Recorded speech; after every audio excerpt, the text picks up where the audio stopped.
हाँ हाँ कपिल सर आता बोला. हम आवाज नाही येत आहे ना. थांबा सर 1 मिनिट थांबा सर. हा आता आलाय आता. Okay okay. सर आता बोला please please. Good morning, one and all, joining us on this Zoom YouTube platform for the one-day international interdisciplinary e-conference, the makers of modern India, people and their leaders, being organized by Women's College of Arts and Commerce, New London, One Nagpur, Vasantram Naik Government Institute of Arts and Social Sciences, Nagpur, and Salma Girls College of Science and Arts, Nagpur. I invite our distinguished guest,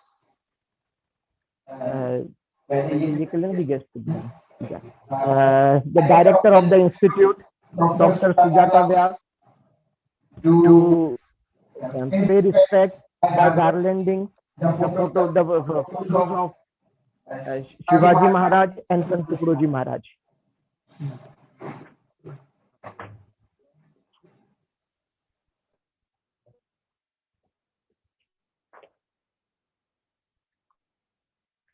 Madam, please.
Mute Ranjan एक minute बोलू.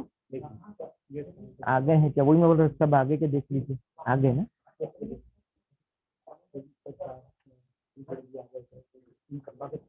हाँ तो वो देखना पड़ेगा ना कौन कौन आगे हैं. सतीश कौन कौन आगे गेस्ट लोग देख लो और मुझसे बात.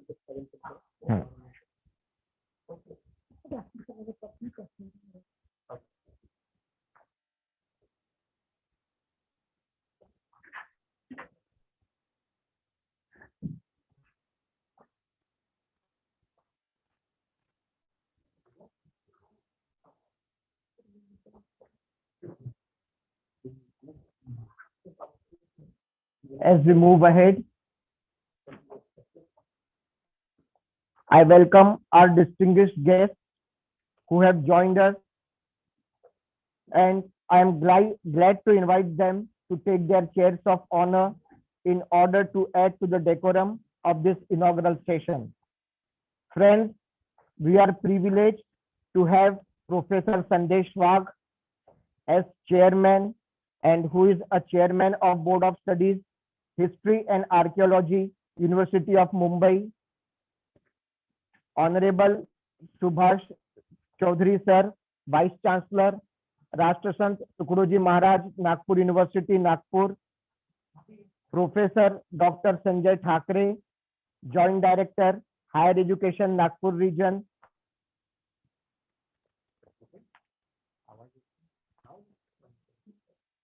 Nagpur region. Then keynote speaker, Dr.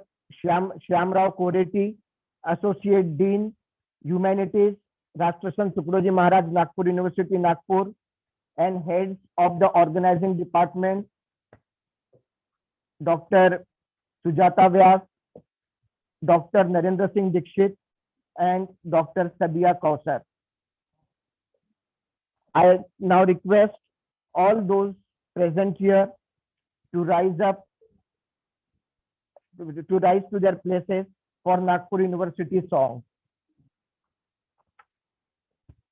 We have to play the song.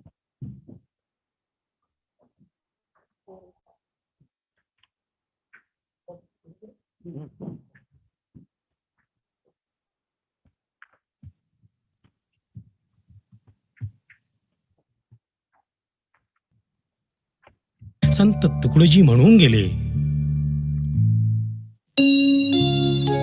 या भारतात बंधु भाव नित्य वसुधी, देवरची असादे हे सर्व पंथ संप्रदाय एक दिसुधी, मतभेद नसुदे या भारतात बंधु भाव नित्य वसुधी, देवरची असादे.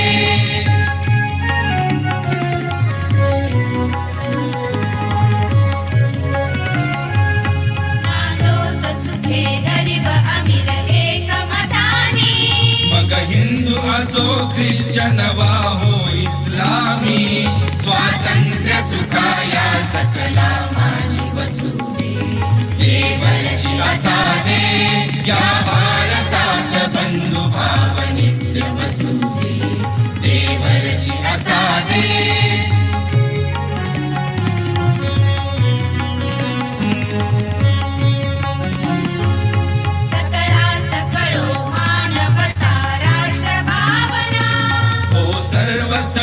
मिळून समुदाय प्रार्थना, उद्योगी तरुण वीर शीलवान असुधी, देवरची असादे या भारतात बंधु भाव नित्य वसुधी, देवरची असादे.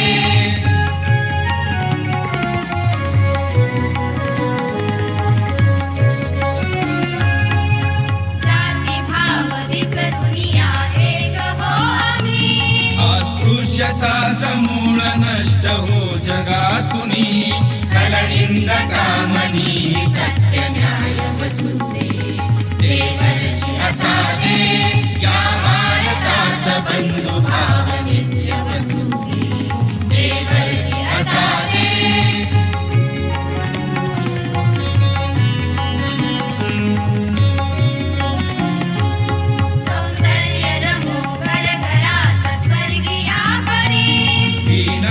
होऊ दे विपत्ती भीती मोहरी, तुकड्यास सदा या सेवे माझी वसुधी, देवरची असादे या भारतात बंधु भाव नित्य वसुधी, देवरची असादे हे सर्व पंथ संप्रदाय एक दिसुधी, मतभेद नसुदे या भारतात बंधु भाव नित्य वसुधी, देवरची असादे.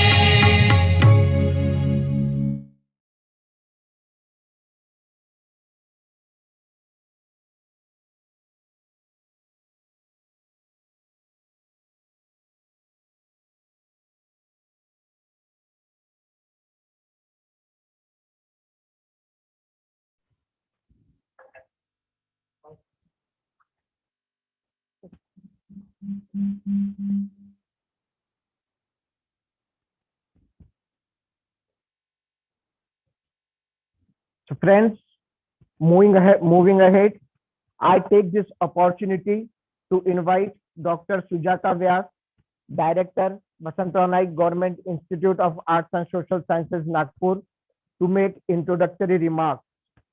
Dr. Sujata Vyas has a rich teaching experience of 38 years, gold medalist in BA and MA. Ma'am has successfully guided 7 students for doctoral research. One scholar has submitted his thesis and one is still working. Ma'am has carried out UGC-sponsored minor research project titled Expression of Swar in the Process of Raga.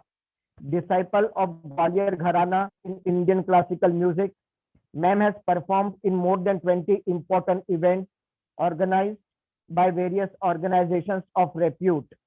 She has been a member of important university committees, chaired sessions in national and international gatherings, published papers in famous journals, and active participant in co-curricular activities.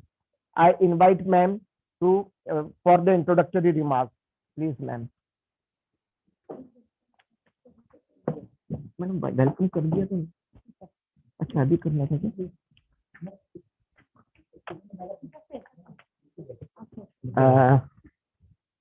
yeah.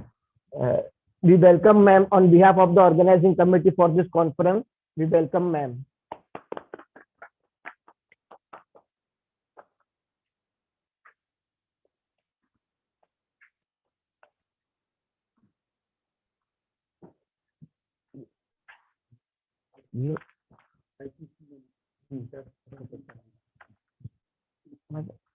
Anchoring करता हूँ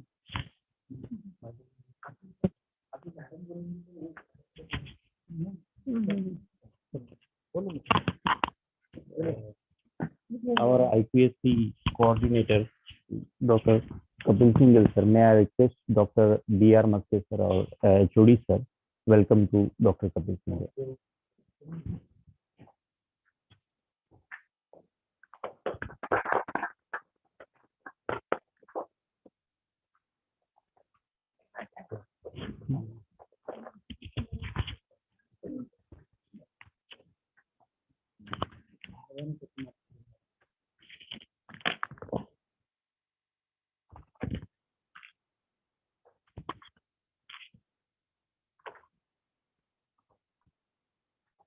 इतिहास विषयाच्या आंतरराष्ट्रीय interdisciplinary ई conference मध्ये पुनश्च सर्वांचे मी स्वागत करते. The makers of modern India, people and their leaders या ऐतिहासिक विषयावरील ई कॉन्फरन्सचे आयोजक women's college of arts and कॉमर्सच्या Nandanvan Nagpur, Umme Salma girls college of science and arts Nagpur व आमची संस्था वसंतराव नाईक शासकीय कला व समाज विज्ञान संस्थेच्या संयुक्त विद्यमाने आज या परिषदेचे आयोजन करण्यात आले आहे.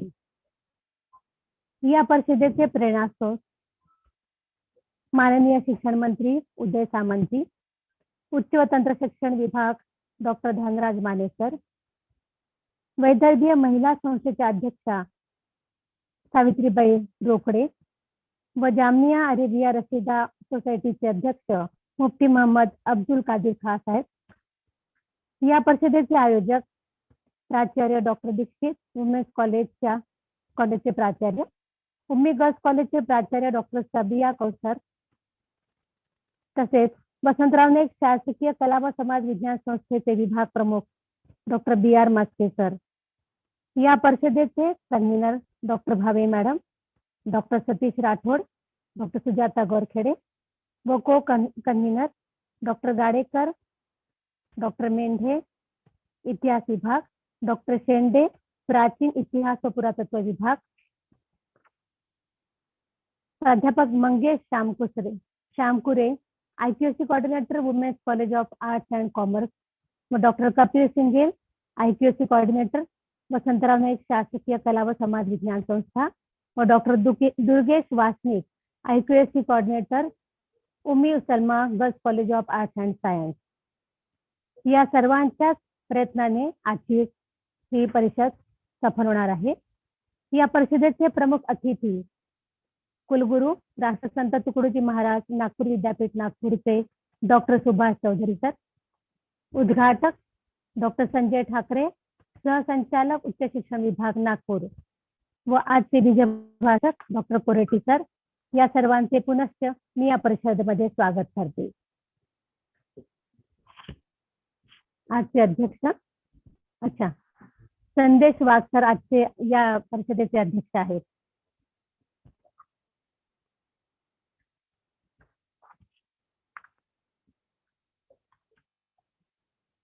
या इनॉग्रल फंक्शनचे अध्यक्ष डॉक्टर संदेश वाघ सर आहेत.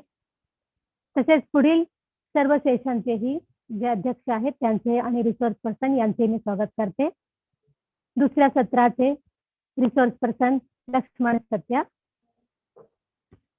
Professor of history, Lock Haven university, Pennsylvania, USA चे, व chairperson doctor Ravi Hangai, department of history, Rashtrasant Tukdoji महाराज, नागपूर विद्यापीठ, नागपूर.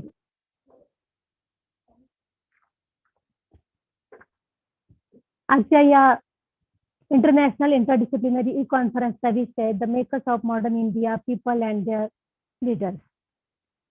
अभ्यासकांनो, अर्थातच भारताचा इतिहास हा सुसंपन्न असाच आहे.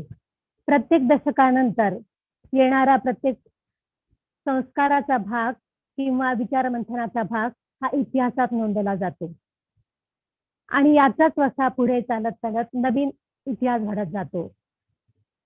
भारताचा इतिहास बघितला तर प्राचीन वेदकालापासून हा इतिहास सांगितला जातो. या इतिहासाचा ठसा उमटवतच पुढील समाज कसा काय प्रगत राहील किंवा विकसित होईल यासाठी दाखल देणारा इतिहास हा कायमच महत्वाचा असतो. इतिहास हा केवळ राजकारणी विचारांनी आपण करतो असे नव्हे, तर प्रत्येक विषयाचा इतिहास हा माणसाला संपन्न करीत असतो, मग तो विषय कुठलाही असो. समाज विज्ञान संस्था आणि कला या दोन्ही क्षेत्रामध्ये सुद्धा त्या विषयाचा इतिहास हा माणसाला समृद्ध करण्याकरता कायमस्वरूपी महत्वाचा असतो.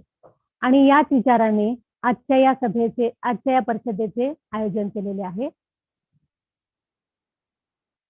इतिहास या विषयाच्या अंतर्गत मला वाटतं भारतच हा सर्वात संपन्न आणि महत्वाचा असा परंपरा आणि रूढीचा विचार करत क्रांतिकारी विचार करणारा देश वाटतोय. आणि दर दशकामध्ये येणारा क्रांतिकारी विचार हा देशाला घडवण्यात, समृद्ध करण्यात, विकसित करण्यात महत्वाचा ठरतो. आणि यावरच पुनर्विचार व्हावा, पुनर्संशोधन व्हावं, पुनर्लेखन व्हावं या उद्देशाने आजच्या या परिषदेचे आयोजन करण्यात आलेले आहे. या परिषदेला उपस्थित सर्व मान्यवरांचे आणि उपस्थितांचे मी इथे पुनश्च स्वागत करते आणि माझ्या वाणीला विराम देते. धन्यवाद.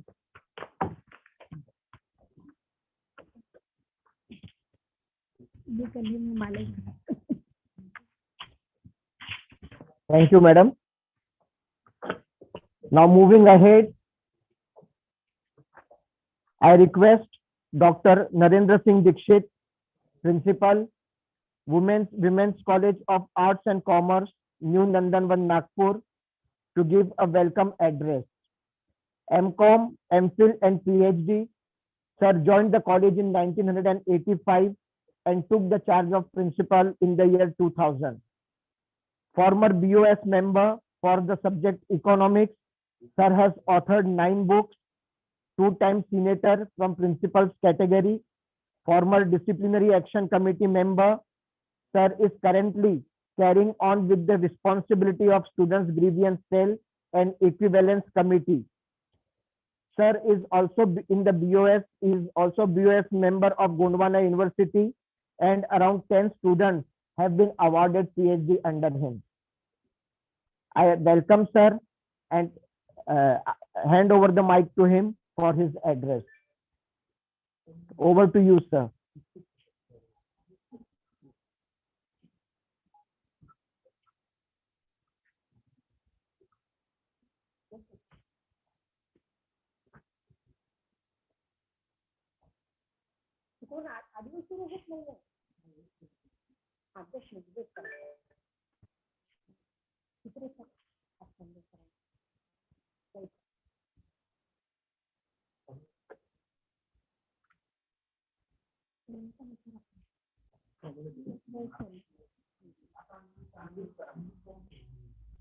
त्यांना अनम्यूट करू.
Sir, please unmute yourself.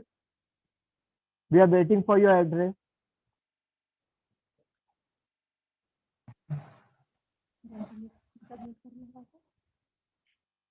नाही.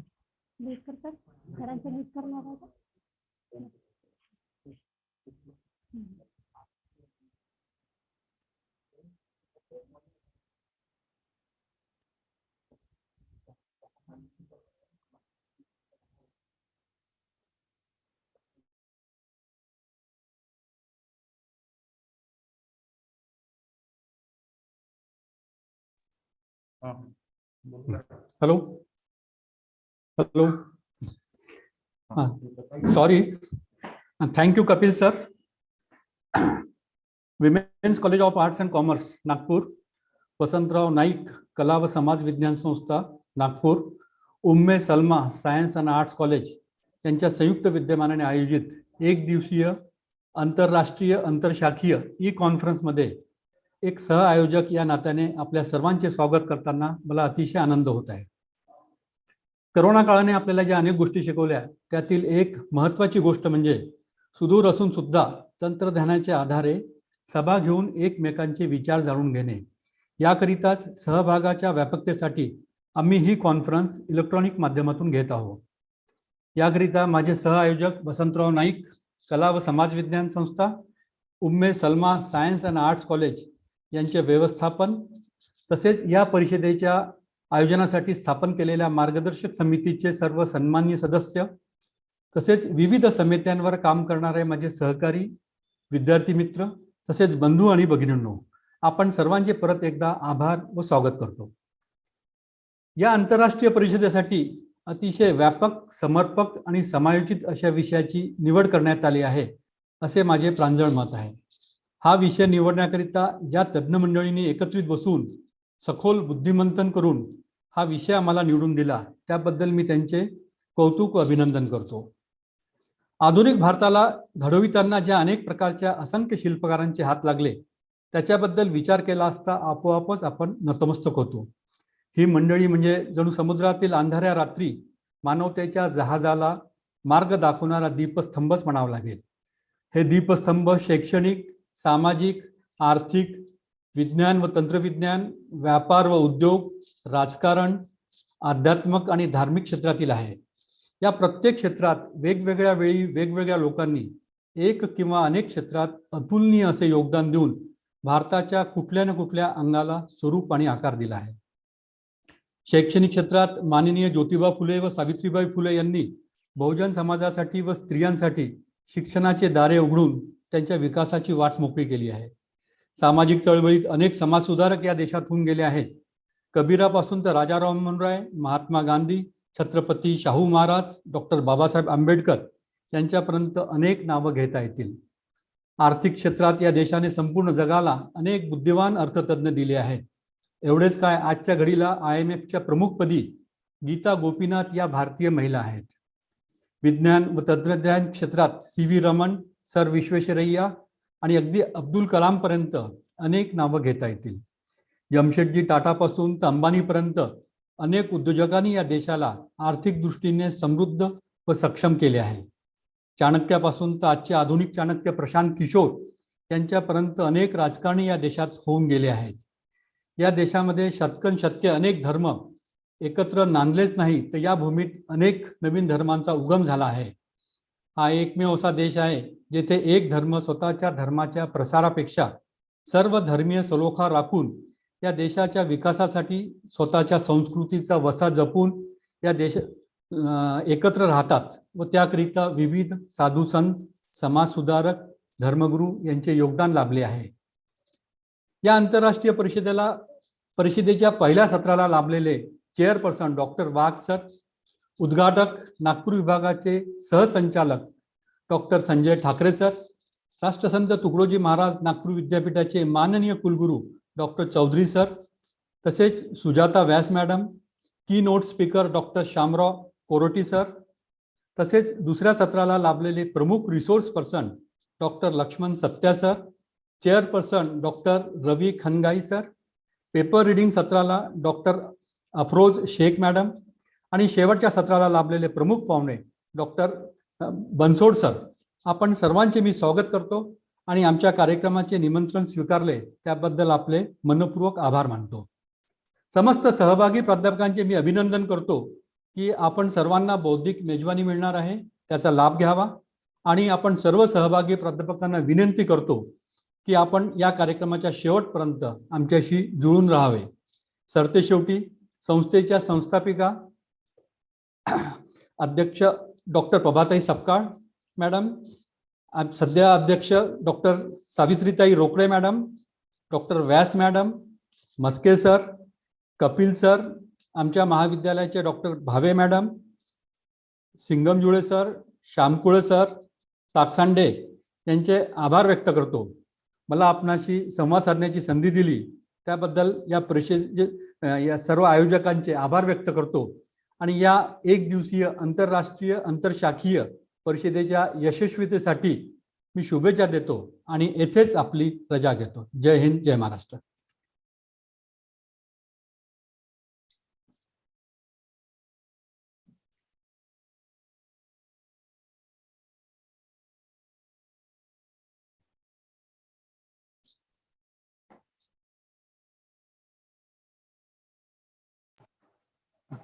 हा सर, कपिल सर बोला.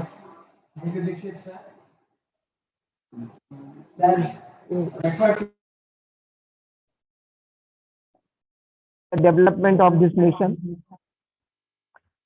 the role of reformers and other eminent persons in maintaining the unity in diversity, which is the beauty of this country. Thank you, sir.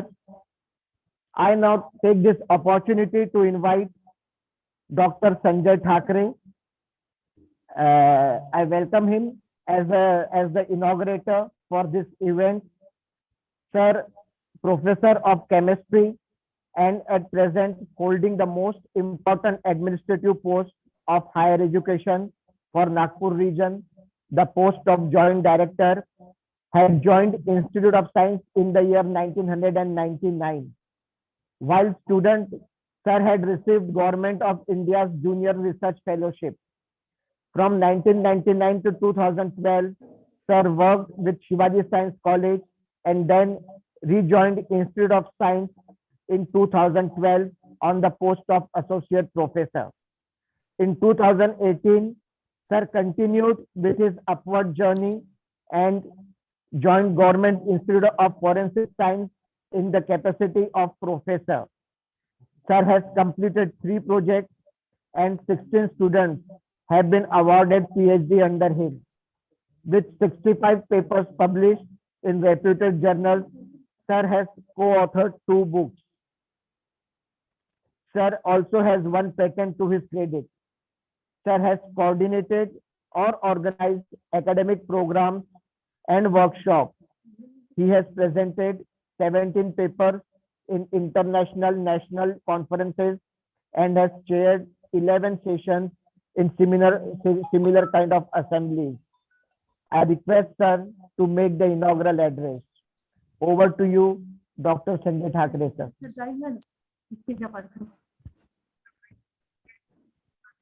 नाही ना sir, 10 ला बरोबर सुरू झाली.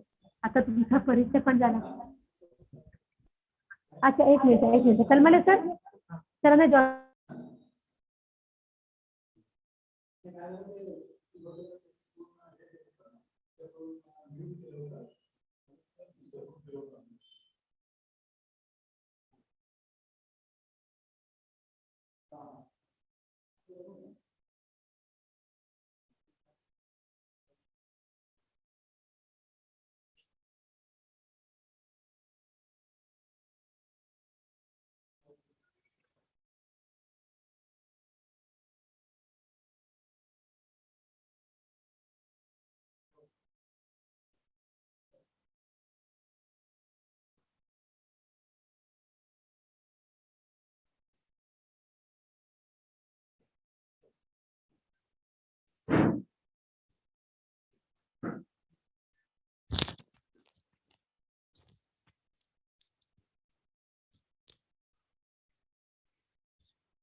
Welcome, Dr. Sanjay Thakuri. Every aspect has its merits and demerits, and because of some technical problem, sir could not join us earlier. So now, dear participants, please welcome the inaugurator for this event, Dr. Sanjay Thakuri, sir, Professor of Chemistry, and at present holding the most important administrative post of higher education for Nagpur region, the post of Joint Director. Sir had joined Institute of Science in the year 1999. While student, sir had received Government of India's Junior Research Fellowship. From 1999 to 2012, sir worked with Shivaji Science College and then rejoined Institute of Science in the year 2012 on the post of Associate Professor. In 2018, sir continued with his progress, with his upward journey, and joined Government Institute of Forensic Science on the post of Professor. Sir has completed 3 projects and 16 students have been awarded PhD under him. With 65 papers published in reputed journals, sir has co-authored 2 books. Sir also has 1 patent to his credit. Sir has coordinated or organized academic programs and workshops. He has presented 17 papers in international national conferences and has chaired 11 sessions of similar kind of assemblies. I welcome sir on behalf of the organizing team and request him to make an inaugural address. Over to you, sir. Thank you, sir. Are you hear me? Okay. Thank you, sir. So, good morning to one and all.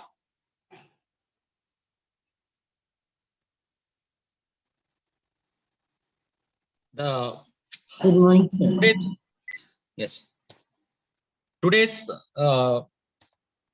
dignitaries who join this international interdisciplinary conference on their makers of modern India, peoples and their leaders, organized by the Women College of Art and Commerce, Nandanvan, Vasantara Naik, Government Institute of Art and Social Science, Nagpur, and Ulme Salma Girls College of Science and Art, Nagpur, who jointly organized this conference. I, first of all, as a joint director and the faculty of this region, I congratulate its all organizing teams and this college management to organize such a conference on this very important topics, that is the maker of modern India. Really, this is the we can say that this is the people are debating on this topic. Actually, who are the makers of modern India? Is there the current politicians, or there are the some leaders who are not present with us today, but they shape the India in a very lucid manner?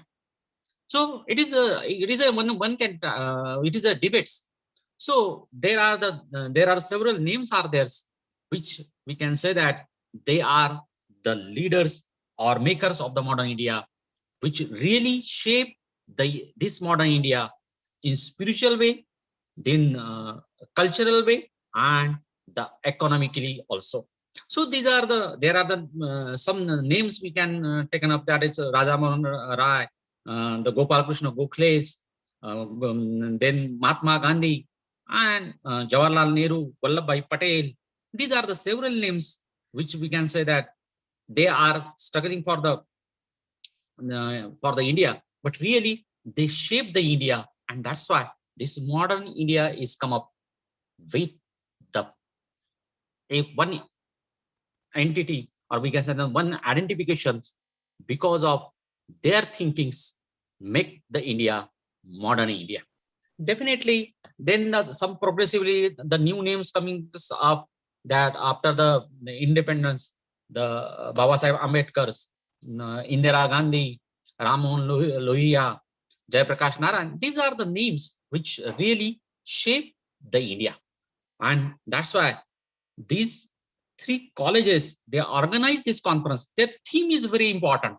They actually really choose the theme which is very, very important, because people are debating on this.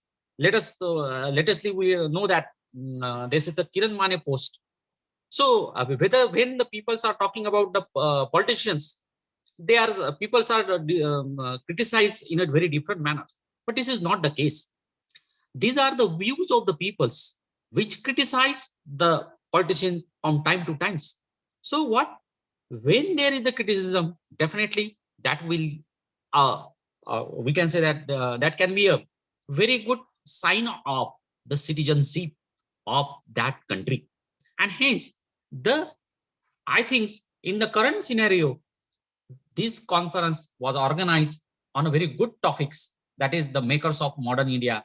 And I hope that this conference will deliberate a very good discussion amongst the participants who are taking part in this conference. And I hope that I congratulate the organizing team, and I hope that you all of you definitely discuss very enthusiastically, positively on the makers of modern India. That will help the modern India will be really a modern India, rather than the people's what thought regarding this India. And that's why. So I thanks to organizer who called me for this organization of this conference. Thank you to one and all. Thank you very much.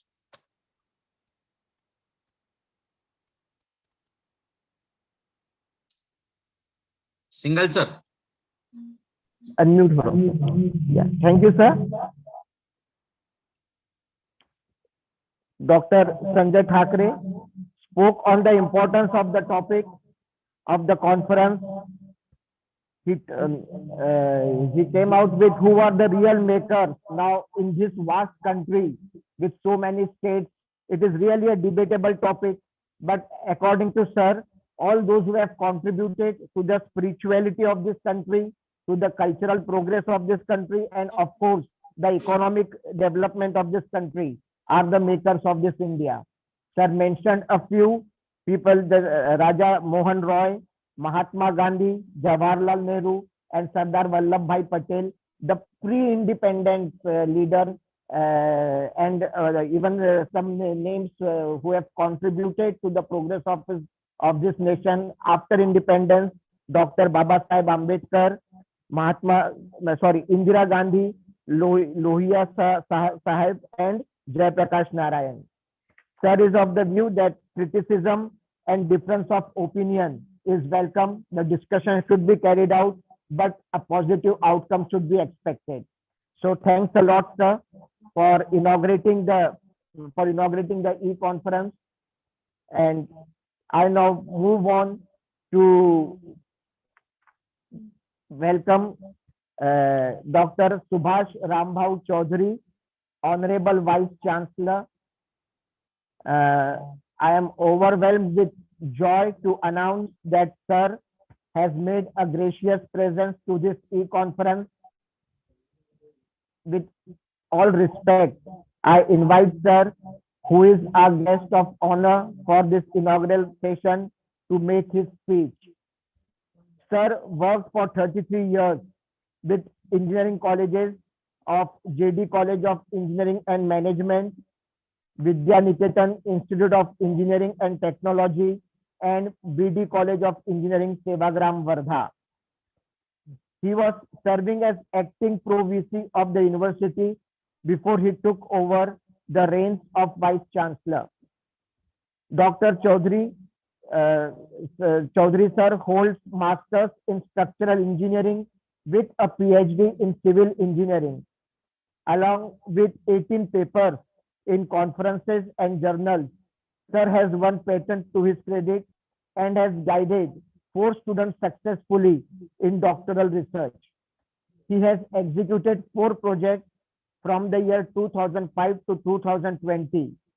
Sir had made his leadership qualities evident by leading Rashtrasant Tukaroji Maharaj Nagpur University, Nagpur, to another grade A accreditation by NAC during such challenging times. Sir has worked on various statutory bodies and is member of 4 professional bodies. I invite Sir to guide us. Over to you, Sir.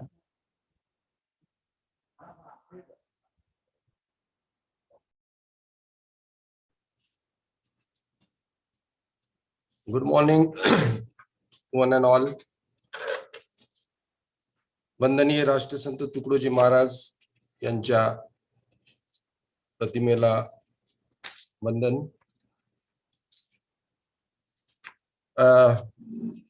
The chairperson of today's function, Dr. Wagh, inaugurator of today's function, Dr. Sanjay Thakuri,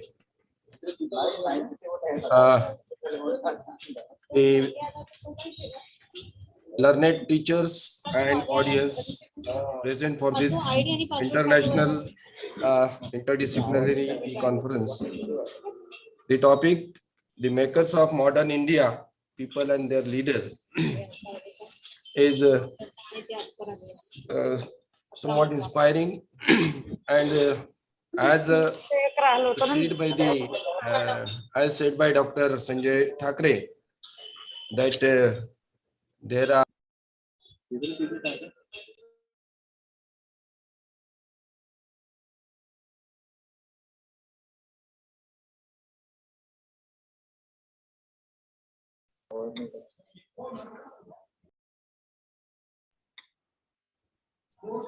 Sir, please unmute yourself. You got muted.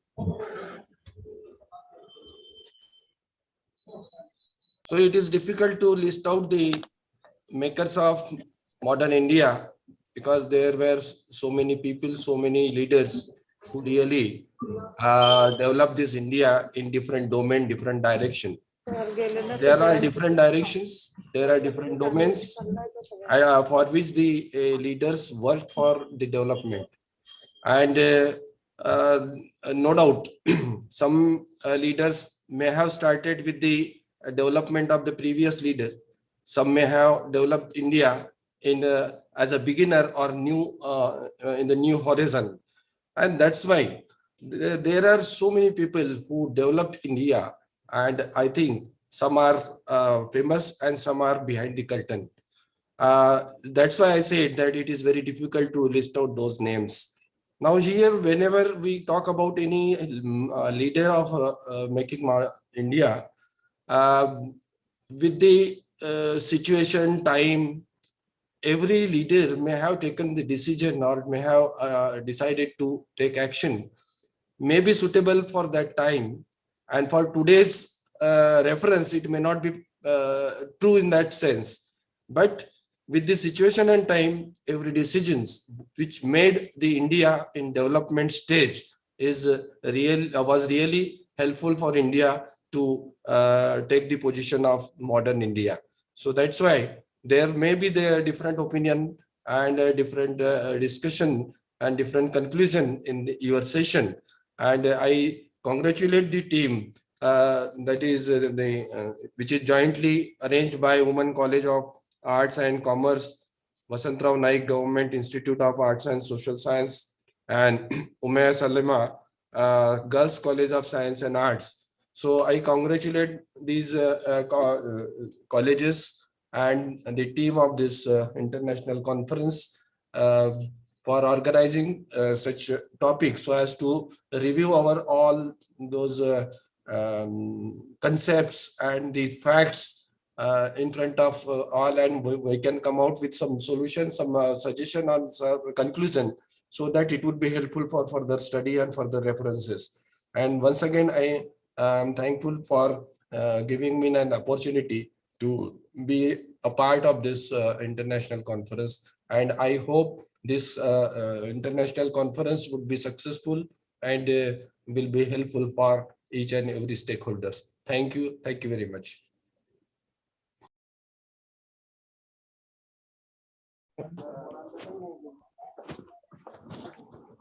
Thank you, sir.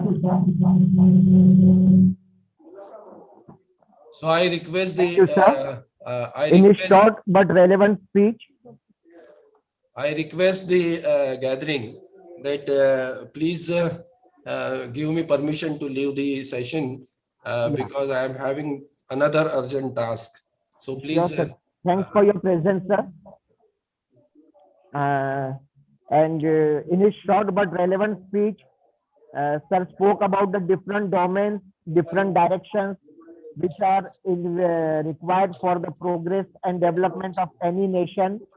There were some beginners, some leaders who had shouldered the responsibility at the beginning, and the leaders who came afterwards, they had an advantage of what the earlier leaders had done.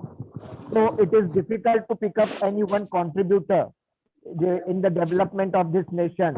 Different opinions will come out, different conclusions will be drawn, but the most important is the progress and development, and that should be carried on. This is what sir has suggested. Now, after the speech of our guest of honor, Dr. Subhash Chaudhary, Honorable Vice Chancellor, Sanjay Thakuri Maharaj, Nagpur University, Nagpur.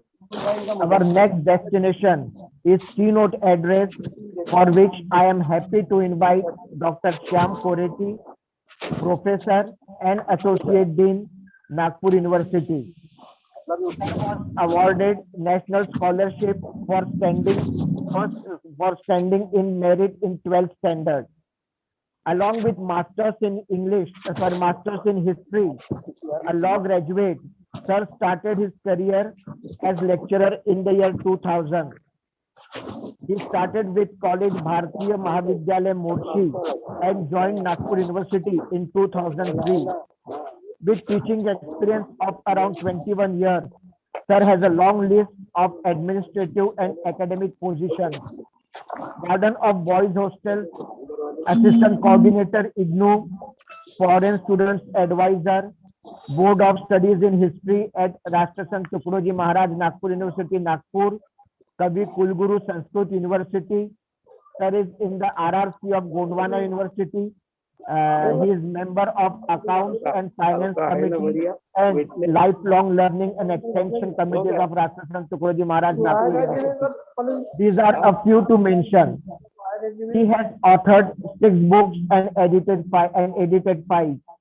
He has published 47 research papers and delivered 140 lectures as a resource person. Life member of various professional bodies. 7 students have been guided to PhD under his supervision and 7 more are working at present. He has completed a minor and major research project and one major research project is underway. I request Dr. Shyam Kureti to deliver keynote address. Over to you, sir. Thank you very much, Singhal sir. Good morning, all of you. At the outset, that I would like to thank everyone present here today, and particularly the organizers, the Women's College of Arts and Commerce, Nagpur, the principal, Dr. N.R. Dikshit sir. I also would like to thank Director Dr. Sujata Vyas, Vasantrao Naik Government Institute of Arts and Social Sciences, Nagpur. I also would like to thank Principal Dr. Sabiya Kaushar of Ume Salma Girls College of Science and Arts, Nagpur. At the outset, that I would like to thank everyone for being a part and parcel of today's this international e-conference on the makers of the modern India. I also would like to welcome the other dignitaries at this moment. Today's chief guest, Honorable Vice Chancellor of this university, Dr. Subhash Chaudhary sir, inaugurator of this program, respected Joint Director, Dr. Sanjay Thakuri sir, Chairman of and inaugurator of this program, Sandesh Wak sir, and the conveners of 3 colleges, coordinators, organizing committee, and all the participants who are digitally present today. So it's an honor for me to be delivering a keynote address on the topic the makers of the modern India. Rather, I would like to say that it would have been much better if we would have written it like the architects of the modern India. But it's okay, it covers all the aspect, and therefore, certainly, this is my privilege to be the part and parcel of this e-conference. And I just would like to give you the glimpses that how that India, which was a nation, and it has become the modern state or the modern India in the later period. So I know it very well. There are many limitations to put everybody's contribution at this stipulated time period. And therefore, it may not be possible for me to bring the thoughts and the ideas of everyone's. I may not be acknowledging the contribution of all the people, but at least that I will try to focus here in today, that I just would like to put before you the ideas, their contributions, and their economic thoughts, their political thoughts and social thoughts and everything. I just would like to give you in a certain period of time the glimpses of all these kind of the ideologies. And therefore that we know that the journey of this country has started in 1947. It is almost 75 years ago that the country commenced its long march to overcome the colonial legacy of economic underdevelopment, gross poverty, near total illiteracy, wide prevalence of diseases, and stark social inequality and injustice. On 15th August 1947 was only the first stop, the first break, the end of the colonial political control. Centuries of backwardness were now to be overcome, the promises of the freedom struggle to be fulfilled, and people's hopes to be met. The task of the nation building was taken up by the Indian people and their leaders with a certain claim and determination, and with confidence in their capacity to succeed.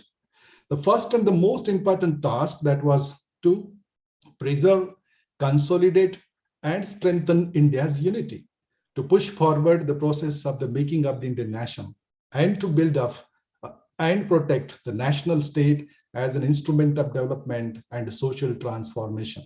Indian unity, it was realized, was not to be taken for granted. It has to be strengthened by recognizing and accepting India's immense regional, linguistic, ethnic, and religious diversity.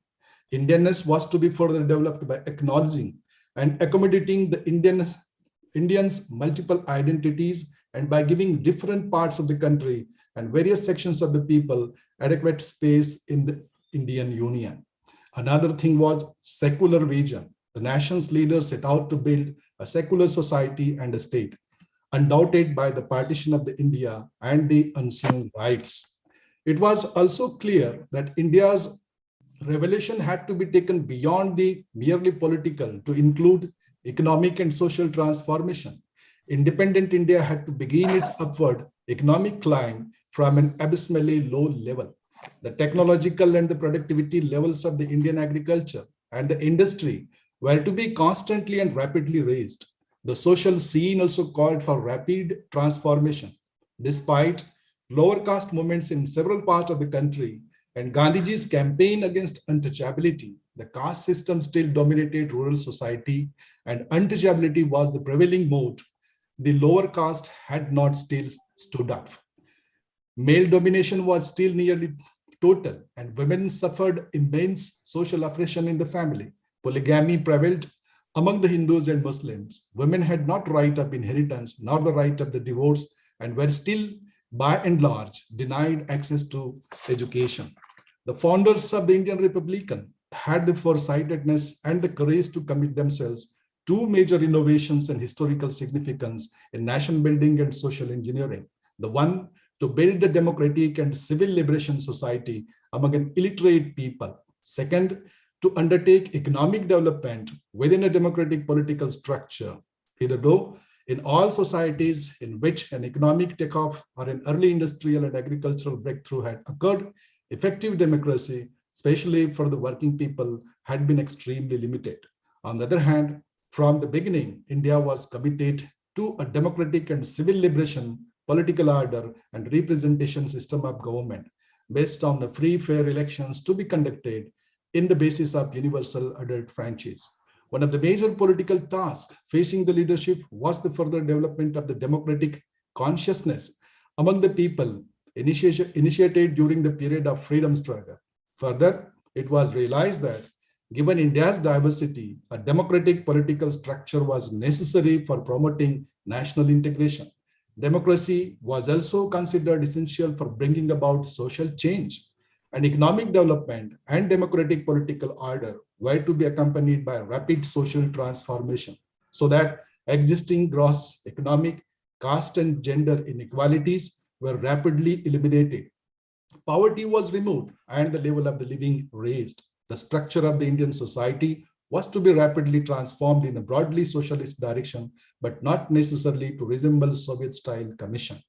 And therefore, that once these kind of the hopes and desires and dreams of the people were there, but the difficulties were too many. But it was very much difficult because we are broken in 1947. The political scenario of the whole country was totally devastating. And at this juncture, that it was the dint of the work of the political leaders of the country to reform the country in one line that has to be a constitutional, we could say the line in the democratic line that has been aligned the country and sharpened and shaped its the future.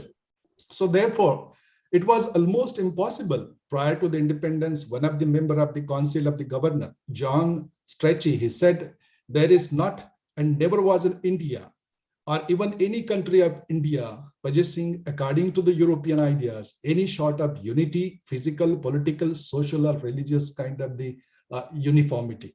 But this kind of the diversity has been won over, and that India became a modern state in the 20th century. Throughout the 75 years since independence, there has been speculations about how long it would stay united or maintain the institutions and possess democracy. With every death of a prime minister has been predicted the replacement of the democracy by military rule. After every failure of the monsoon, there has been anticipated countrywide famine. In every new secessionist movement has been seen the disappearance of the India as a single entity. But India has well-established reputation for violating social scientific generalization.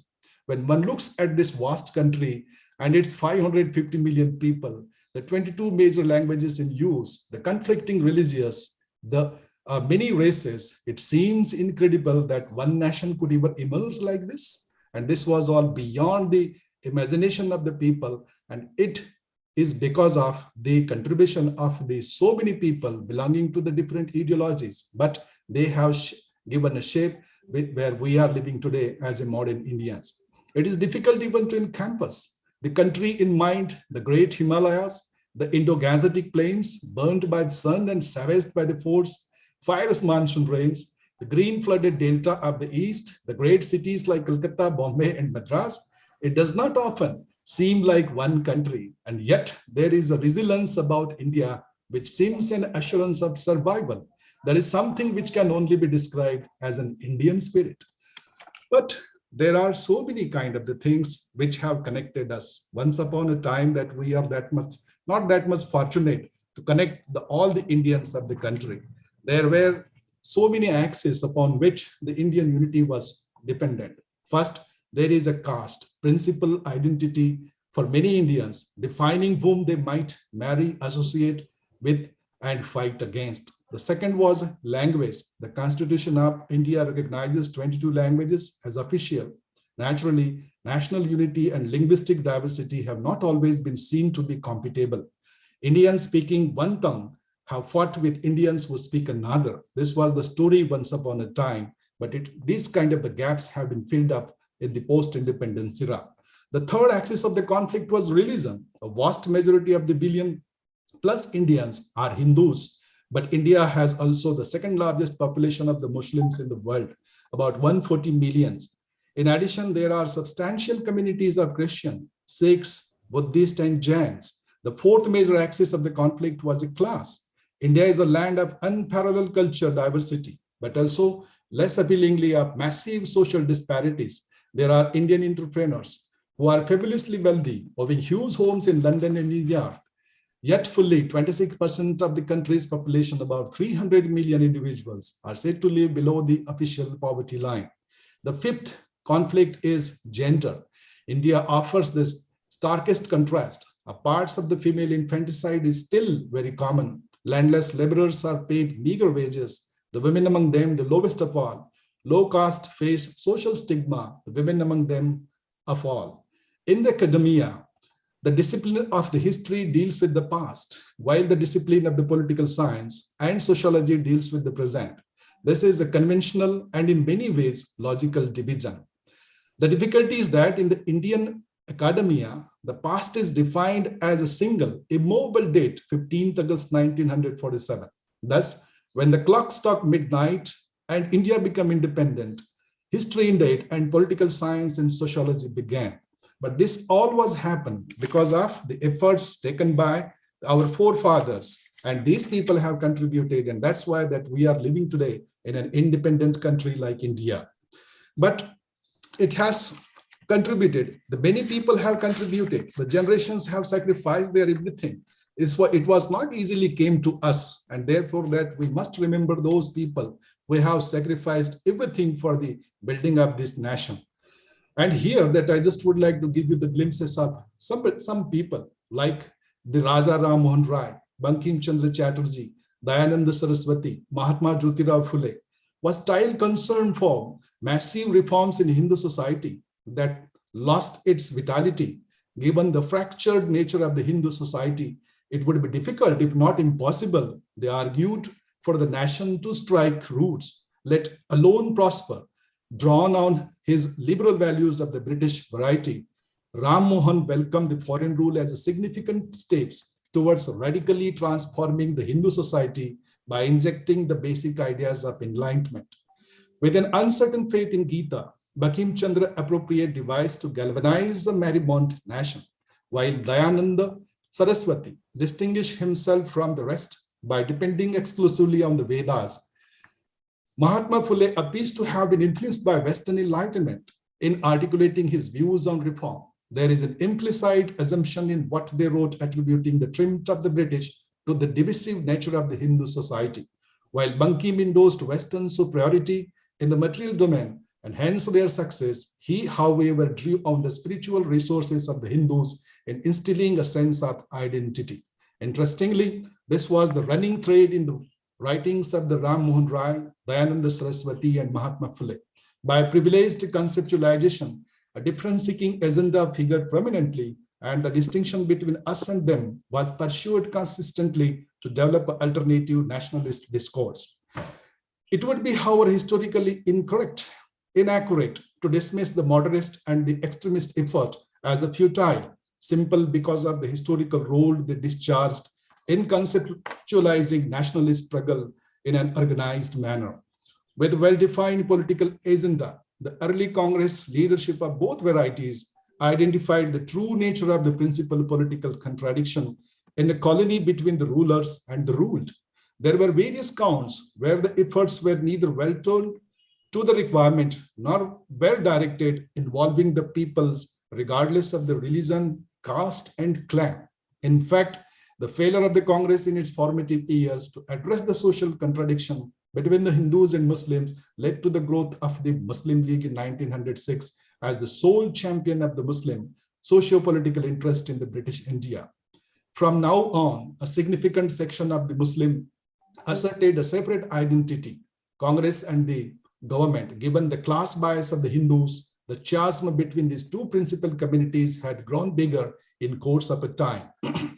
But this was not enough. There were so many people who have contributed their thoughts and ideas.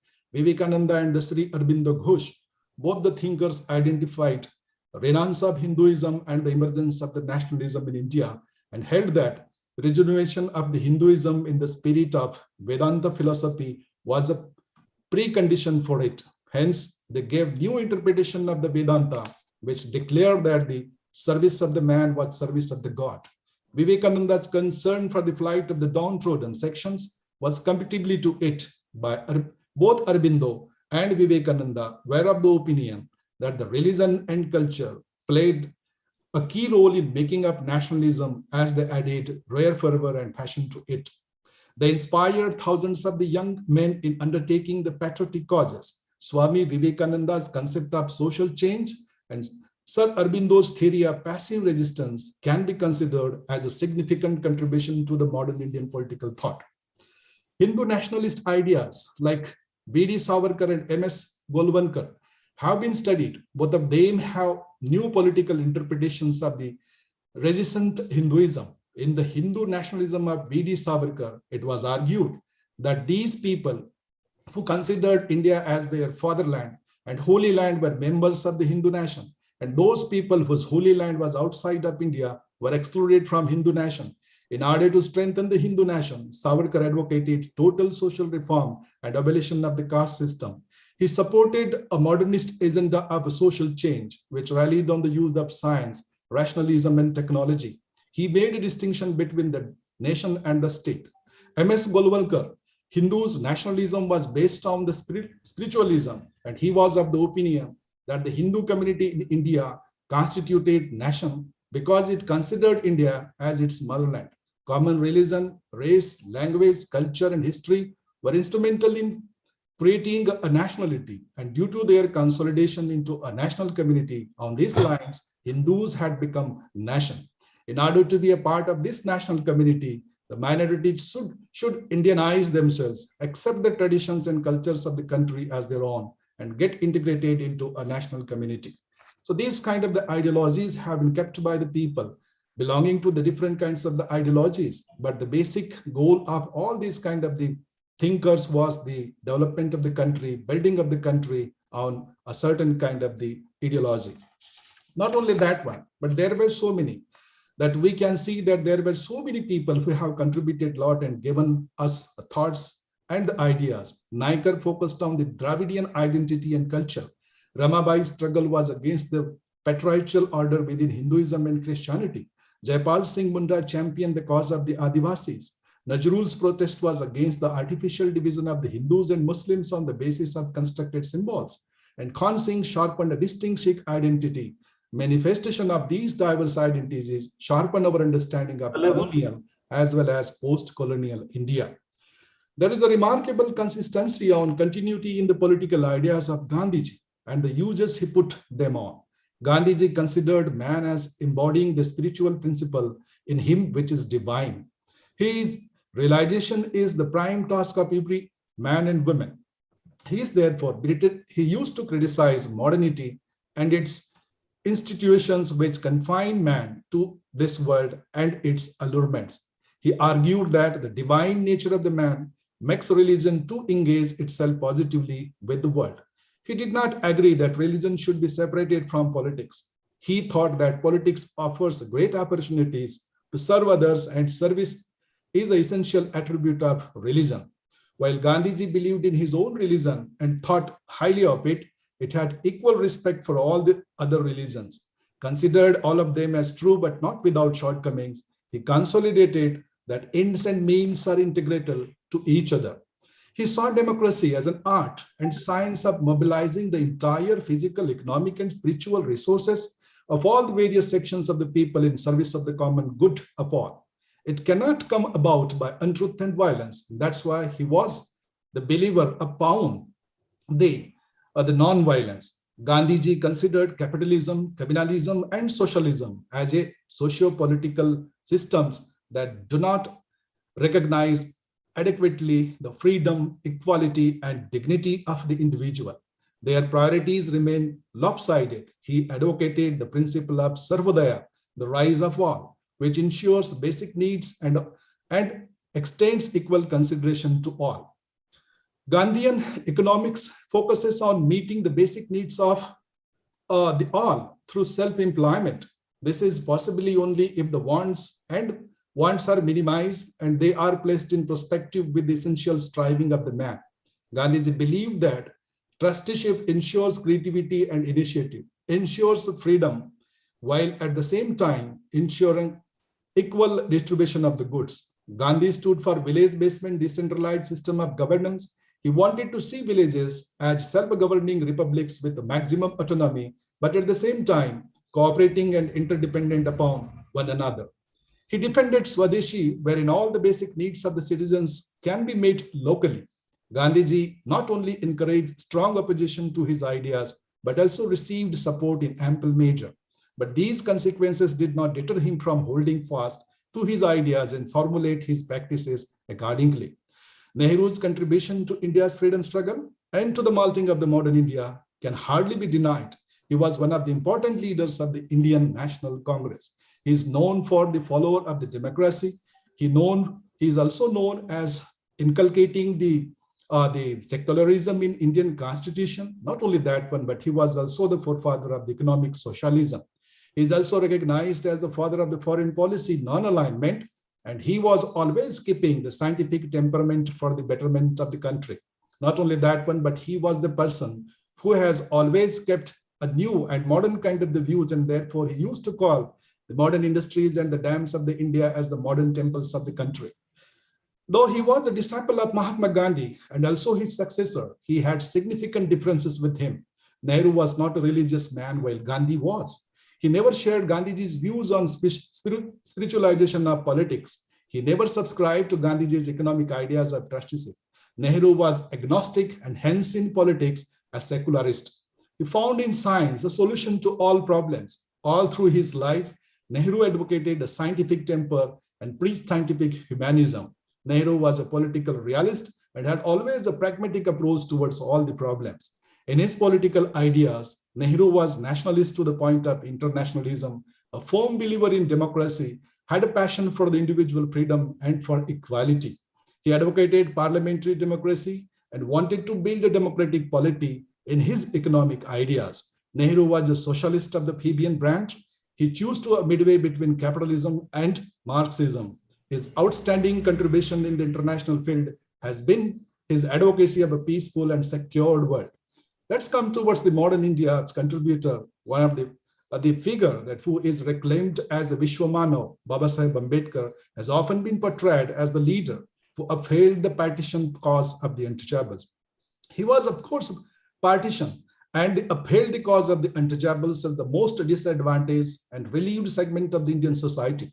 But such partisanship and advocacy were grounded on a body of thought and ideas, built defensible arguments, which he very ably and effectively deployed.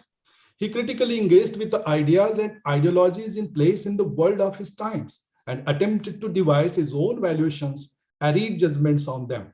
He did not cave into their popularity and preeminence. He had a place for religion in his private domain, as well as in the moral life of the society.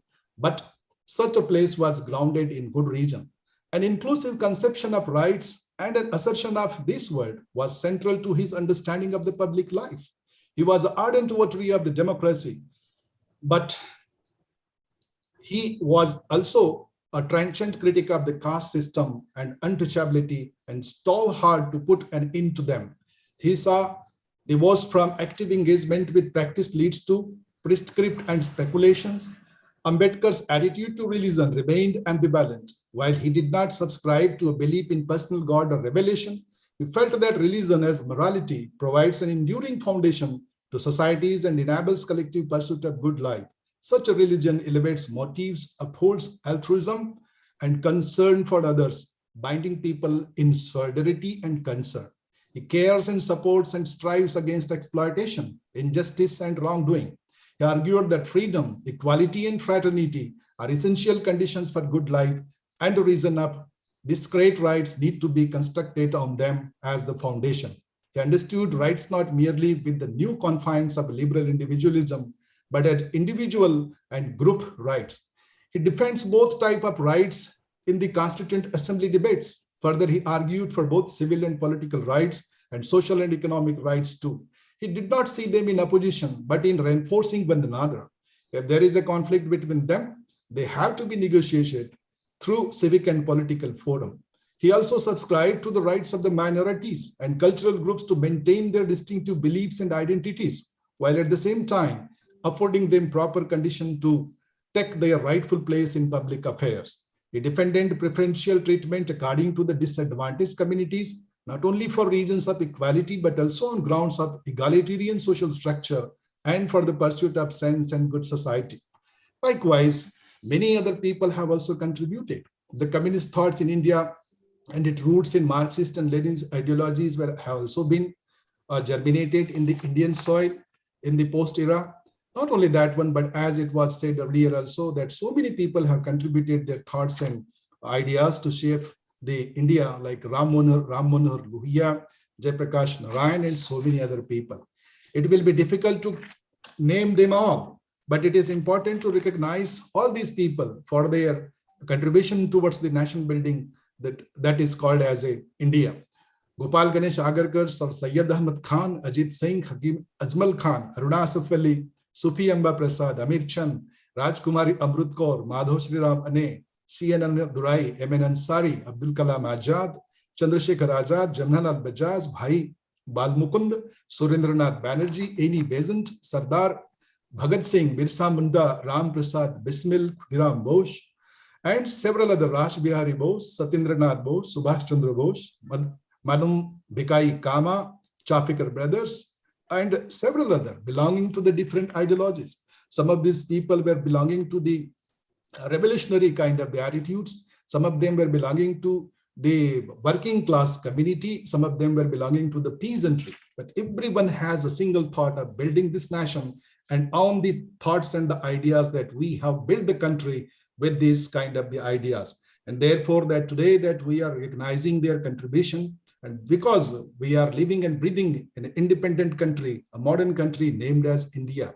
So I thank you all for listening me patiently since last half an hour that I'm going on talking on a different kind of the aspects of the different people. But I would like to also here admit that I have not covered everyone, because we do have so many architects of the India, not 2 or 3 or 17 or 15 like this. And therefore that we must remember everyone's contribution, like the R.C. Dutt, Dadabhai Nauroji, Radhakant Dev, Gopal Krishna Gokhale, Kasturba Gandhi, Kadambini Ganguly, Arbindo Ghosh, Fazlul Haq, Zakir Hussain, and there are so many, Lal Bal Pal, Liaquat Ali, Bal Gangadhar Tilak, kind of the people, Sarojini Naidu, Motilal Nehru.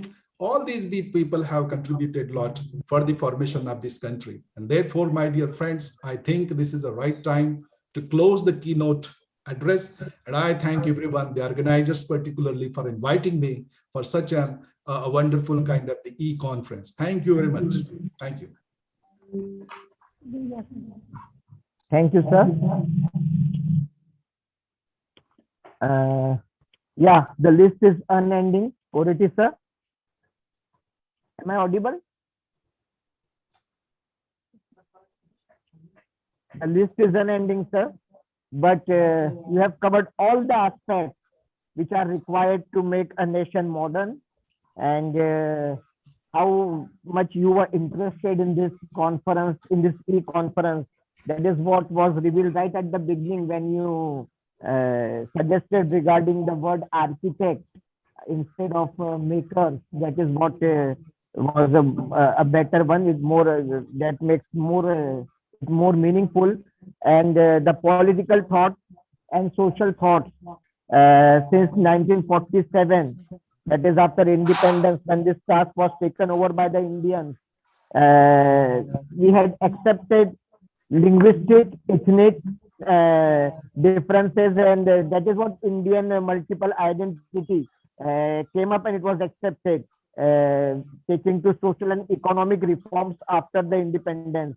Not only that, sir has also spoke about the position of women, about the gender disparity, and today India is well-established, reputed nation because of so many people from different ideology have contributed to the shaping of this modern India.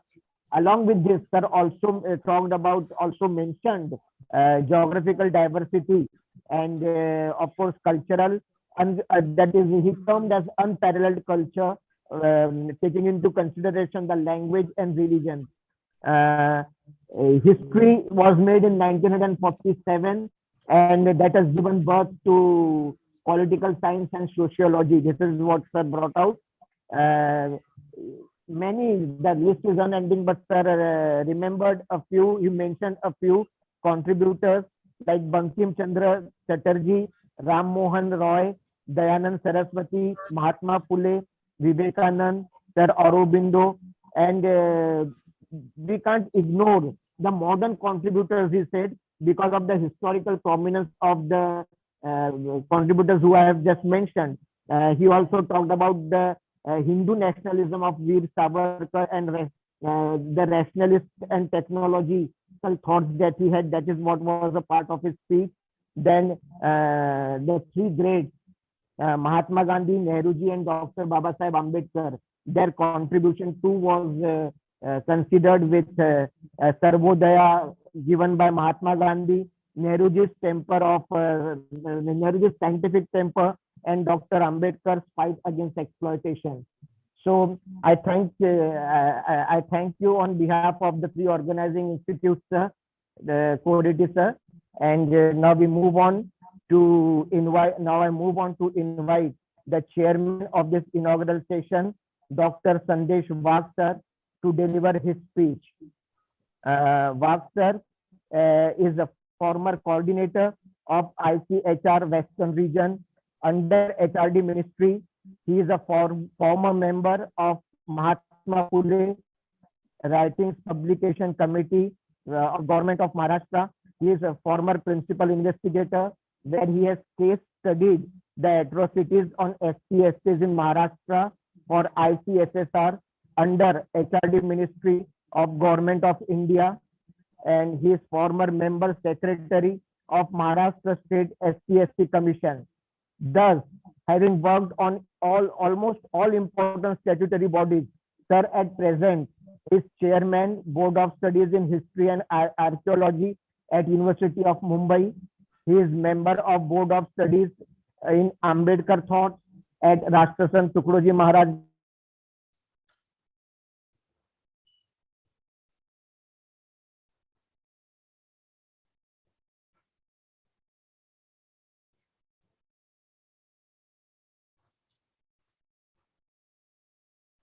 Hello.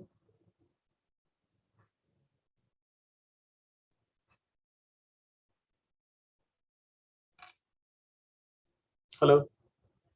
Can I speak right now? Jai Bhim, sir. Jai Bhim, Jai Bhim. Yes, please start your speech. Yeah, thank you, sir. At the outset, I'm really thankful to the organizers for inviting me to be there to give the presidential address over here on the topic of the makers of the modern India. And here I'll be talking about Dr. Babasaheb Ambedkar. At the outset, first, Women's College of Arts and Commerce, New Nandanvan, Nagpur, in association with Vasantrao Naik, Government Institute of Arts and Social Science, Nagpur, Umme Salma Girls College of Science and Arts, Nagpur, have organized an international interdisciplinary e-conference on the makers of the modern India, people and their leaders on the 18th January 2022, jointly organized by the Department of History, and the chief patrons are Honorable Uday Sawant, sir, Minister of the Higher Education, Dr. Dhanraj Mane, Director Higher Education, Savitribai Rokde, President of the organization, and Mufti Muhammad Abdul Qadir Khan Sahib, President of the organization. Organizing committee consists of Dr. Sujata Vyas, Dr. N.R. Dixit, Dr. Sabiya Kasur, Dr. B.R. Maske, and the convener are Dr. Dipali Bhave, Professor Satish Rathod, and Dr. Sujata Gaurkhede. The co-convener are Devidas Ghodeswar, Abhijit Mende, Ashish Shende, Mangesh Shamkure, Dr. Kapil Singhal, and Dr. Durgesh Vasnik. For this session, I am being invited as a chairperson, and here I would like to give the presidential address over here. At the outset, I would like to thank the organizers also. Keynote address, my brother, Dr. Shamrao Kurti, already has given. He's an associate dean in the humanities of the Rashtrasanta Tukaji Maharaj Nagpur University. Professor Dr. Sanjay Thakuri, Joint Director, Higher Education, has inaugurated this program. And the chief guest of this particular inaugural session is Professor Dr. Subhash Chaudhary, Sir, the Honorable Vice Chancellor of RTM, Nagpur University, Nagpur. I thank you all for inviting me for delivering my presidential address over here. Well, without taking much of your time, I would like to just go ahead with my concept of makers of the modern India as a Dr. Babasaheb Ambedkar. In this PowerPoint presentation, I would like to highlight some of the important points. Basically, I would like to just highlight and say why I would like to prove my hypothesis that there was a nation within nation in India. That is point number one. The nation of the upper caste people and the nation of the people, those who are neglected and excluded peoples, Atishudras peoples. That is another point. So, was there a democracy in the India? Was there a nation in the India? That is one of the important points that I would like to highlight. Since Dr. Bansi Maske has asked me to be bilingual, I am going to be bilingual in this particular point. म्हणजे एक राष्ट्र अस्पृश्यांचं राष्ट्र होतं आणि एक राष्ट्र स्पृश्यांचं राष्ट्र होतं. राष्ट्रामध्ये राष्ट्र होतं आणि मग अशा वेळेला भारत हे एक राष्ट्र हजारो वर्षापासून होतं का नव्हतं हा महत्वाचा प्रश्न या ठिकाणी निर्माण होतो. आणि मग अशा वेळेला आपल्या पुढे जो काही प्रश्न निर्माण होतो, मग हे राष्ट्र निर्माण करण्याची प्रक्रिया या देशातल्या अनुसूचित जाती, अनुसूचित जमाती, इतर मागासवर्गीय, भटक्या विमुक्त जाती, जनजाती यांना या राष्ट्राच्या मूळ प्रवाहामध्ये आणण्याचं काम कुणी केलं हा महत्वाचा प्रश्न या ठिकाणी निर्माण होतो. त्याचं उत्तर आहे डॉक्टर बाबासाहेब आंबेडकर. आणि ते कसं, म्हणूनच मी या ठिकाणी बाबासाहेब आंबेडकरांना या देशाचे राष्ट्रीय निर्माते म्हणून या ठिकाणी अभिप्रेत करून माझं जे काही म्हणणं आहे त्या ठिकाणी मांडण्याचा प्रयत्न करतो.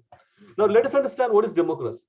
म्हणजे लोकशाही प्रस्थापनेमध्ये डॉक्टर बाबासाहेब आंबेडकरांची जी महत्वपूर्ण भूमिका आहे ती इतर कोणत्याही राष्ट्रीय नेत्यांना लाजवेल अशीच आहे, किंबहुना ती काकणभन सरस आहे असं मी या ठिकाणी म्हणतो. The term democracy itself is derived from the Greek word demos and kratos, that means the people and the power or the rule. Respectively, the original meaning of the democracy is the power or the rule of the people.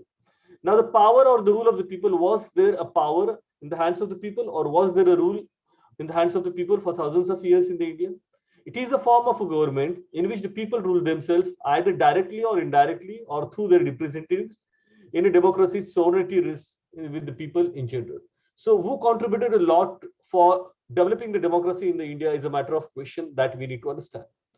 According to Lord Bayes, democracy is a government which the will of the majority of qualified citizens rules.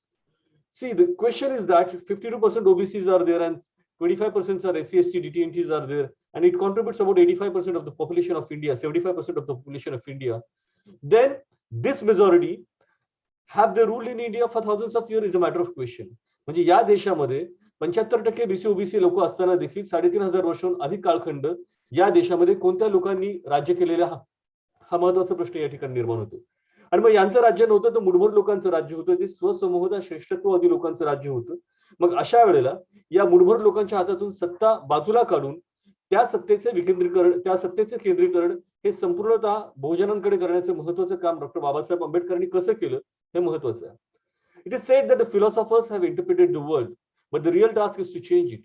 आणि doctor Babasaheb आंबेडकरांनी या जगामध्ये तत्वज्ञाचंही काम केलेलं आहे आणि त्यांनी सगळ्यात महत्वाचं काम केलेलं आहे की या विषम परिस्थितीला बदलण्याचं काम डॉक्टर बाबासाहेब आंबेडकरांनी केलेलं आहे.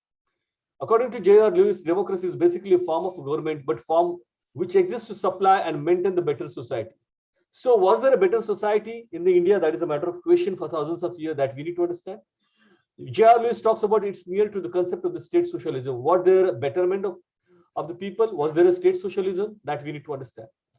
Now, J.H. Schumber has said that the democracy only that the people have the opportunity to accepting or refusing the men who are to rule them. So did it happen in India for thousands of years because of the kingship that they had the right to change the ruler? No, it was not so. So the basic crux of this, all the definitions are, it is to be pointed out that in the democracy, the real power of the state is in the hands of the common man who holds the right to choose the representative by power to vote. So the power to vote is a power for the social democracy, economic democracy, and political democracy, where Bajot has said it's a government by discussion, and government in which everyone has a share is been said by Professor Seeley. Let us go to another definition of Abraham Lincoln, and I'm going to come to my hypothesis that Dr. Ambedkar is one of the nation builder in true sense. I'm going to prove it with my my presentation. Dr. Abraham Lincoln has said, democracy as government of the people, by the people, for the people.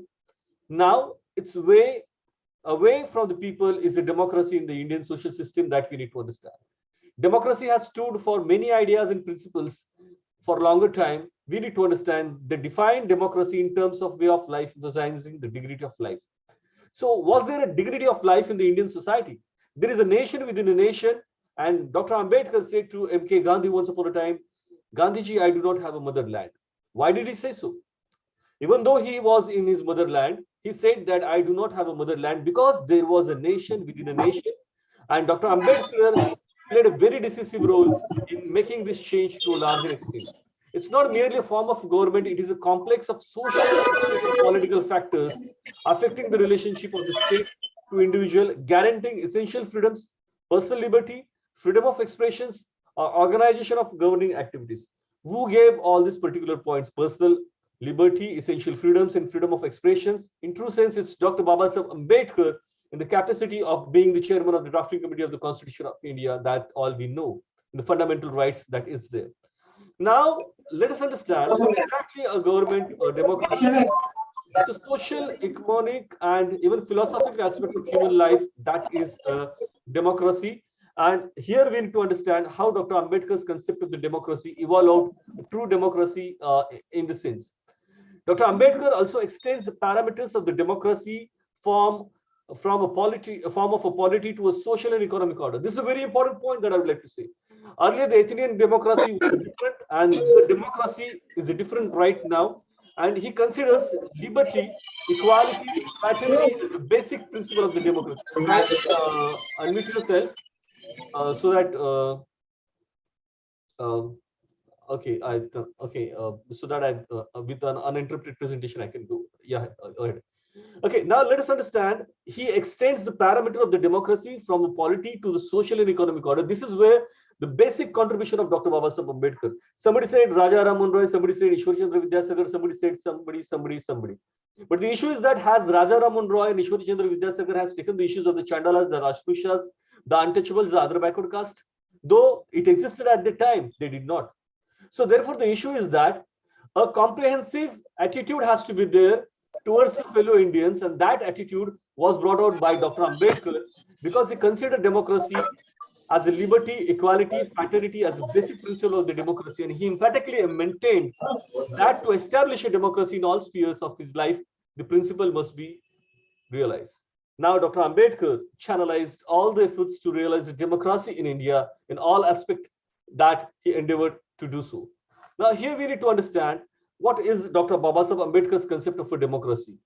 How does he look to the governing classes and traditions in the social? What was his social philosophy that we need to understand?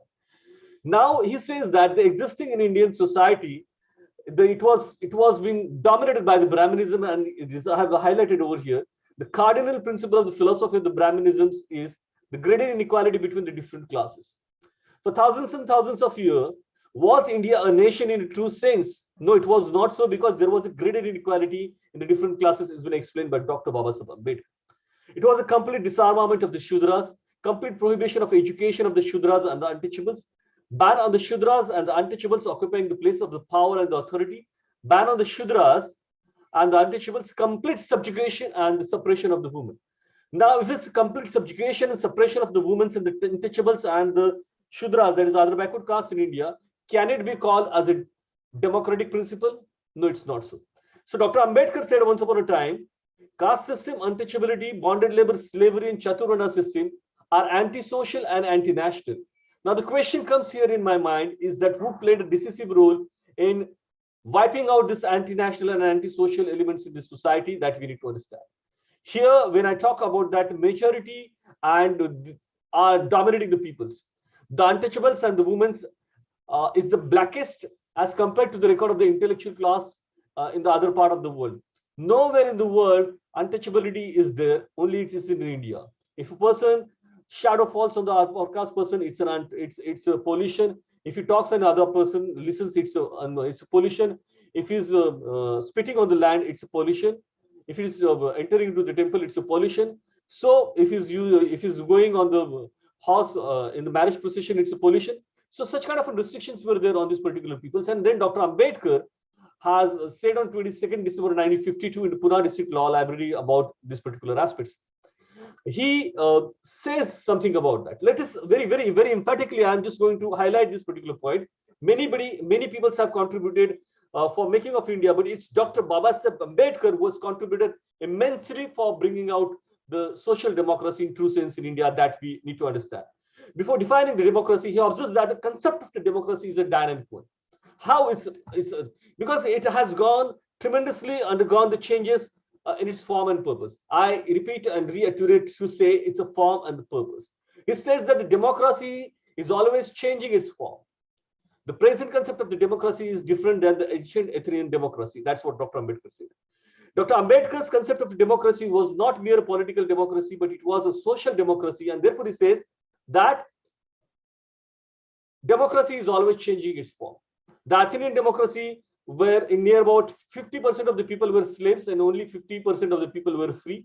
Whereas in present democracy, it is not so. Even it differs from the time to time in the same country. So therefore, we need to understand that Dr. Ambedkar want to emphasize that the democracy should change its form and should change its purpose also. The basic contribution of Dr. Babasaheb Ambedkar is that he contributed a lot to change the purpose of the democracy, bringing in the social democracy. He criticized the Western thinkers who could recognize the social economic contradictions in the life of the Indian society. And I'm just going to skip it out because of the time constraint. Dr. Ambedkar has given a new dimension that is called as the social dimensions to the democracy. या देशामध्ये लोकशाही होती का हा महत्वाचा प्रश्न. या देशामधल्या अनुसूचित जातीच्या लोकांना हाडकी बसणवटीवरती राहावं लागायचं.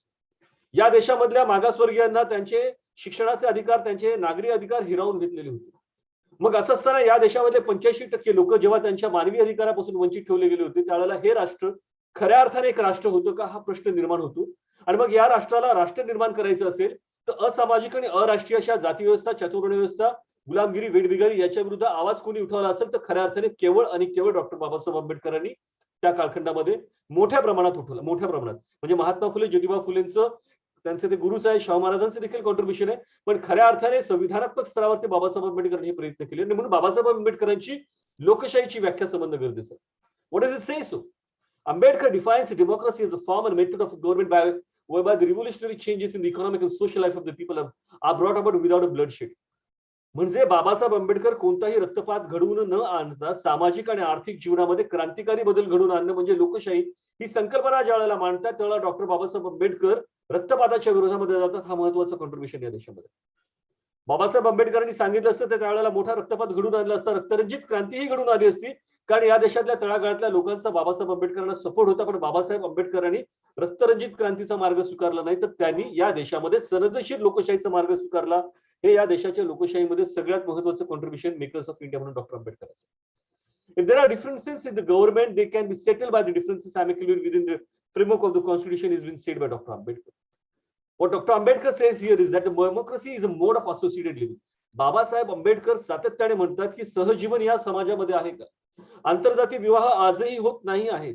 सहभोजन होत असेल तर आंतरजातीय विवाह होत नाहीयेत. मग सहजीवन खऱ्या अर्थाने आहे का, हा महत्वाचा प्रश्न या ठिकाणी निर्माण होतो.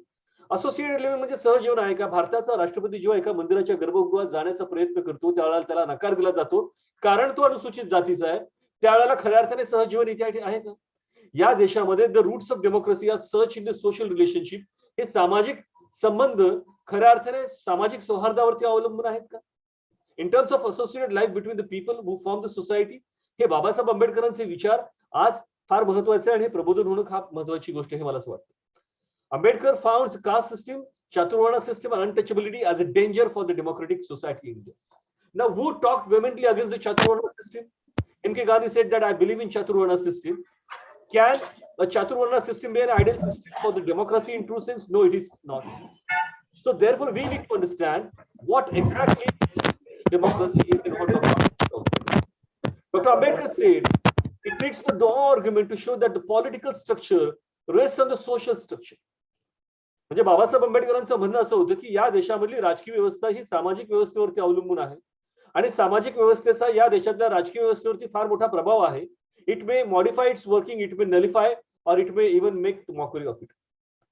म्हणजे बाबासाहेब आंबेडकरांना म्हणायचं असं होतं की सामाजिक व्यवस्थेचा राजकीय व्यवस्थेवरती परिणाम आहे आणि ह्या राजकीय व्यवस्थेवरती परिणाम असल्यामुळे सामाजिक व्यवस्था ही असामाजिक झालेली आहे, अराष्ट्रीय झालेली आहे, कारण या व्यवस्थेमध्ये त्यांनी मोठ्या प्रमाणामध्ये असामाजिक मोठ्या प्रमाणामध्ये सगळ्या गोष्टींना त्या ठिकाणी वाव दिलेला. हा महत्वाचं बाबासाहेब आंबेडकरांचं म्हणणं आहे, हे मी या ठिकाणी मानतो. Doctor Ambedkar was aware that due to the social structure in the India, depressed classes in India had no place in the political structure of India. या देशामध्ये अनुसूचित जातीचा, अनुसूचित जमातीचा माणूस मुख्यमंत्री होऊ शकतो, राष्ट्रपती होऊ शकतो, उपमुख्यमंत्री होऊ शकतो. का होऊ शकतो आता? कारण भारताचं संविधान आहे. बाबासाहेब आंबेडकर येण्यापूर्वी असं कोणतं उदाहरण आहे की अनुसूचित जाती, अनुसूचित जमाती, भटक्याविमुक्त जाती, जनजाती आणि इतर मागासवर्गीय यांना या देशामध्ये पुष्यमित्र शुंगाची प्रतिक्रांती झाल्यानंतर या ठिकाणी राज्यव्यवस्थेमध्ये राजा म्हणून पद मिळालं किंवा महत्वाचं स्थान मिळालं. त्यामुळे आपल्याला हे समजणं गरजेचं आहे, आपल्याला मिळालेलं राजकीय प्रतिनिधित्व, आपल्याला मिळालेलं हे स्थान हे केवळ आणि केवळ बाबासाहेब आंबेडकरांनी केलेल्या आरक्षणाच्या धोरणामुळे आपल्याला सगळं मिळते. म्हणून या देशाच्या बनवण्यामध्ये या देशामधल्या बहुसंख्य लोकांचं प्रतिनिधित्व देण्यामध्ये डॉक्टर बाबासाहेब आंबेडकरांचं फार महत्वाचं काम आहे असं बाबासाहेब आंबेडकरांनी म्हटलेलं आहे. त्यामुळे या सगळ्या गोष्टींना जेव्हा आपण समजून घेऊ त्यावेळेला आपल्याला एक लक्षात येईल की द पॉलिटिकल मेजॉरिटी याबद्दल बाबासाहेब आंबेडकर म्हणतात की ही पॉलिटिकल मेजॉरिटी काय बाबासाहेब आंबेडकर म्हणतात, ही पॉलिटिकल मेजॉरिटी कम्युनल आहे असं बाबासाहेब आंबेडकर म्हणतात. का म्हणतात बाबासाहेब आंबेडकर? हाही महत्वाचा प्रश्न आपल्याला लक्षात घेणं गरजेचं आहे. कारण ह्या पॉलिटिकल मेजॉरिटीने या देशावरती जे काही राज्य केलेलं आहे ते राज्य करत असताना त्यांनी या देशामधल्या तळागाळातल्या लोकांचं नुकसान केलं. Now he has given his particular viewpoints to prevent the majority from forming a government without giving any opportunity to the minorities to have say in it manner. म्हणजे बाबासाहेब आंबेडकर असं म्हणतात की ज्यावेळेला लोकशाहीमध्ये सरकार स्थापन होतं त्या सरकारमध्ये त्या देशामधल्या अल्पसंख्याकांना त्यांचे प्रश्न मांडण्याची संधी असायला पाहिजे, मुभा असायला पाहिजे, जे की या देशामध्ये कधी झालेलं नाही. To prevent the majority from having the exclusive control over the administration and thereby make a tyranny of a minority by majority is impossible. म्हणजे या देशामधल्या अल्पसंख्याकांवरती, मागासवर्गीयांवरती बहुसंख्याकांच्या माध्यमातून, म्हणजे बहुसंख्याक म्हणजे राजकीय बहुसंख्याकांच्या माध्यमातून, पॉलिटिकल एथनोसेंट्रिझमच्या माध्यमातून जे काही होत होतं त्याला विरोध करण्याचं बाबासाहेब आंबेडकरांनी काम केलेलं आहे आणि बाबासाहेब आंबेडकरांनी त्या ठिकाणी मोठ्या प्रमाणामध्ये ह्या सगळ्या गोष्टींना विरोध केलेला आहे. To provide a stable executive necessary for a good efficient administration, it is necessary that everybody gets a presentation and this communal majority will not be tolerated in the democracy is said by Dr. Ambedkar. Now let us go and understand what Dr. Ambedkar's concept of democracy is. The soul of a democracy is the doctrine of one man, one value. Dr. Ambedkar on 26 November had said that we have given one man, one vote. But is there one man, one vote, one value in the society? That is the true problem in Indian society. And that's why when the president of India goes to a temple, the common persons, the pujari of the temple says that you cannot enter because you are a scheduled caste person. So is the question that, is there a one man, one vote, one value for the president of India? No. So therefore, Dr. Ambedkar's concept of the democracy is important. The soul of a democracy is the doctrine of one man, one value. Unfortunately, democracy attempt to give effect to this doctrine only so far as the political structure is concerned by adopting rule of one man, one vote. So it's an important point. Now in India, I being the former secretary of the SC Commission of the government of Maharashtra, I had analyzed the particular cases of the atrocities, and I was also the principal investigator of the HRD Ministry for the SCPO Act case study of Maharashtra, wherein I have studied, and NCRB data is also there, and that data says that every 5 minutes there is one rape on the scheduled caste and scheduled tribe women in India. Now, is this an horrible data we are going with? Is a democratic society's indication? No, it's not so. So therefore, Dr. Ambedkar said that it's a political structure where the one man, one vote is given, but it has to translate into the doctrine of one man, one value. It's a very important point. See, for independence, people have given their life, but for realizing social freedom, for realizing the social independence in the society, Dr. Ambedkar has contributed a lot. This is my hypothesis, and I'm going to prove it with my further submissions over here. Now, he says that it's an economic democracy. There is an equal opportunity is provided to all the peoples. Now, he poses a question, whether this Varna Vyavastha that propagated the idea of greater discrimination is an economic democracy model. No, it's not so. So, caste system and Chaturvarna system are moreover discriminatory. They are undemocratic. They're anti-social. They're anti-national. And there was no one in India who talked about this anti-national and anti-social system that Dr. Ambedkar said. See, even in the annihilation of caste was supposed to be given at Jatpat, Todak Mandal and Lahore, Dr. Ambedkar was asked to change his lines because it was very harsh, they found. Dr. Ambedkar said that I will not change even one pause, even a comma or a inverted comma of my speech, because I know I am true, and he did not give the speech over there, and he was prohibited to give the speech. And it is a wonderful work, that is the annihilation of caste. I already have said that I have already published various books in 15 nations. I had been in Malaysia University. In 15 nations I had been, and this book of annihilation of caste a study. This book was published in the University of Malaysia by the concerned persons over here. There I have already explained my particular points, but time constraint right now. We do not want to install by any means of whatsoever perpetual dictatorship of any particular body of the people. See, it's a democracy that Dr. Ambedkar wanted to establish in India. Kingship is a form of a dictatorship. Therefore, Dr. Ambedkar was against the dictatorship because it is an end of democracy. It's a power of an individual where there are no constitutional ways by which we can solve our issues. Now, Dr. Ambedkar has says that the ideal of an economic democracy is very much necessary, and state socialism should be there. Now, the concept of the state socialism is in part 4 of the Constitution of India. Concept of the state socialism is a part 4 of the Constitution of India, where Dr. Ambedkar has says that this state socialism is very much needed in the people. I would like to correlate over here with the Sun Minchu, the principle given by the Dr. Sun Yat-sen in the China in 1911 revolution. He has published his book. He talks about the state socialism, he talks about the people's livelihood, and talks about the democracy. And therefore, he is a nation builder in China. Then why cannot be Dr. Ambedkar as a nation builder in India, where he talks about the state socialism, democracy? See, Sun Yat-sen talks about the democracy, people's livelihood, and socialism. So he is the father of China. When Dr. Ambedkar talks about the democracy, state socialism, and equality, liberty, and fraternity, and social justice, people's livelihood, then why cannot he be called as the makers of the modern India? Yes, he can. But we have to understand what his contribution is there in true sense. According to Dr. Ambedkar, in an anarchy, the dictatorship, liberty is lost. It's absolutely important point. He was against fascism, he was against racism, he was against kingship, and he never wanted that anarchy. He never wanted to have a dictatorship because liberty is lost. Dr. Ambedkar once upon a time said that a person is dead if his mind is dead. A person is dead, but if his mind is slave. So therefore, he says that slavery of mind is the biggest slavery in the world. Therefore, according to Dr. Ambedkar, social democracy involves two things. One is an attitude of mind, and another is the attitude of respect and equality towards their fellows and social organizations free from the region and social barriers. It's absolutely important. Do we have an attitude of mind towards the fellow citizens in a true sense that we need to understand? No, we do not have. If we have an attitude of self-respect, of respect and equality towards our fellows, then in the newspapers, it would not have been advertised that intercaste marriages are allowed, possible, but SC/STs do not apply. What does it mean? म्हणजे या देशामध्ये आंतरजातीय विवाहाच्या संदर्भामध्ये ज्यावेळेला प्रश्न येतो तेव्हा वर्तमानपत्रांमध्ये येतो की आंतरजातीय विवाह चालेल परंतु SC/ST क्षमस्व, ह्याचाच अर्थ असा होतो की तुमच्या मनामध्ये तुमच्या देशामधल्या तुमच्या सहबांधवांच्या प्रती, तुमच्या बरोबर असणाऱ्या नागरिकांच्या प्रती जो काही भाव आहे हा दुजा भाव आहे, हा इक्वॅलिटीचा भाव नाहीये, रिस्पेक्टचा भाव नाहीये, तुमच्या मनामध्ये तो ऍटिट्यूड नाही. म्हणून डॉक्टर आंबेडकर म्हणतात की social democracy involves two things: an attitude of mind, attitude of respect and equality towards their fellows. This is what he is. Now Dr. Ambedkar further goes on speaking on this political democracy on the four premises. He says that the individual is an end in itself. The individual has certain inalienable rights which must be guaranteed by him by the constitution.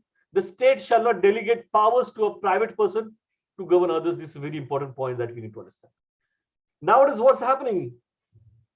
Nowadays, what's happening? All the public sector that was established by the entire government in the due course of time are given to the private sector.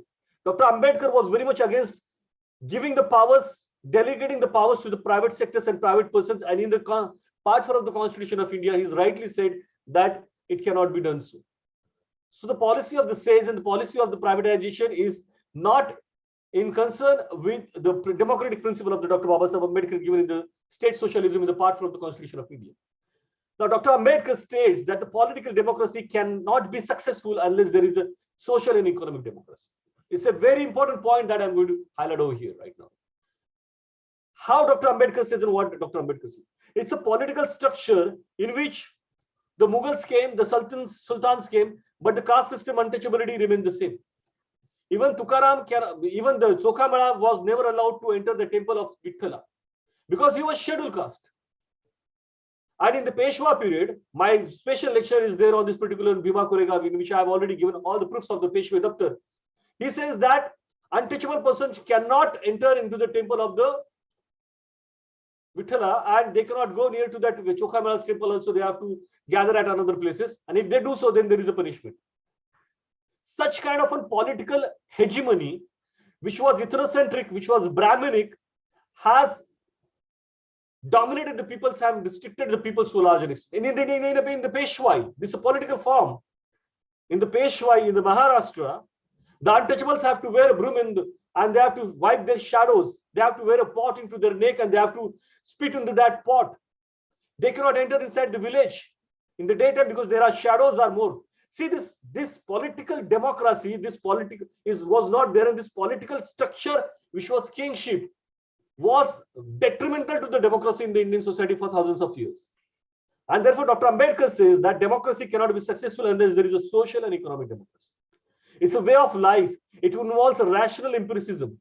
Peshwas were not having the rational empiricism. Emphasis on the individual instrumental nature of the state, voluntarism, law behind the law. Nobility means the state, voluntarism, law behind the law. Nobility means the discussion, the consent, the absence of the perpetual role, and the basic equality of the human relationship. That's what exactly it is. Well, again, I would like to say and reiterate over here that Dr. Ambedkar says, an ideal society should be mobile. म्हणजे समाज कशा असायला पाहिजे असं बाबासाहेब आंबेडकर म्हणतात. बाबासाहेब आंबेडकरांनी या देशामधल्या असामाजिक, अराष्ट्रीय चालीरीती, प्रथा, परंपरा, चातुर्वर्ण व्यवस्था, जाती व्यवस्था, गुलामगिरी, वेठबिगारी, दिव्य पद्धती, बहिष्कार पद्धती या सर्वांच्या विरोधामध्ये आवाज उठवला आणि सांगितलं की आदर्श समाज भारतामध्ये निर्माण करणं गरजेचं आहे आणि आदर्श समाज तेव्हाच निर्माण होईल ज्या वेळेला एका व्यक्तीपासून दुसऱ्या व्यक्तीपर्यंत सहजीवन होईल. An ideal society should be mobile, should be full of channels of conveying a change taking place from in one part to another. In an ideal society, there should be many interests consciously communicated and shared. In other words, there must be social endorsements. Who talked about the social endorsements in the Indian scenario and total system? Was it Raja Rammohn Roy? Was it M.G. Ranade? Was it B.G. Tilak? Was it M.K. Gandhi? Was it Ishwar Chandra Vidyasagar? No, they cannot. With a comprehensive look, it was Dr. Ambedkar because he has faced this dogma of the caste system in his true life. Democracy is the participation of every human being in the formation of the social, economic, and political values that regulated the living men and kept them together. This is what Dr. Ambedkar said. It's a fundamental elements of the democracy. It's a concept of the democracy, in short, where liberty, equality, fraternity, reason, human experience, rule of law, natural rights, and emphasizes on the individual and social relationship is guaranteed. Now, coming back to the law, was there a law? It was a lawless society. Manusmriti, Apasama Dharmasutra, Gautam Dharmasutra, Nanda Smriti, Vishnu Smriti, all are lawless laws in India for thousands and thousands of years, which became the social norms. Apastamba धर्मसूत्र, गौतम धर्मसूत्र, विष्णू स्मृती, नारद स्मृती, मनुस्मृती, वेद यांनी या देशामधल्या विषमतेला खतपाणी घातलं आणि हजारो वर्षापासून अस्पृश्यांना गावकुसाबाहेर ठेवलं, शूद्रांना शिक्षणापासून वंचित ठेवलं, महिलांना शिक्षणापासून वंचित ठेवलं, मानवी अधिकारापासून वंचित ठेवलं, घटस्फोटापासून वंचित ठेवलं, मानवी अनुभवापासून वंचित ठेवलं, त्यांच्या नैसर्गिक अधिकारापासून वंचित ठेवलं आणि मग त्यांच्या सामाजिक सहजीवनाचा संबंधच या देशामध्ये येत नाही. अशा वेळेला राष्ट्र निर्मितीची खरी प्रक्रिया जर कोणी केली असेल ती डॉक्टर आंबेडकरने केली आहे. आणि म्हणूनच बाबासाहेब आंबेडकर त्यांच्या 26 जानेवारीच्या भाषणामध्ये काय म्हणतात ते बघ, फार महत्वाचं भाषण आहे. On 26 January 1950 we are going to enter into the life of the contradiction. 26 January 1950 ला आम्ही एका विरोधाभासाच्या जीवनामध्ये प्रवेश करणार आहोत. बाबासाहेब आंबेडकर ज्यांनी या देशाचं संविधान दिलं, जे या देशाच्या मसुदा समितीचे अध्यक्ष होते, ज्यांच्या कालखंडामध्ये ही 395 आर्टिकल, अनुच्छेद आणि 9 अनुसूच्या आल्या, त्या बाबासाहेब आंबेडकरांनी 8,500 प्रश्नांना सामोरं गेल्यानंतर म्हटलं, we are entering into the life of the contradiction. On 26 January 1950, we are going to enter into the life of the contradiction. In politics, we will have inequality. In politics, we will have inequality. In social and economic life, we will have inequality. राजकारणात आम्ही समता प्रस्थापित करू, परंतु सामाजिक आणि आर्थिक जीवनामध्ये आम्ही मात्र विषमतेमध्येच जगणार आहोत. In politics, we will be recognizing the principle of one man, one vote and one vote, one value. राजकारणामध्ये एक माणूस एक मत आणि एक माणूस एक मूल्य हे तत्व आम्ही देणार आहोत, परंतु सामाजिक आणि आर्थिक जीवनामध्ये जे सामाजिक आणि आर्थिक स्ट्रक्चर आहे त्याच्यामध्ये वन मॅन वन व्हॅल्यू या तत्वाला आम्ही मात्र काळेमाफ असणार आहोत. आणि मग बाबासाहेब आंबेडकर म्हणतात त्या ठिकाणी, how long shall we continue to live in this life of contradiction.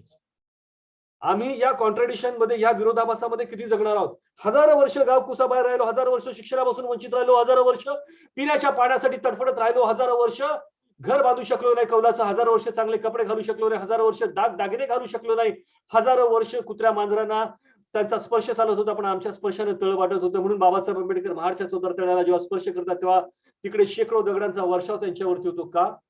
कारण बाबासाहेब स्पर्श होतो. 108 घागरी पाणी त्या ठिकाणी गायीचं शेण मलमूत्र टाकून स्वच्छ करण्यात आल्याने माणसाच्या स्पर्शाने ते पाणी अपवित्र झालं, ही मान्यता ज्या ठिकाणी. म्हणून बाबासाहेब आंबेडकर म्हणतात, how long shall we continue to live this life of contradiction, how long shall we continue to deny equality in social and economic life. If we continue to deny it for long, we will do only so by putting the political democracy in the pearl.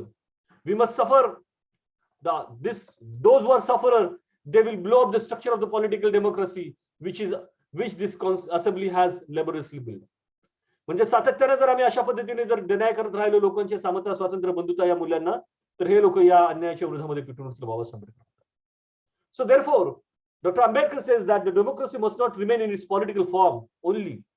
He says that the political democracy must be based on the social democracy to fulfill the aims and objectives inclusive. This social contradiction of inequality prevailing in India was harmful for the success of democracy. स्वराज्यासाठी लढणारे किती होते हा महत्वाचा मुद्दा आहे, आणि सुराज्यासाठी लढणारे किती होते हा दुसरा महत्वाचा मुद्दा आहे. सुराज्यासाठी लढणाऱ्यांना मवाळ गट म्हटलं जातं आणि स्वराज्यासाठी लढणाऱ्यांना जहाल गट म्हटलं जातं. मग बाबासाहेब आंबेडकरांनी सुराज्यासाठी लढलं, मग त्यांना मवाळ का म्हणत नाही हा महत्वाचा प्रश्न आहे.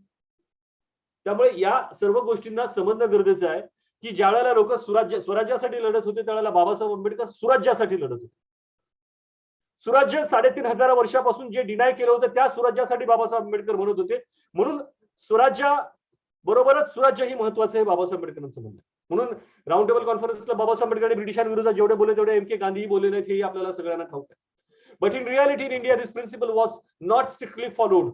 Therefore, Dr. Ambedkar feared that the social contradiction prevalent in the society for no longer the depressed and suppressed classes in India may blow up the structure of the political democracy. Dr. Ambedkar appealed the nation to observe the social democracy in India for the success of democracy. It's absolutely important. Now, what are the essential conditions of a democracy that we need to understand? Well, speaking about this particular point, I would like to ask the people or organizer how much I can talk. And they asked me to stop. Maske sir, मी बोलायला लागलो तो बोलत राहतो, त्यामुळे मला एक 10-15 मिनिटं थांबायचं, तुम्ही मला त्यावेळेला हे कराल, ठीक आहे? Okay, let me go ahead.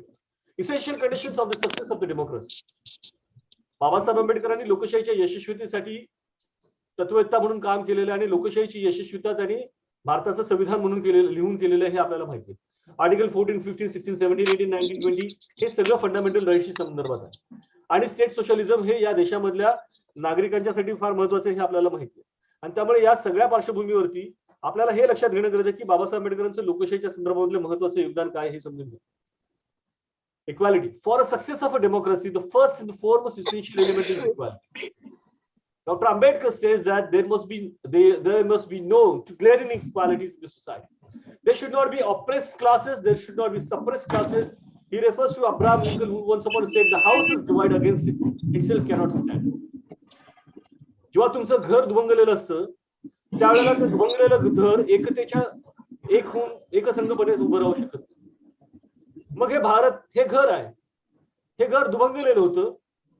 शूद्रांना वेगळी वागणूक, अतिशूद्रांना वेगळी वागणूक आणि उच्चवर्णीयांना वेगळी वागणूक. मग अशा दुभंगलेल्या घरामध्ये एकता कशी साधली जाणार हे बाबासाहेब आंबेडकर प्रश्न. म्हणून दुभंगलेल्या घराला एकत्रित आणण्यासाठी या ठिकाणी समतेचं तत्वज्ञान असलं पाहिजे. बाबासाहेब आंबेडकरांनी त्या ठिकाणी पुटक केलेला हा महत्वाचा प्रश्न. Paternity and liberty are the derivative.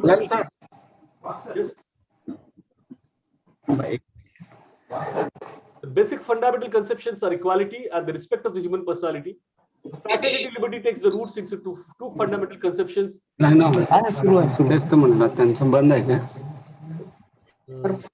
Shall I continue? No, बोला ना sir. Thank you. You stop me. 5 minute नाही, तेथूनच होईल. Okay.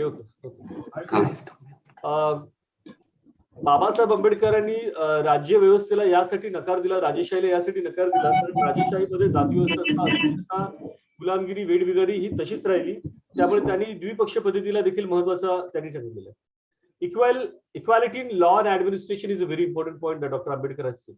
This is absolutely important that we need to understand. Was there an equality of opportunity? This is what we need to understand. या देशातल्या प्रशासनिक व्यवस्थेमध्ये फार मोठा problem आहे असं बाबासाहेब आंबेडकर म्हणतात. आणि ते म्हणतात की ही जी हिंदू ज्युडिशियल सिस्टीम आहे that is based on Manusmriti, which is based on the graded discrimination. And this graded discrimination in the law cannot be tolerated. So administration कसं असावं, प्रशासन कसं असावं, बाबासाहेब आंबेडकर म्हणतात the administration must be well responsive, responsible, impartial. So was Indian administration for thousands of years was well responsive, responsible and impartial? तुकारामाच्या गाथा पाण्यामध्ये इंद्रायणीमध्ये बुडवण्यात आल्या का? कारण त्यांनी या देशामधल्या अंधश्रद्धेच्या विरोधामध्ये आवाज उठवला. चोखा मिळाला मंदिरामध्ये दिलं नाही प्रवेश, मंक्याला दिला नाही, कर्ममेळाला दिला नाही. या देशातल्या प्रशासन व्यवस्थेमध्ये अस्पृश्यांनी ज्यांनी वेद शिकण्याचा प्रयत्न केला, ज्यांनी उच्चारण्याचा प्रयत्न केला, त्यांच्या कानामध्ये गरम शिष्याचा रस ओतला गेला. मग हे प्रशासन रिस्पॉन्सिव्ह आणि इम्पार्शियल आहे का हे बाबासाहेब आंबेडकर म्हणतात. आणि ते म्हणतात की it should be condemn, it should command obedience and authority. That's what doctor Ambedkar has said. So therefore we must as a government, म्हणजे आता प्रशासनाने काय केलं पाहिजे, सरकारने काय केलं पाहिजे, या संदर्भामध्ये देखील बाबासाहेब आंबेडकरांची भूमिका ही अत्यंत महत्वाची आहे. आणि त्यामुळे मला असं वाटतं की नेशन बिल्ड करण्यामध्ये डॉक्टर आंबेडकरांचं खूप महत्व. In which men in power will give their undivided allegiance to the best interest of the country. सत्तेमध्ये असणारे लोक केवळ मुठभर उच्चभ्रूंची सत्ता त्यांच्याकडे ठेवतील असं नाही, तर त्यांनी सर्वसामान्य लोकांचा त्या ठिकाणी आवाज उठवला पाहिजे. Of the people, by the people, for the people म्हणजे काय? लोकांचे लोकहिताकरता लोकप्रतिनिधीमार्फत चालवले जाणारे लोककल्याणकारी राज्य म्हणजे लोकशाही, ही व्याख्या डॉक्टर बाबासाहेब आंबेडकरांना अभिप्रेताने रायटिंग अँड स्पीचेसच्या समितीमध्ये त्या सगळ्या त्या खंडांमध्ये आलेले. महात्मा ज्योतिबा फुले समितीचा मी सदस्य होतो, त्यामुळे क्लोजली ह्या सगळ्या गोष्टींचा मी अभ्यास केलेला.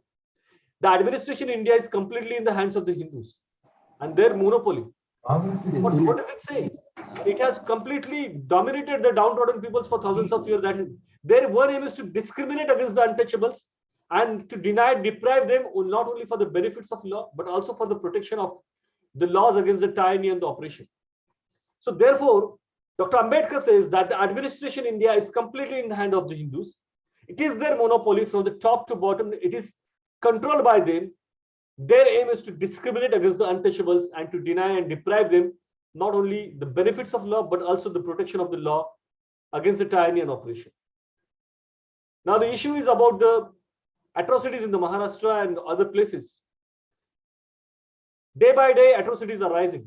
I reiterate and say that every 5 minutes one woman from the SC/ST is being raped in India. This is the data given by the NCRB. Why it's happening so?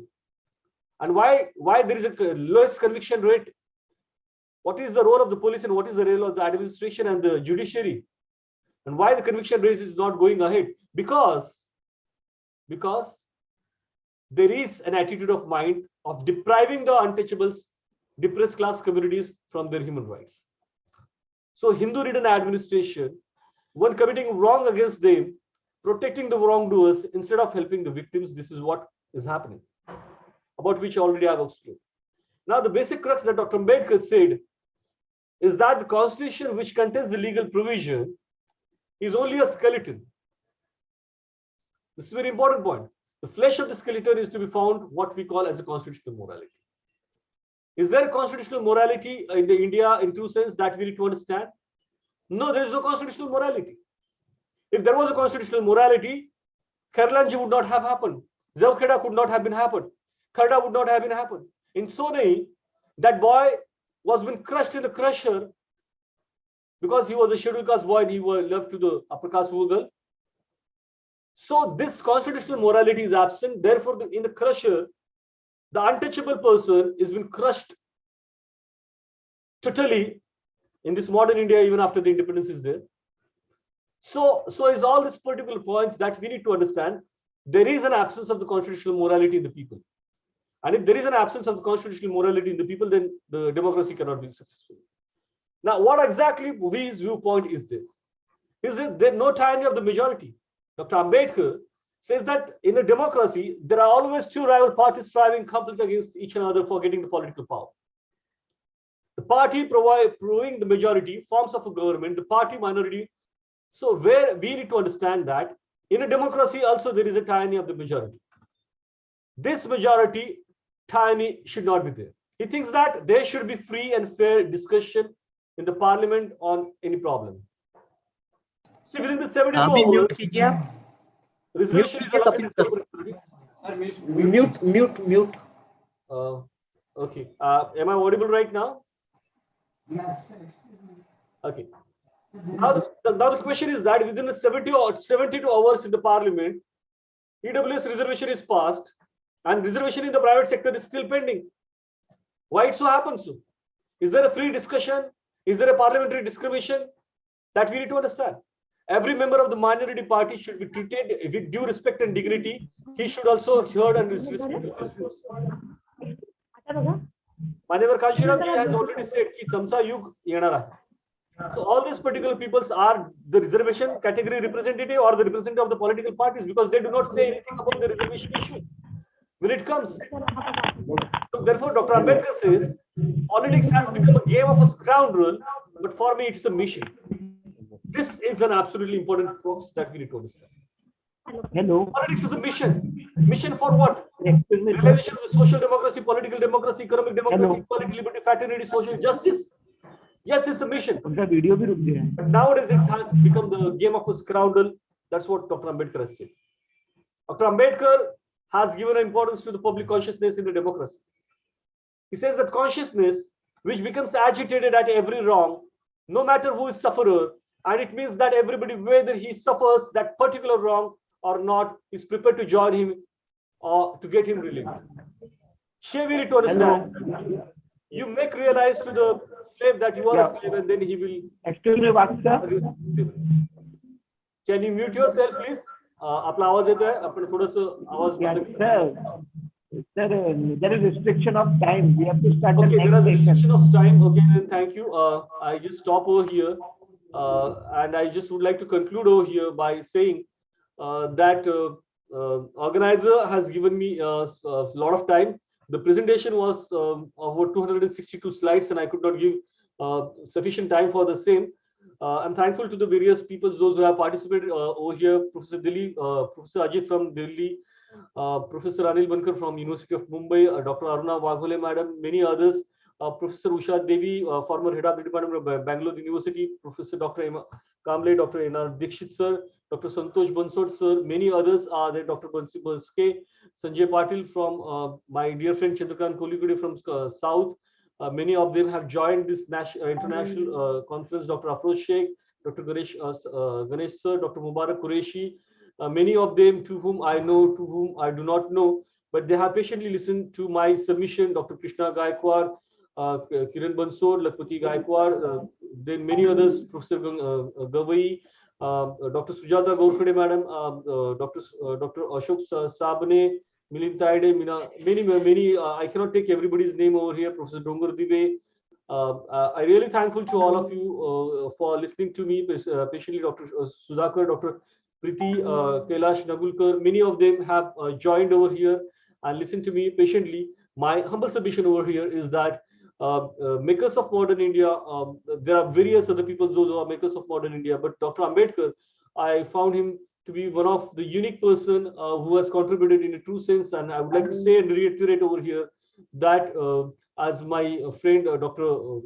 Koretti also has been pointed out, that Dr. Ambedkar played a decisive role in this particular manner, that he contributed a lot to bring out the socio-economic changes in the life of the people without any bloodshed. He said once upon a time, what is democracy is bringing out the revolutionary changes in the life of the people, in the socio-economic life of the people without bloodshed is a democracy. And he truly, in the form of the constitution, has brought about equality, liberty, fraternity, social justice in the Indian society. And the reservation policy is there because of that. The people in the India have got a lot of facilities, and their life has been transformed. Those who are living in the darkness have been changed. Professor Jitendra Varshinkar is also there. I remember the poem of Arun Kamble over here is in Marathi. आज माझा प्रत्येक शब्द आभाळ झाला. आज माझा प्रत्येक शब्द आभाळ झालाय. मी पडून होतो, सडून होतो, कुडून होतो. इतक्यांदा अर्थच नव्हता माझ्या शब्दाला. आज माझा प्रत्येक शब्द आभाळ झालाय. मी पडून होतो, सडून होतो, कुडून होतो. इतक्यांदा अर्थच नव्हता माझ्या शब्दांना. माझा शब्द कानाकोपऱ्यात पडलेला. माझा शब्द कोनाड्यात पडलेला. आज माझा शब्द साता समुद्रापलीकडे गेलाय. आज माझा प्रत्येक शब्द आभाळ झालाय. मी पडून होतो, सडून होतो, कुडून होतो. इतक्यांदा अर्थच नव्हता माझ्या शब्दांना. आज माझा प्रत्येक शब्द आभाळ झाला. शब्दांना आभाळपण देणारं, माणसांना आभाळपण देणारा माणूस म्हणजे डॉक्टर बाबासाहेब आंबेडकर. आणि त्यामुळेच या देशाच्या राष्ट्र उभारणीमध्ये त्यांचं महत्वाचं योगदान आहे असं या ठिकाणी मी प्रतिपादित करतो. आणि आपण सर्वांनी या ठिकाणी शांतचित्ताने हे ऐकून घेतले त्याबद्दल मी तुमचे आभार मानतो. Once again thank you everybody. Sir खूप छान व्याख्यान आहे. धन्यवाद. थँक्यू खूप छान व्याख्यान होतं. डॉक्टर मिता Ramteke madam, US Sawant sir, thank you sir. छान व्याख्यान. Thank you sir. Thank you, Watson. Thank you. Sir, in his speech, brought out India as a nation, and which earlier was a nation of upper caste, and we have a large section of neglected society. It was Dr. Ambedkar who brought the ignored in the mainstream, and hence he is the most important architect of this modern India. His Dr. Ambedkar's aspect of democracy was a social one. He gave social dimensions to Indian democracy, and today more people are contributing towards the development of this nation. They are able to contribute towards the development of this nation. That is possible only because of the reservation policy that was proposed by Dr. Ambedkar. Then about the political democracy, it rests on the principle which were given by Dr. Ambedkar, and these are the essential conditions for democracy to succeed. But sir has also come out with a point that there is absence of constitutional democracy in India. So along with we had the other speakers in this inaugural session. Dr. Dixit in his speech mentioned the contribution not only of leaders but also of the industrialists who have contributed to this nation, along with the social reformers. Then Dr. Sanjay Thakuri, Joint Director, Nagpur Region of Higher Education. He talked about spiritual, cultural, and economic development of the nation, and the contribution of the people who have helped the progress to on this side of on this aspect of the democracy. Then Dr. Chaudhary, Honorable Vice Chancellor of Nagpur University, he talked about different domains, different directions, and about the beginners who didn't have that advantage that the people who came afterwards had. But everyone matters. This is what he had said. Dr. Shyam Poreti in his keynote address covered every aspect, right some geographical, social, and economic in his speech. And finally, it was the chairman of the inaugural session, Dr. Sanjay Thakuri, who had just finished off with his speech. Now, as we enter the last phase of this inaugural session, I invite Dr. Deepali Bhave, Professor and Head, Department of History, Women's College of Arts and Commerce, New Nandanvan, Nagpur, to propose the vote of thanks and to hand over the mic to Professor Amit Tijare thereafter for further proceedings. Over to you, Dr. Deepali Madam.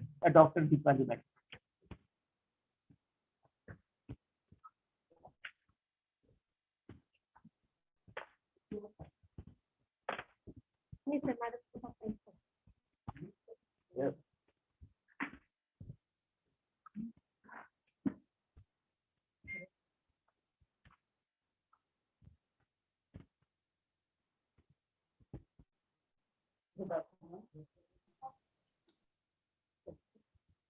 Good afternoon.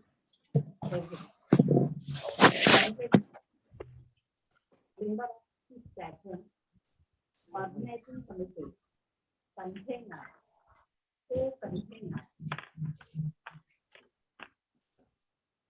honorable chief guest of the station, Dr. Subhash Chaudhary sir, respected inauguration and Dr. Sanjay Thakuri sir, chairperson of the station, Professor Dr. Sanjay Thakuri sir, director of Westphalia Government Institute of Art and Social Sciences, Nagpur. Our honorable principal, Dr. Irrigation, Women's College of Arts and Commerce. Respected Principal Ma'am, Dr. Sabia Kosar Ma'am, Principal Umme Salma, Girls College, Nagpur, and all the participants. It is such an honor for me to get the opportunity to thank you all visitors. On behalf of the Department of History, Women's College of Art and Commerce, Nagpur, Vasantrao Naik Government Institute of Arts and Social Sciences, Nagpur, and Umme Salma Girls College, Nagpur, I extend a warm welcome to all of you. I would like to express my gratitude to all esteemed delegates of the International Conference for their presence and contribution to make this conference a great success. I extend my gratitude to our Honorable Uday Sawant, Minister of Higher and Technical Education, Government of Maharashtra, Dr. Dhanraj Maniji, Director, Higher Education, Government of Maharashtra, Mrs. Savitri Tai Ropre, President, Westphalia Mahila Samsthan, Nagpur, Mufti Muhammad Abdul Qadir Khan Sahab, President, Jamia Arabia Rashidiyya Society, Nagpur. Our organizing committee, Dr. B.R. Machiavelli, member of our convener, and my colleague, Professor Satish Rathod sir, Sujata Godkhe ma'am, Director sir, Professor Abhijit Mendhe sir, Ashish Tende sir, Mangesh Tampure sir, Singhel sir, Durgesh Vasit sir,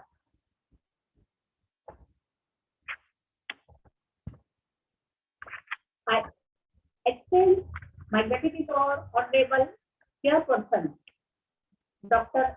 Sanjay Thakuri sir, and keynote speaker, Dr. Al-Khwarizmi sir, to take out time from their busy schedule and to grace the event.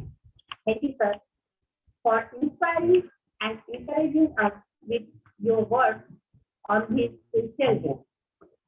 I extend my special thanks to Dr. Sujata Das ma'am, Principal Dr. Enlightenment sir, Principal Sabia Kosan ma'am. I extend these thanks to Dr. Kapil Singh sir for comparing the inaugural session. I extend my gratitude to the organizing committee of the conference, even amidst the pandemic. I must thank the technical team colleagues for working hard for the past 2 days to make this conference successful.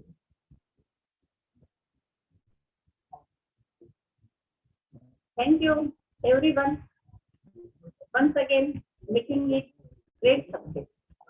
I would like to thank everyone who has supported this conference directly and indirectly. Thank you. Thank you.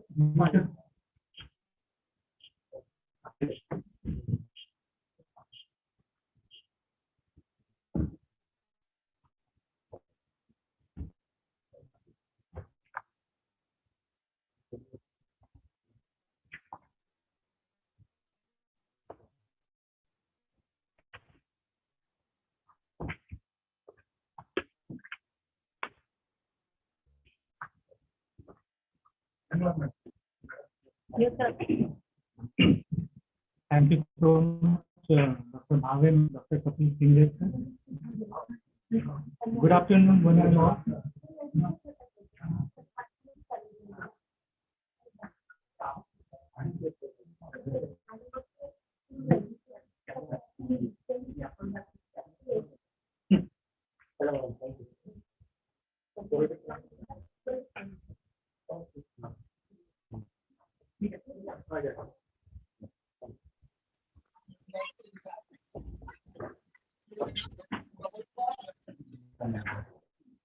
Perfect.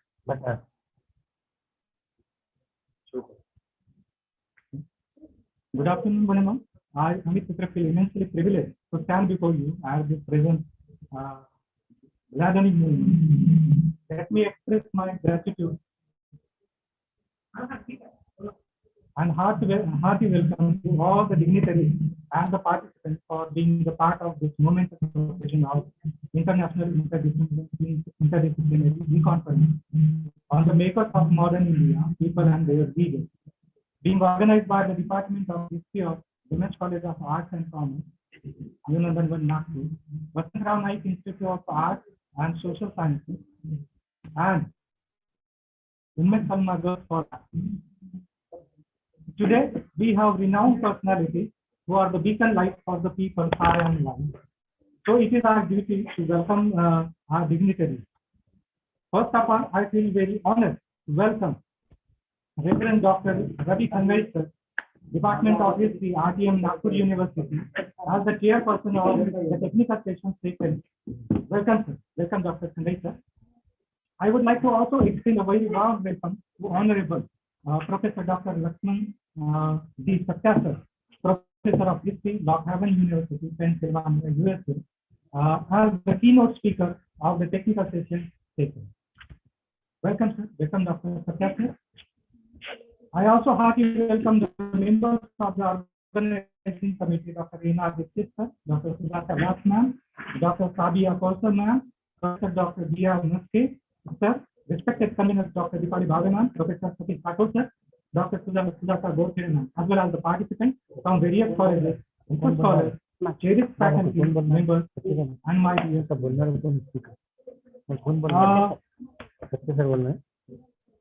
Henry Ford says, coming together is the beginning, keeping together is progress, and working together is a success. It was in this mantra of working together that has brought us where we are today.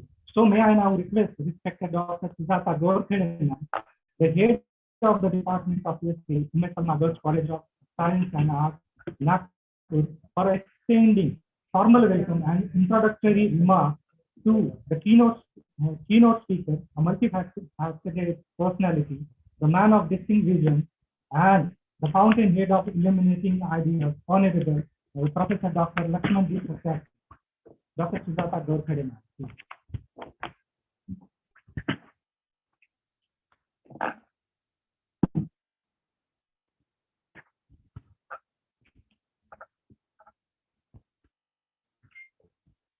I am Dr. Sujata Gaurkhade, Professor of English Girls College, Nagpur.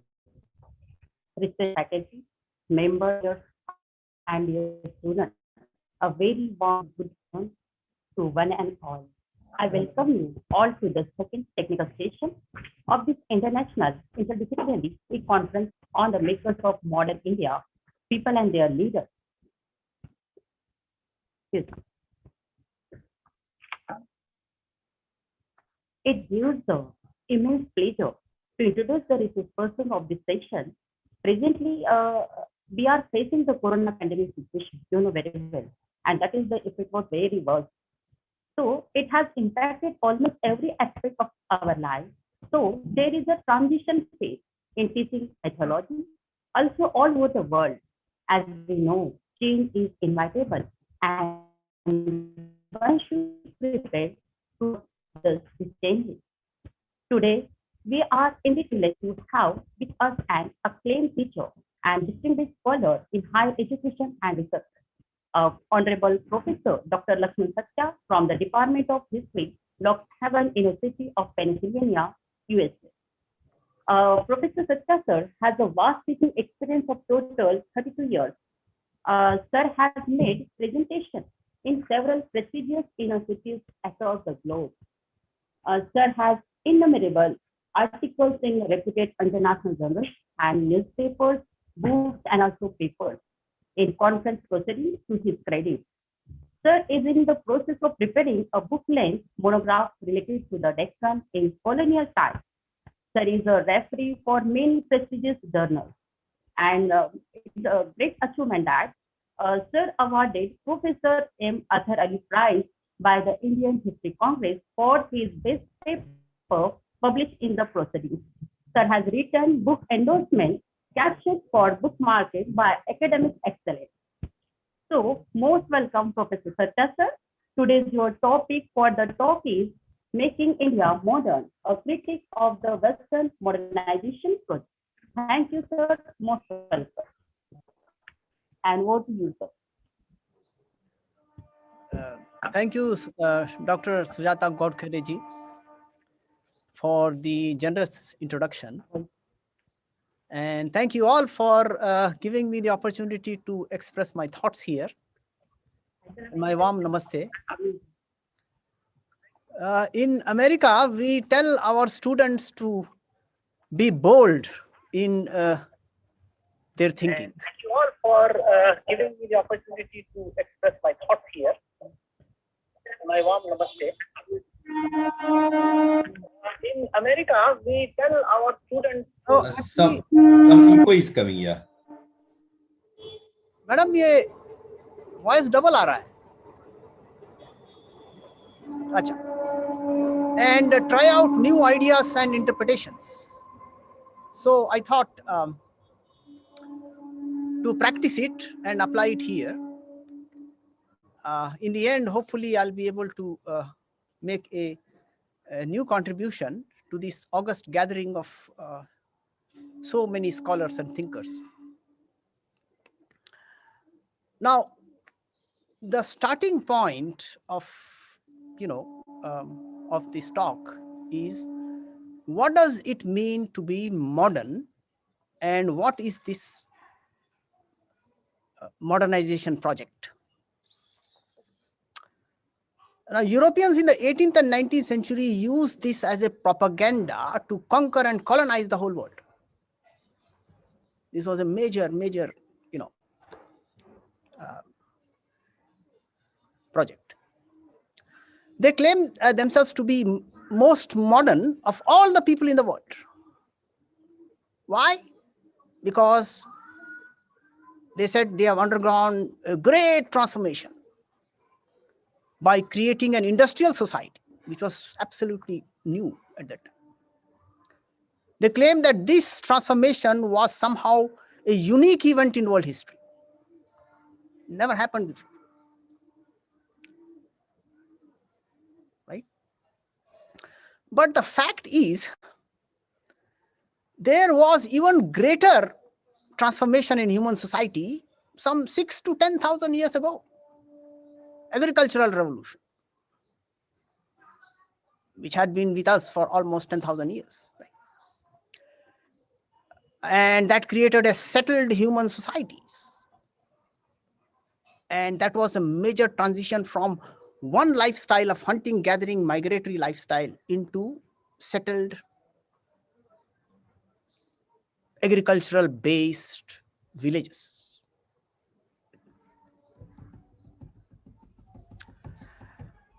Okay, this happened in many places in the world.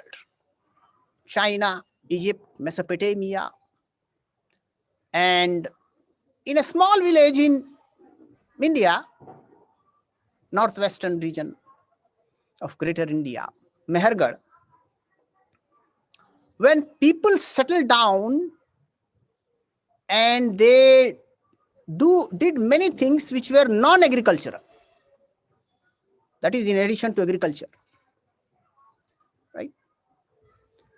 Now the entire mode of production changed, like the development of handmade tools, commodities of day-to-day use, such as clothing, shoes, food processing, medicines,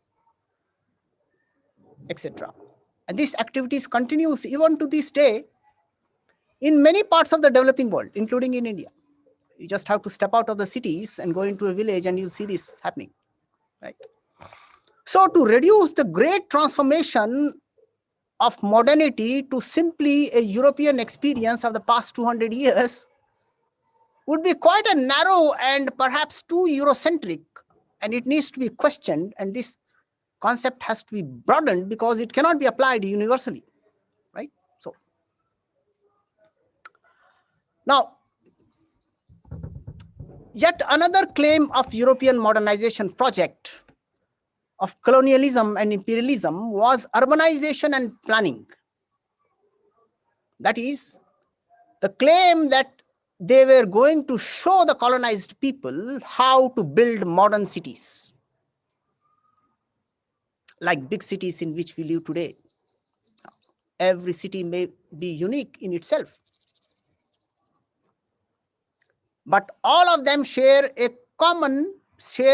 certain common features,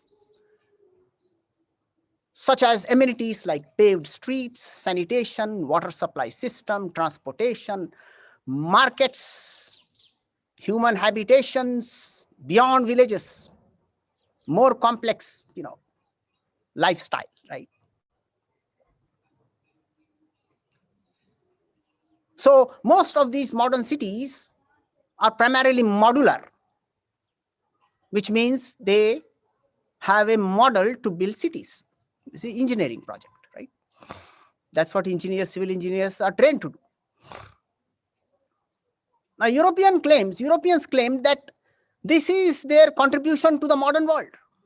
Hence, their mission is to civilize, quote unquote, the non-European societies who are, quote unquote, uncivilized, right? That is, urbanization was associated with civilization. Hence, modern agrarian societies was condemned as backward. But, is urbanization really a European phenomenon only? Historians and scholars, archaeologists and thinkers have raised this question, right?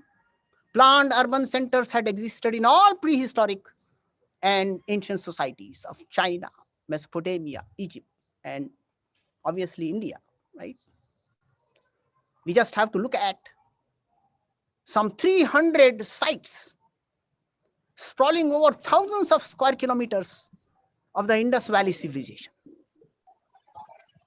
It has all the characteristics of a modern city, like standardization, which means they all shared a common urban architectural design of roads, drainage systems, weights and measures, signs and symbols, building structures, markets, ceremonial and residential centers.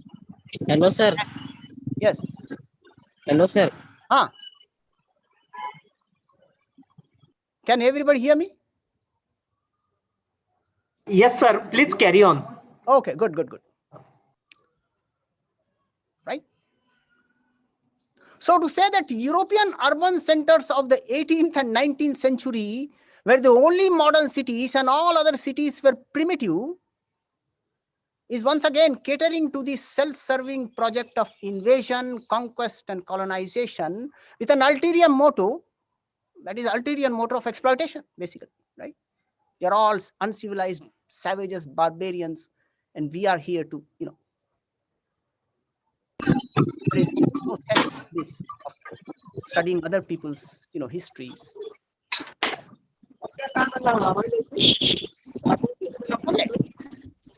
So when first iron and steel sheets rolled out of the mills of Manchester, England, then Sweden, France, Netherlands, Germany, and Italy, during the Industrial Revolution of the 18th and 19th century, it was hailed as a great achievement of human ingenuity and a gift to the whole world. And that modern states were created from this hard metal technology, right? You need really solid metals to build solid structures.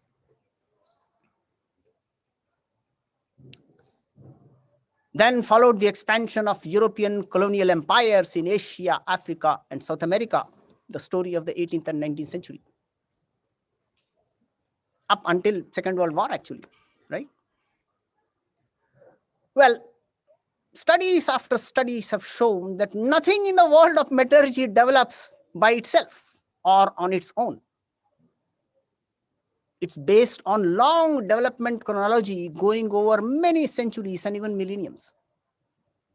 The knowledge of the modern industrial steel could not have been possible without harking back to when the iron technology itself came into existence, right? There is a connection between present and the past. Established scholarships in the Indian subcontinent suggest latest that the use of coal and charcoal-based production of iron and steel in eastern India and the Deccan Plateau in the first millennium CE. That's Iron Age, beginning of the Iron Age, right? And that steel was actually not that bad, really, for that time. And the very first centralized state of Magad, with a capital center of Pataliputra, arose precisely in the coal and iron belts of eastern India. From this emerged the solid iron-based empire of Mauryas, and we all know that.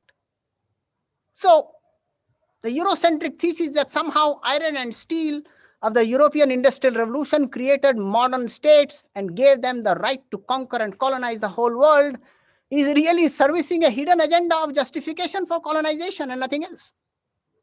In the name of modernization, you go and conquer your other people, right? It's ringing here. Okay. Well, the Mauryans did a lot better. They did not go out to conquer and colonize the world, nor did they have any desire to do so. Right? Now, coming to the Enlightenment movement in the 17th and 18th century, France celebrated the power of reason and rationality. Right? This was hailed as some kind of a genius of the European mind, some kind of a discovery of a key to understanding the natural world, right? We have the key to understand how this mango tree at the back developed, right?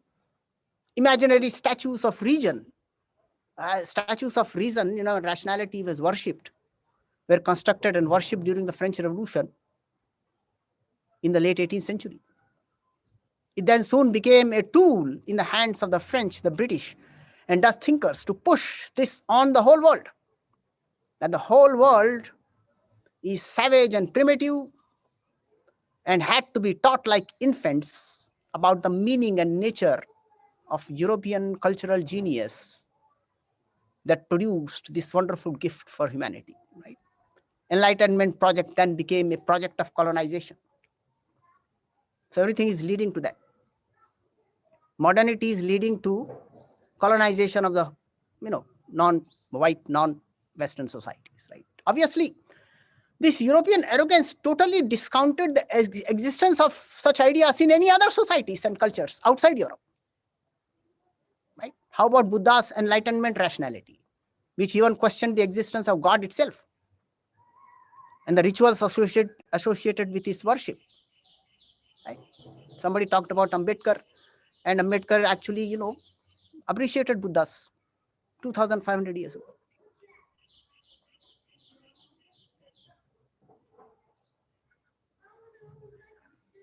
Then, of course, we have these Charuvakas of the mid-first millennium BCE, who had clearly drawn a clear distinction between reason and religion.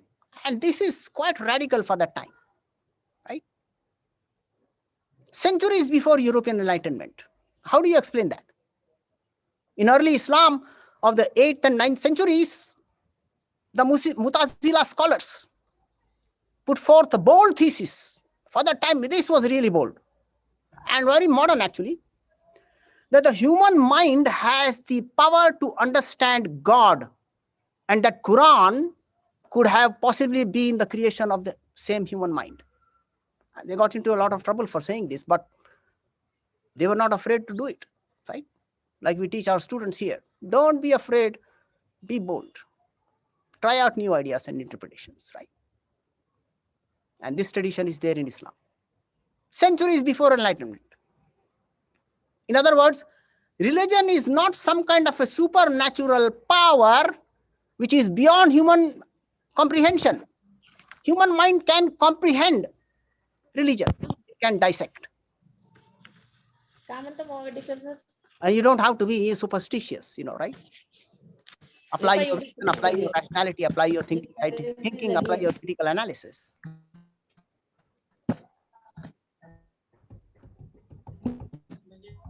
And this is happening 2,500 years ago. Organizer, please request everybody to mute themselves. Some disturbance is coming. Yes, some disturbance is coming. You're right. There is a train track at the back. Here, if there is a train passing, then I'll have to stop for a few minutes. Okay. Right.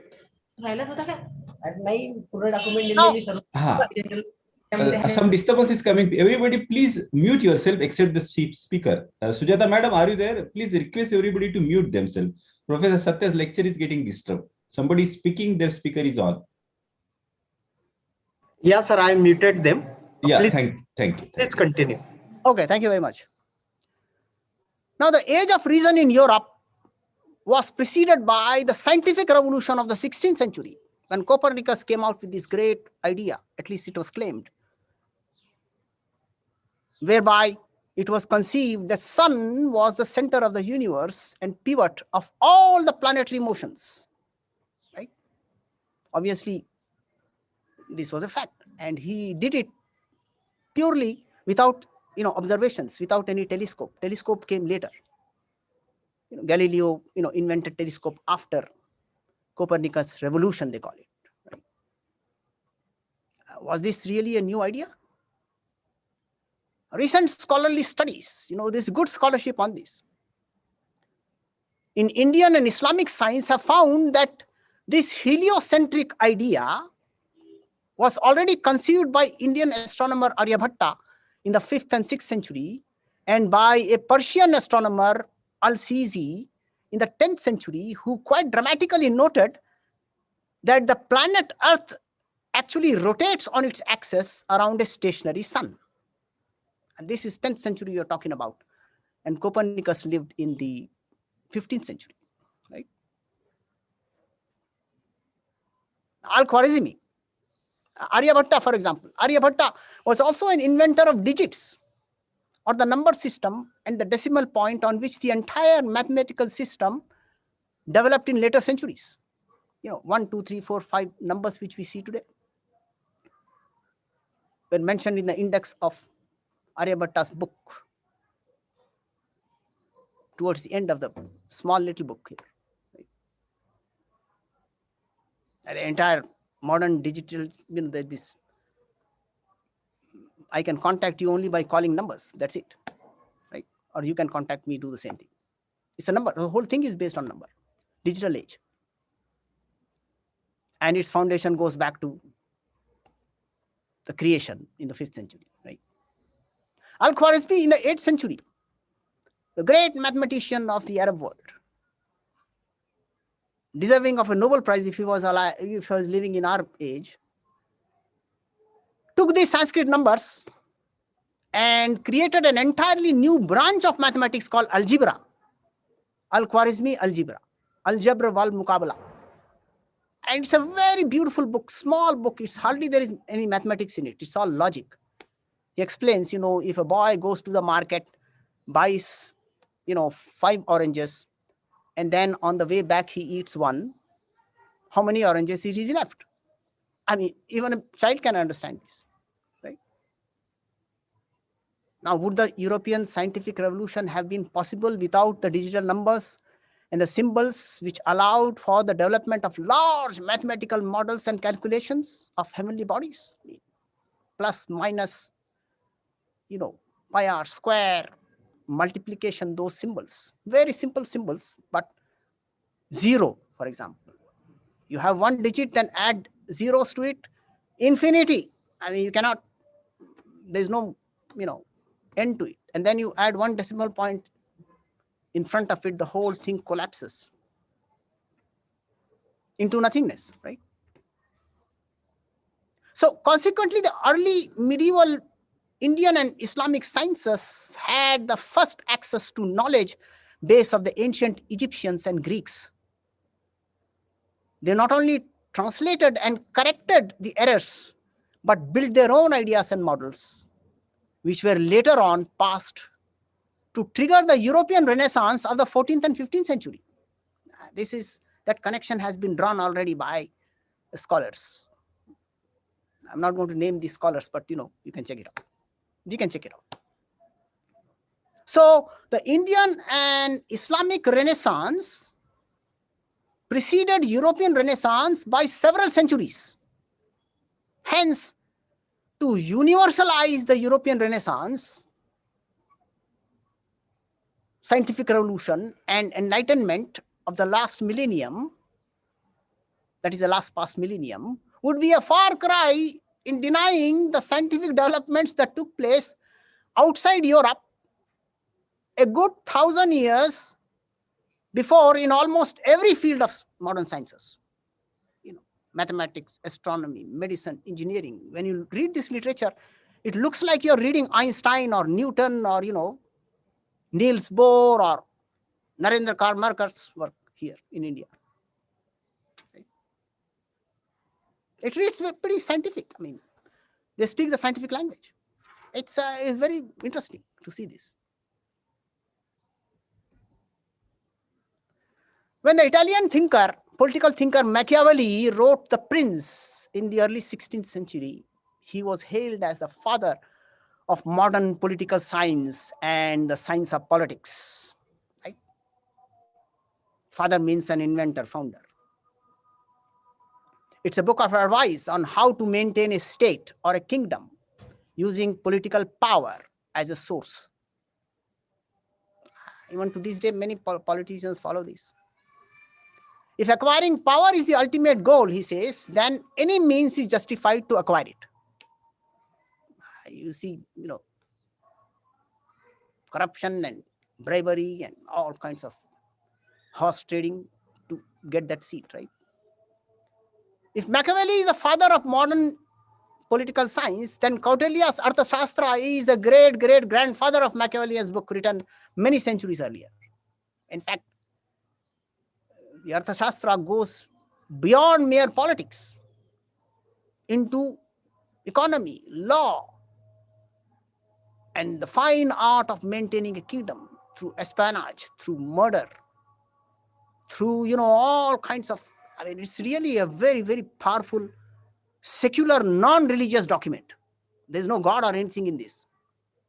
Your idea is to acquire power, artha, acquire wealth, right? Don't waste your time thinking about God and thinking about what's going to happen to me in other life. I'm going to hell or heaven, whatever.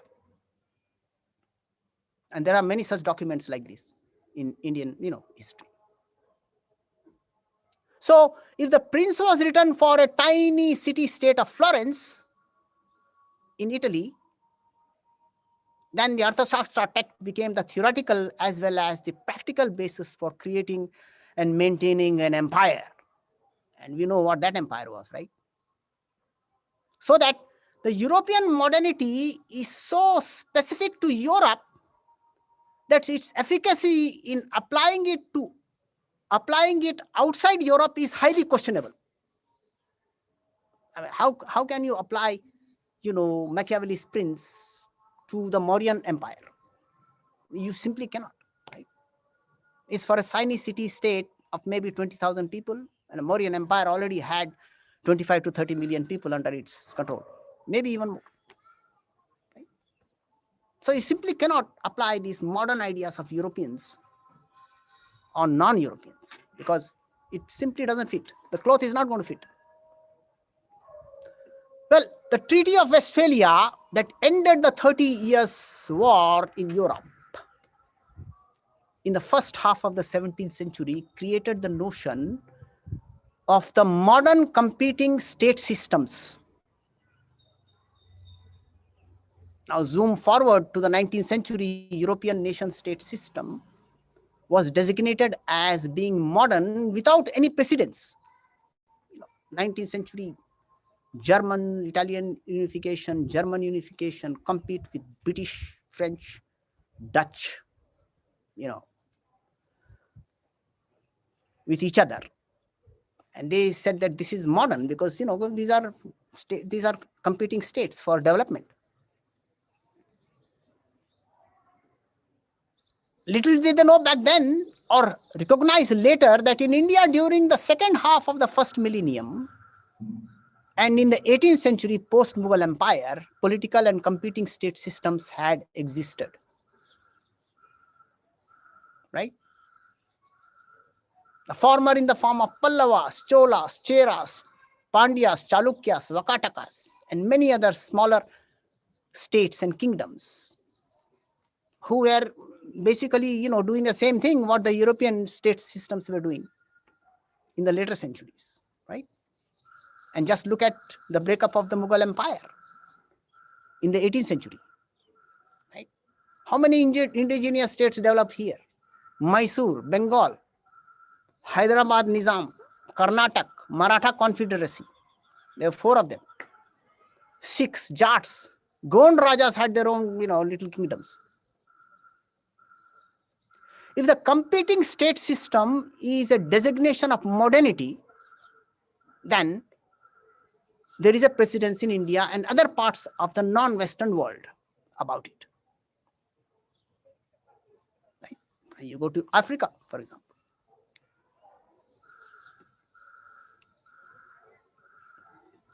Now, Europeans touted that the modern states are guided by an established legal and well-functioning administrative system like those that developed in England and France after the revolutions of 1688 and 1789, followed by similar state structures in Netherlands, Switzerland, and America, because this was transported to North America by Europeans.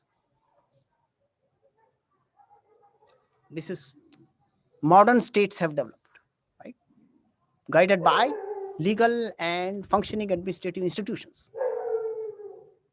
Now, scholars of Ottoman Turkey and the Mughal Empire, once again, have overwhelmingly established, and this is established now, there is no question about it, that these 2 states were not feudal, they were actually modern. They were highly monetized economies, enriched by the new money. There was in the form of gold and silver, bullion coming into the world economy, there was a tremendous increase in money supply in the 16th century from the Americas. And these two were also open market based economies with low internal and external tariffs that encouraged local production and export, trade in textiles, pharmaceuticals, pepper, food grain, shipbuilding. The revenue system of these two empires were totally independent of their administrative and military system. Like we have the Reserve Bank of India, right?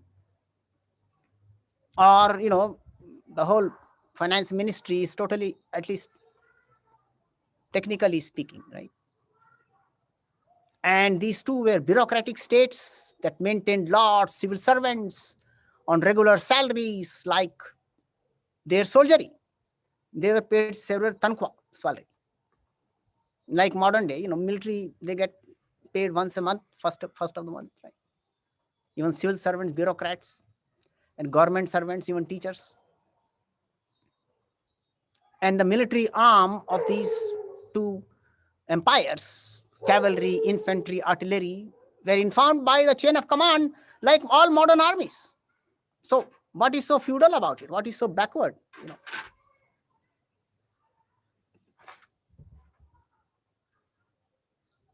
There's not even any debate about this anymore. It's settled that Mughal Empire was a modern state. When the British periodized medieval India as the Islamic Dark Age and their own empire as modern, it couldn't work because what was deemed as feudal period in European historical context does not adequately fit into India's historical chronology. There was feudalism in Europe after the fall of the Roman Empire, right? For almost 1,000 years. How can you apply that to India? The whole chronology basically collapsed. Ancient India is Hindu, medieval India is Muslim, modern India is British. In fact, some scholars have argued that ancient India was not Hindu, it was actually Buddhist. Or there was a very strong Buddhist presence, at least up until 6th, 7th century, right? Up until the Gupta period. Or Vakatakas for the Deccan. Right? So this British periodization of India along religious communal lines is fundamentally flawed.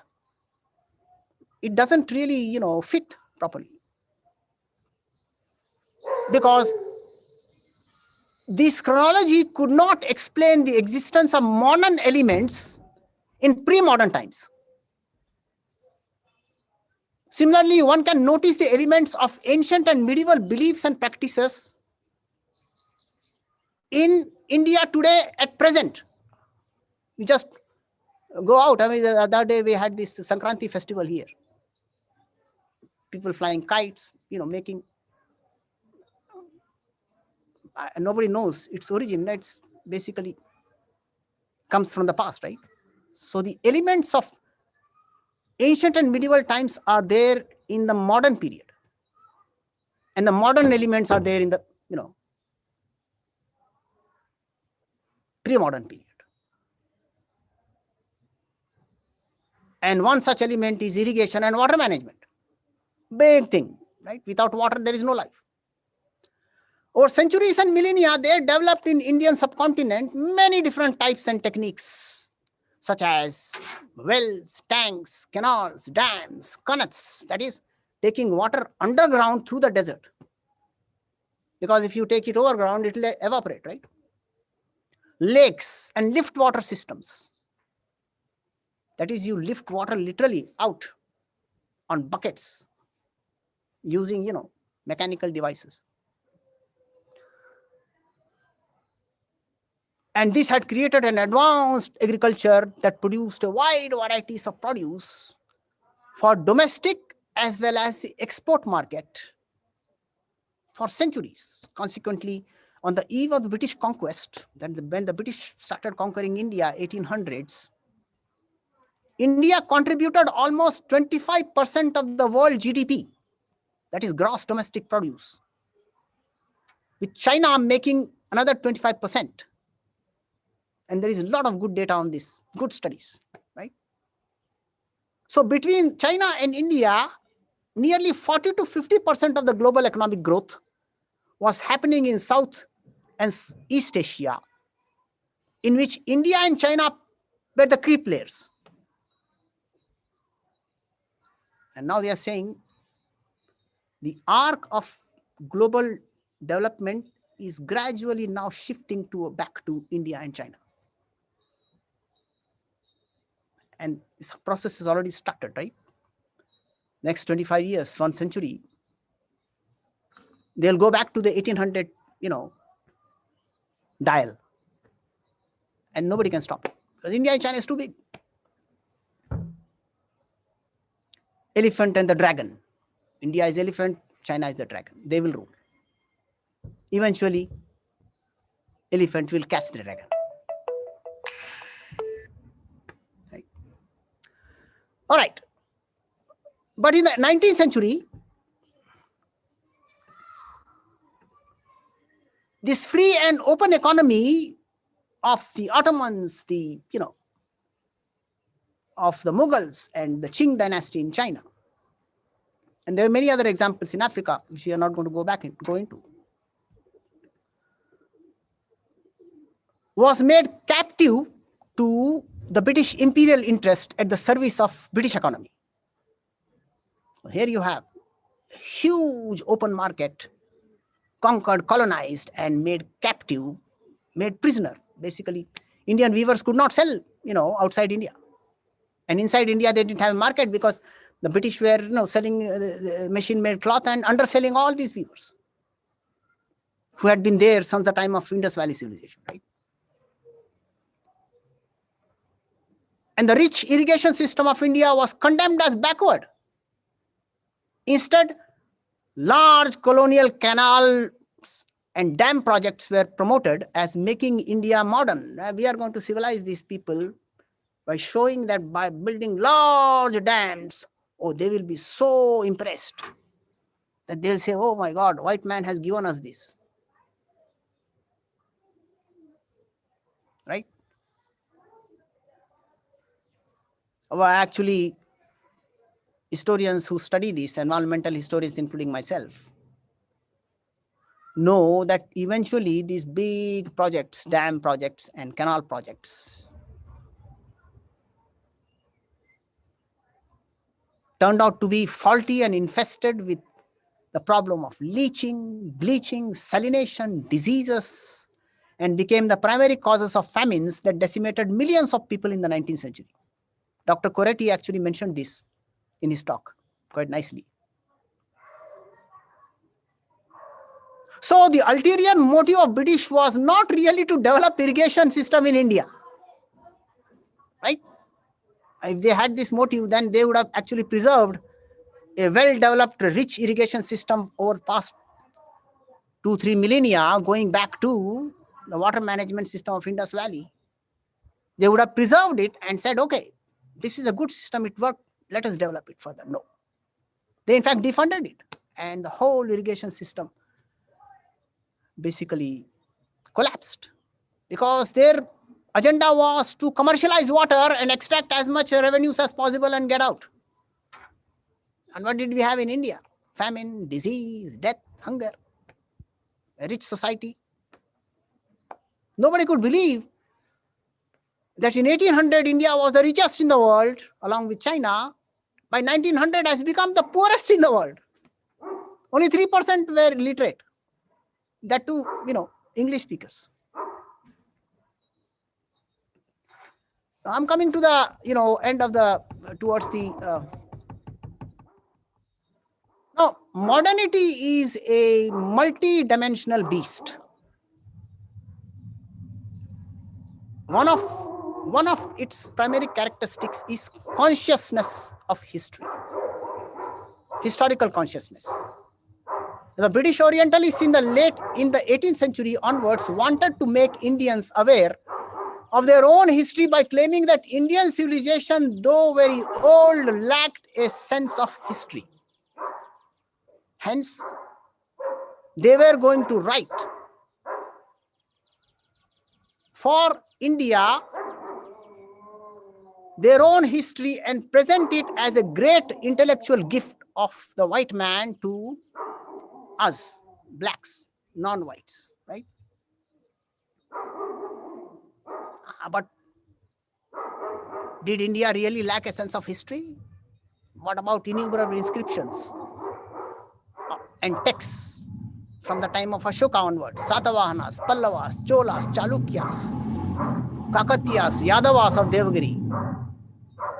Then there was a Itihasa Purana. Itihasa, the word itself means history. Rajatarangani coming out of Kashmir. Ziauddin Bharni in the 13th century. Kafi Khan in the 16th century, 17th century. Ghulam Hussain of the 18th century. Devarshi Shrikant Bhatt of Savai Jai Singh's historian, official historian, right? And many, many others. All professional historians. They did history. So the European Orientalist notions of giving the gift of history writing to Indians is basically an imposition of a European-centered provincial outlook on the world. Hence, the European sense of modernity as being universal stands actually rejected here. And there are many, many other aspects also were attempted to be universalized from Europe-centered standpoint that has to be critiqued, like the British claim to establish private property in India, in land, implying that private property did not exist in India before British introduced this great gift, right? But there is ample evidence of land grants given to wealthy merchants, kings, queens, and military generals, to priests, scholars, courtesans, military commanders. In fact, an entire legal theory of property rights was developed in the form of Mitakshara, Jayabhaga, and interestingly, the unique matrilineal succession of property rights in southwestern and northeastern India. This is succession through mother's, ancestry. Now, the anti-colonial, anti-imperialist nationalist movement that developed in the later half of the 19th century claimed itself to be a nation in the making. Other presenters have gone into details about this, so I'm not going to go into it. Taking inspiration from the European nation-state system as being modern, when all these Gandhi, Nehru, Tilak, were all caught in this modern state nationalist paradigm. Nobody is discounting their contribution, but their whole approach was very modern, locked into this 200 years, of European conception of modernity, right? And obviously, eventually led to the establishment of independent nations of India and Pakistan. But can India be reduced simply to a nation state? What about the civilization that is forged in the crucible of its history? So this modern concept, when it is applied to India, needs to be called a civilization state rather than just a nation state. Because nation state is very limited. A civilization state takes into consideration the entire 3,000 years history of India, right? Because India is not only vast geographically, Himalayas, you have Brahmaputra, Ganges, these are massive rivers, Yamuna, Indus, right? Vindhya Mountains, you just go there. I travel a lot in Vindhya Mountains. This is breathtaking. Right? Mahabharata, Ramayana, this goes beyond.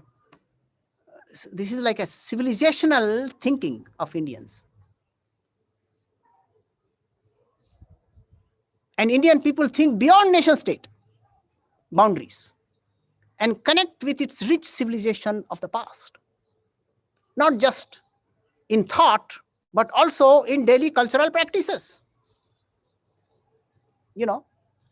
My sister here feeds a cow every morning here. That's a cultural practice. There is a small deity. Every, a mullah or a maulana is, giving, saying prayers, Allahu Akbar from the near mosque. It's like the people are connecting with the civilization beyond the nation states, right? So if you're saying nation state, then you're limiting Indian people's, practices and thinking, because they actually think beyond nation state into civilization state. And that's my new, contribution to this wonderful, session. And there are many, many, many aspects of modernity which cannot be discussed here now because of the constraint of time. So without boring you further, let me conclude by saying that India's modernity is not some kind of a gift given by the white man to Indian people. That's what they claimed, right? It is in fact shaped by its own people and its own historical tradition. The title of this conference is Makers of Modern India, celebrates India's pluralism and multiculturalism. That is Bengali, Marathi, Telugu, in Andhra, Telangana, you have this. Within Telugu, Malayalam, Tamil, Karnataka. This is multicultural society, right? Just look at the way women dress. Bengali woman will wear a sari in a certain way. Marathi lady will wear a sari in a certain way. People in our household will wear a sari in a certain way. This is multicultural society, multilingual society with a long historical tradition, right? If you're going to say study Marathi only from 18th century to the 20th century, the Marathi language started with Gyaneshwar, or maybe even earlier, primitive form of Marathi. Right? So this multiculturalism and pluralism is a latest trend in world of modernity across the world. If you go to Europe, travel in Japan, travel in China, travel in India, Canada, they celebrate multiculturalism and pluralism. That is, we have to be tolerant. We have to respect other people's differences, right? So I would say that there are two makers of modern India. One, its long history, and two, its people, which includes their leaders,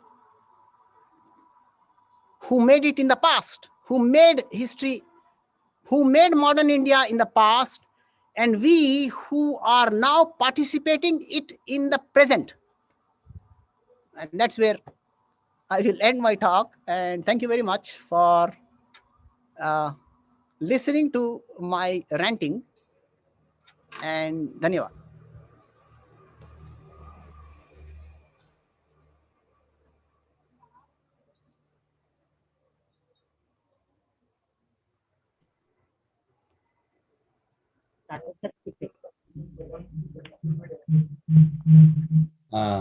Is the moderator going to speak, or should the chairperson has to go ahead?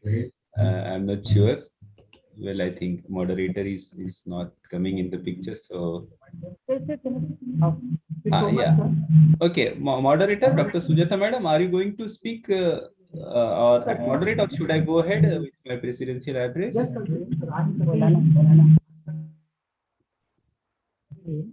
Thank you so much, Dr. Satya, for enlightening us with your knowledge. Through it, world wisdom is based on the European model and how European claims that they have significantly contributed to modern world. By claiming this, it gave birth to conflict between Orient and Occident. He also said that Europeans depict Orient people as savage, barbarous, and uncivilized. He also stated that the Europeans have hidden agenda of ruling over the world in the name of modernization, as well as modernity is leading towards the polarization. He also made us aware about the mathematical, technological, scientific development in India. He mentioned the importance of Greek and Egyptian civilization in shaping the modern world. He also stresses on the existence of states in the system already existent in India, and how they also make us aware about modern unity is a multi-dimensional concept. Now, I would like to call upon Dr. Sujata Gorkhede for introducing the chairperson of the session, Dr. Ravi Khangai. Dr. Sujata Gorkhede. Dr. Sujata.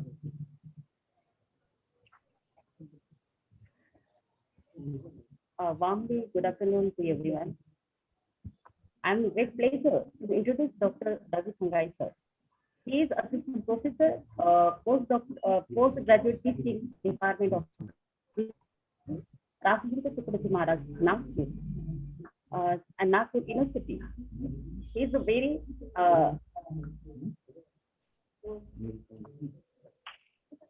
active and all in his research and all the work. His academic awards and distinction also very strong, like it is among 0.5% scholars across the globe and academic during Sir was divisional board topper in 12th standard in 1993. Sir was second topper in university in MA 2002. And Sir was selected for postdoctoral fellowship of Indian Council of Historical Research, Africa, Delhi 2012-13. One thing also important that subject matter expert for Tata Consultancy.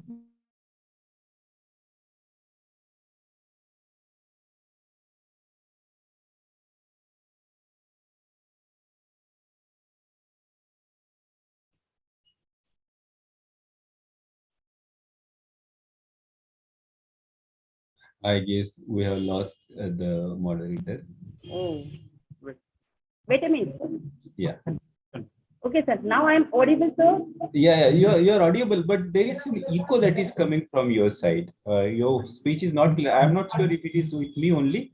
There is some echo. Yeah. Okay, but go ahead. Yeah, I think. Okay, sir. Now I am clear audible or not? Yeah, you are audible now. Yeah, please go ahead. Yeah. Sir, thank you. Sorry for interrupting. Sir, continue my speech now. That's in the introduction. Dr. Ravi Khangai, sir, also very well and good researcher. And that's why his 70 research paper published in national, international, and journal and also proceedings. Sir was the Indian Air Force for 15 years and awarded Operation Vijay Medal for participation in Kargil action in 1999. I welcome to Dr. Ravi Khangai, sir, as a chairperson. Over to you, sir. Thank you. Namaskar, sir. Nakamo namoksha chidananda rupam shivoham shivoham. Thank you, Dr. Sujata madam. Thank you, organizer. I am not able to see Professor Satya. Professor Satya, sir, are you there in the meeting? If Professor Satya is not there, I will go ahead with a little bit of speech of mine and then certain remarks on Professor Satya's lecture that I will. Yeah, Professor Satya, sir, you are there. It seems to be okay. nice seeing you online.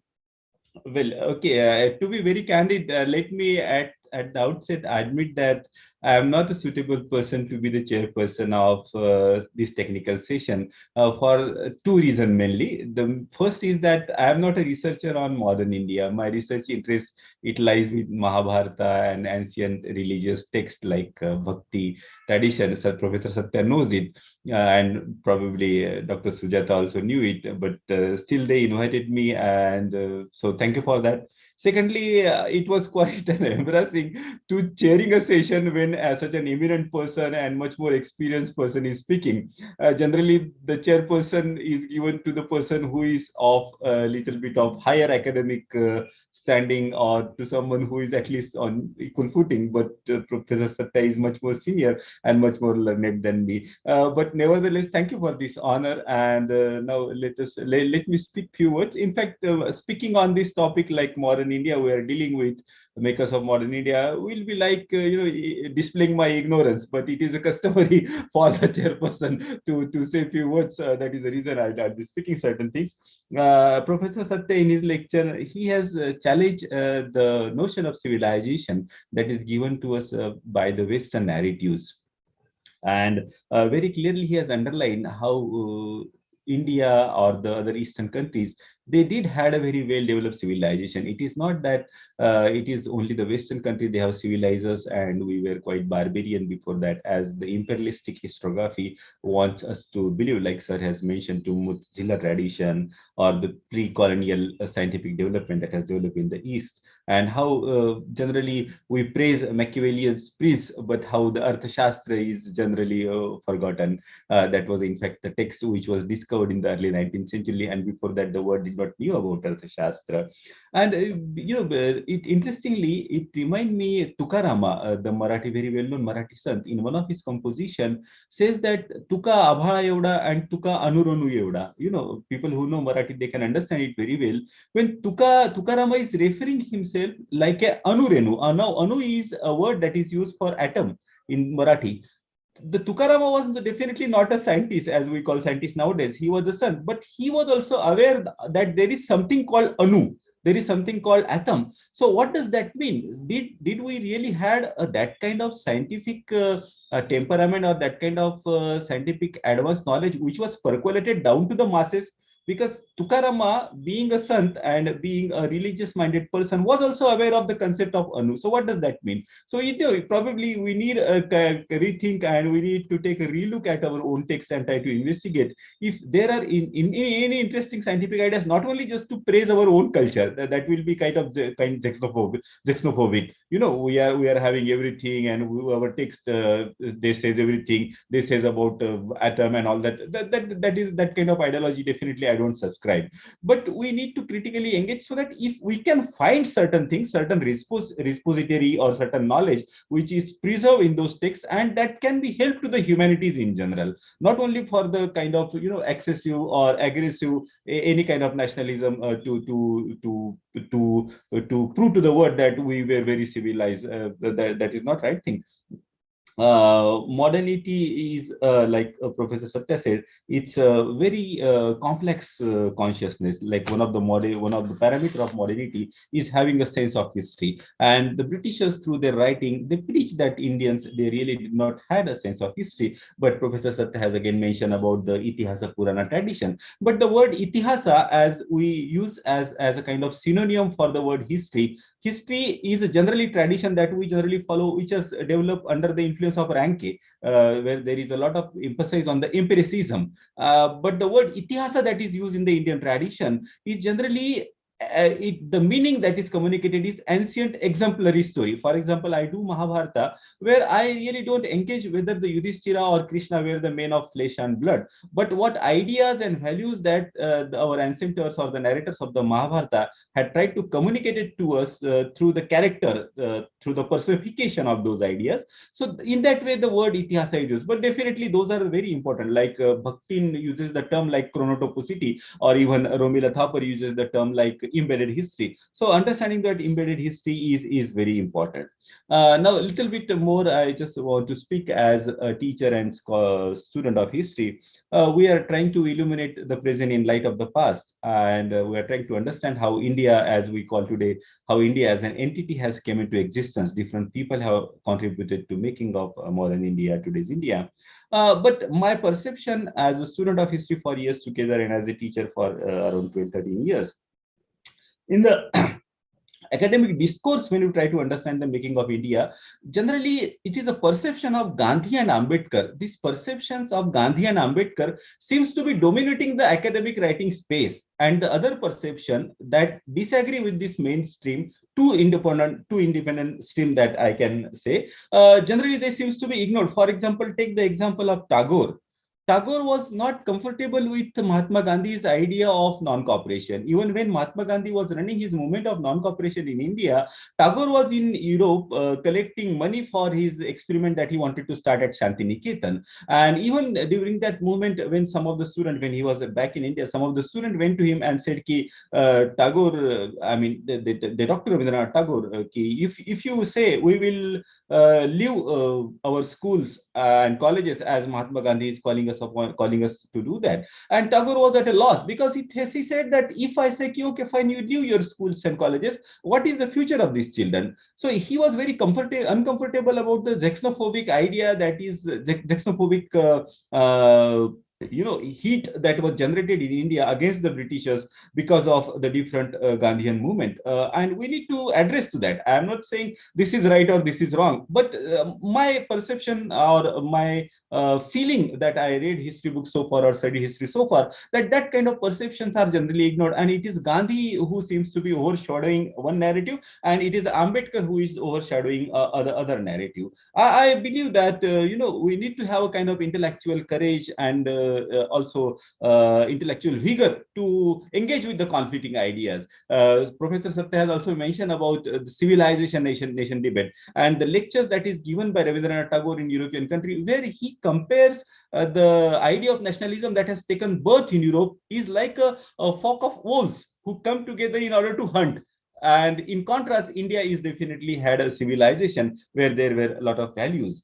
Definitely in Indian tradition, there is a tradition of debate. That is what Amartya Sen writes in his very famous book, that is Argumentative Indian. And in the Sanskritic tradition, we have Purva Paksha and Uttar Paksha, trying to understand the opinion of other. Unfortunately, in my experience as a teacher in university and colleges before that, sometimes we tend to become very one-sided. Like, to give a very simple example, people who engage with the reading and understanding Ambedkar, they don't read Savarkar, and it is vice versa. People who read Savarkar, they will not read, try to understand Ambedkar, or people who read Nehru, they will not read Govalkar, and vice versa. And it is again a kind of antagonism. People who read Ambedkar, they try to become a kind of agency to percolate the Ambedkarite ideas, and they will have a kind of disdain or disrespect for the ideas of Savarkar and Govalkar, and it is vice versa. People who want to ideologically become a kind of agency to percolate the ideas of Savarkar and Govalkar, they will treat Ambedkarites with disrespect. And this is, I think, an important challenge to all of us teachers, that first we need to introspect, are we crossing the boundary and instead of remaining a scholar, becoming a kind of activist? And are we trying to preaching the same thing to our students? Because, I was reading Ramchandra Guha, and Ramchandra Guha said that even in today's India, a highly qualified high caste person will still have a tendency to treat a lower caste person with a bit of disrespect, and a highly qualified lower caste person will still have a tendency to be suspicious of an upper caste person. So that is a challenge, that is a kind of psychological attitude that probably we need to fight against, we need to struggle against, and rise above it, because there is something called tribalism and there is something called being a citizen. Tribalism means you feel and identify with a very small group of people. It has nothing to do with the tribal per se. Let me clarify it, otherwise I might be misinterpreted. Tribalism is a kind of concept and idea where you identify with a small group of people. It could be anything. It could be religion, it could be linguistic, it could be caste, but you feel that your interest lies with them and you speak anything that suits them. And citizen is being more liberal minded, being able to accommodate you about the opinion of the others. But in spite of all these challenges, I think India needs to be congratulated for being a very successful, relatively successful democracy for such a long year, in spite of a lot of diversities which can be called as a fault line, because they have a potential to erupt into the kind of conflict. Like we have religious fault line, we have caste fault line, we have linguistic fault line, and we do have a regional fault line. But in spite of that, India seems to be progressing further, and that really reminds me of theorization of Arnold Toynbee, where he talks about the cyclical succession of civilization, and he says that even when the civilization goes down, even when the civilization withdraws, if it have a value, it will come back. And somehow I got a feeling, maybe, being an Indian, I might be just exaggerating and picking up certain thing to console myself. But somehow I do have a feeling I have seen the life during Indira Gandhi's period when I was kid, and then Rajiv Gandhi's period. Then I have seen liberalization, and then I have seen how the life is changing for the better. Definitely, it is coming with certain side effect like pollution, but definitely lifestyle of the people are changing. And we have someone like Professor Satya, born and brought up in India, but teaching history to the American candidate. And there are a number of people like you. So is it an indication that Indian civilization is coming back, or Indian civilization is progressing? The values and the attitude that is cultivated and remain preserved in the Indian civilization, is it striking back? And we will be seeing maybe a very rapid progress, as Professor Satya has again mentioned about the rising Indian economy, rising elephant, he said. So I think these are the few words, random words here and there, that came to my mind when I was thinking about what I should be speaking in this a conference that is primarily oriented towards modern India. And when I was listening to different lectures, Keynote Address and Professor Satya's lecture. So I once again thanks organizer for giving me an opportunity and giving me a platform where I can speak few words, giving me an opportunity to listen to Professor Satya once again, who is a very good friend of mine, and also listening to the Keynote Address of Professor Koreti, which was really an excellent address. I must say, very comprehensive. So thank you so much. I'll stop here.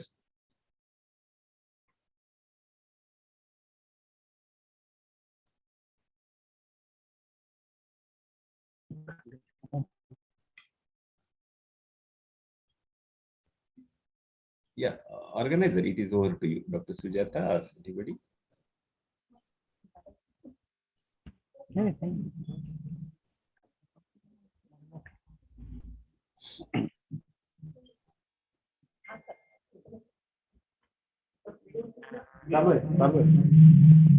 you so much, Dr. Sanjay, sir, for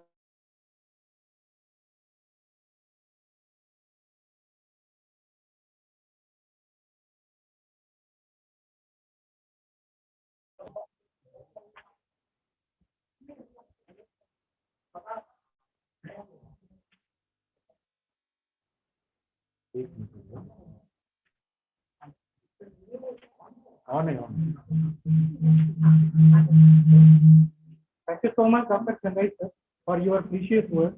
Sir elaborated his view that understanding history is very important. He also made us aware how the ideologies of Mahatma Gandhi and Tagore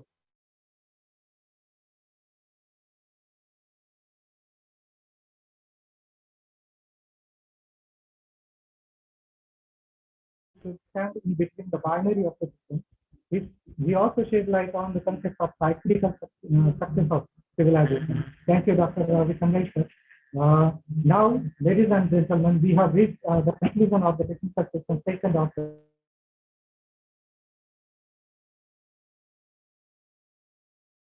the second session. Dr. Devidas Gadekar. Thank you, Chitra sir. Good afternoon to one and all present here. Today we are here for the International Interdisciplinary conference, which is organized by the Department of History of Women, College of Arts and Commerce, Vasanthavana Government Institute of Arts and Social Sciences, Nagpur, and Umma Salima Girls College of Science and Arts, Nagpur. I, Dr. Devidas Gadekar, on behalf of the organizing committee of International Interdisciplinary conference, feel privileged to express the vote of thanks of technical session second. We are indebted for your to Dr. Lakshman Disarcha, Professor of History, Lockhaven University, Pennsylvania, USA, for guiding and enlightenment us with his worldly wisdom on the occasion of international conference. Then I cordially thank to Dr. Ravi Khangai, Department of History, RTM, Nagpur University, Nagpur, for chairing for the technical session second and guiding us with his words. I thank to Dr. Sujata Govarkhede for the introduction of the dignitaries of the session. I also thank to Professor Amit Chitre for comparing the technical session second as well as we are grateful to all the representatives, research scholars, and the students of their colleges who are present here. I also heartily thank to everyone who have supported these conferences directly or indirectly. Thank you so much.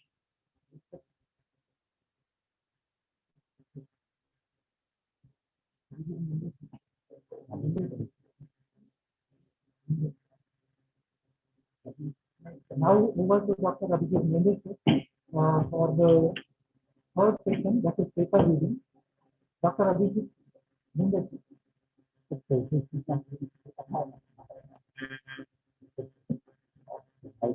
Thank you, sir. Thank you very much. I hope I am audible perfectly. That was a very informative, edifying, and intellectually invigorating second session. Perhaps it was nothing if not a feast for our minds and our ears, and perhaps we have known much more about our modern India and how Indian modernity itself is a derivative discourse. So to begin with the third session, we have with us the chairperson of the third session, Dr. Afroz Sheikh, who is professor and head of the Department of History at the City Binzani College. And we have three distinguished presenters who will be presenting their papers. Let me name them. Professor Baira Kahan Dash, lecturer in history at Dhamnagar College, Odisha. Following him would be Professor Sunil Narnaure, who is librarian at the Nagar Parishad Shivaji Mahavidyalaya, Mewad, Nagpur. And finally, we will have a presentation by Dr. Shraddha S. Gawande, Assistant Professor and Head of the Department of Economics at VMB College, Nagpur. At the beginning, I'll call upon Professor Bera Mohan Dash to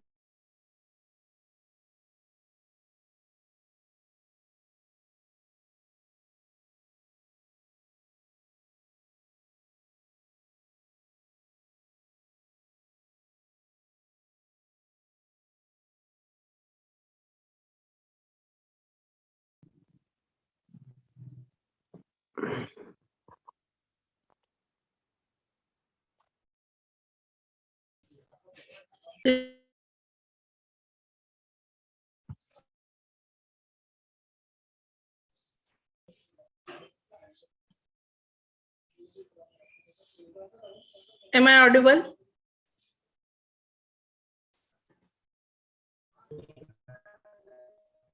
Please check connectivity.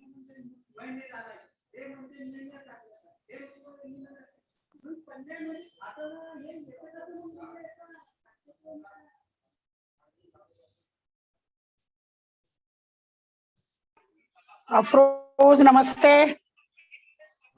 Namaste. All the best. Thank you.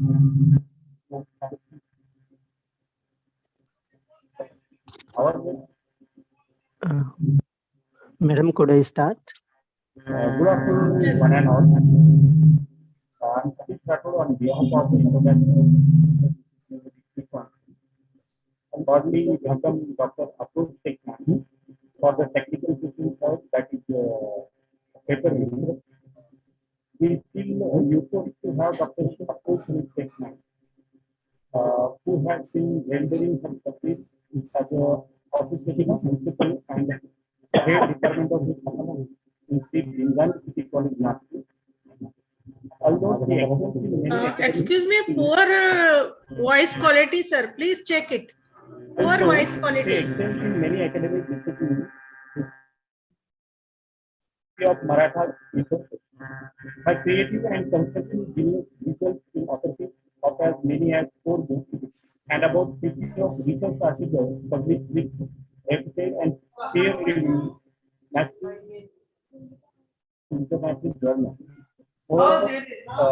Man has supervised 5 research scholars for this paper. Respected man has received 22 awards of universities bodies for the significant academic contribution. Aren't we really delighted to have multi-talented genius as the chairperson for paper reading session for International E-Conference on the Makers of Modern India, People and Their Leaders? May I beseech Dr. Afroz Sheikh ma'am to virtually grace the occasion as a chairperson for the session. Namaskar, everyone. Dr. Afroz Sheikh ma'am. Namaste, all the best. Okay, madam. Naam take madam. Namaskar. Namaskar.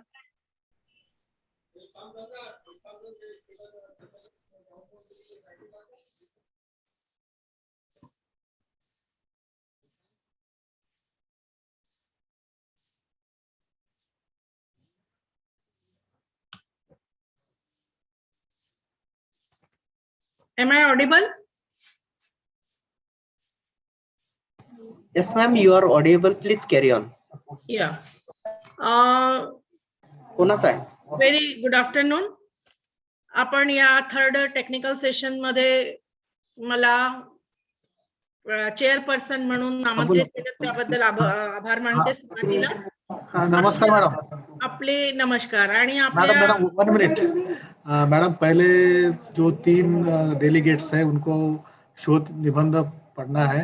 हाँ पढ़ना है उनको, तो उनका शुरू किया जाए, ये ऐसे मैं आपसे विनंती. Thank you madam. Thank you. Okay, thank you.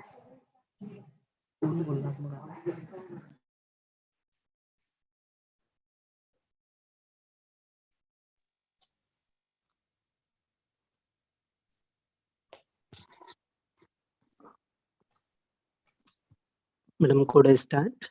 Yes, of course. Welcome. Esteemed chairpersons of this session, Professor Afroz Sheikh, Yes. honorable dignitaries and organizing members of this international e-conference, and my dear co-participants, good afternoon to one and all. Good afternoon. I'm very much honored for being given the opportunity to share my thought in this very conference.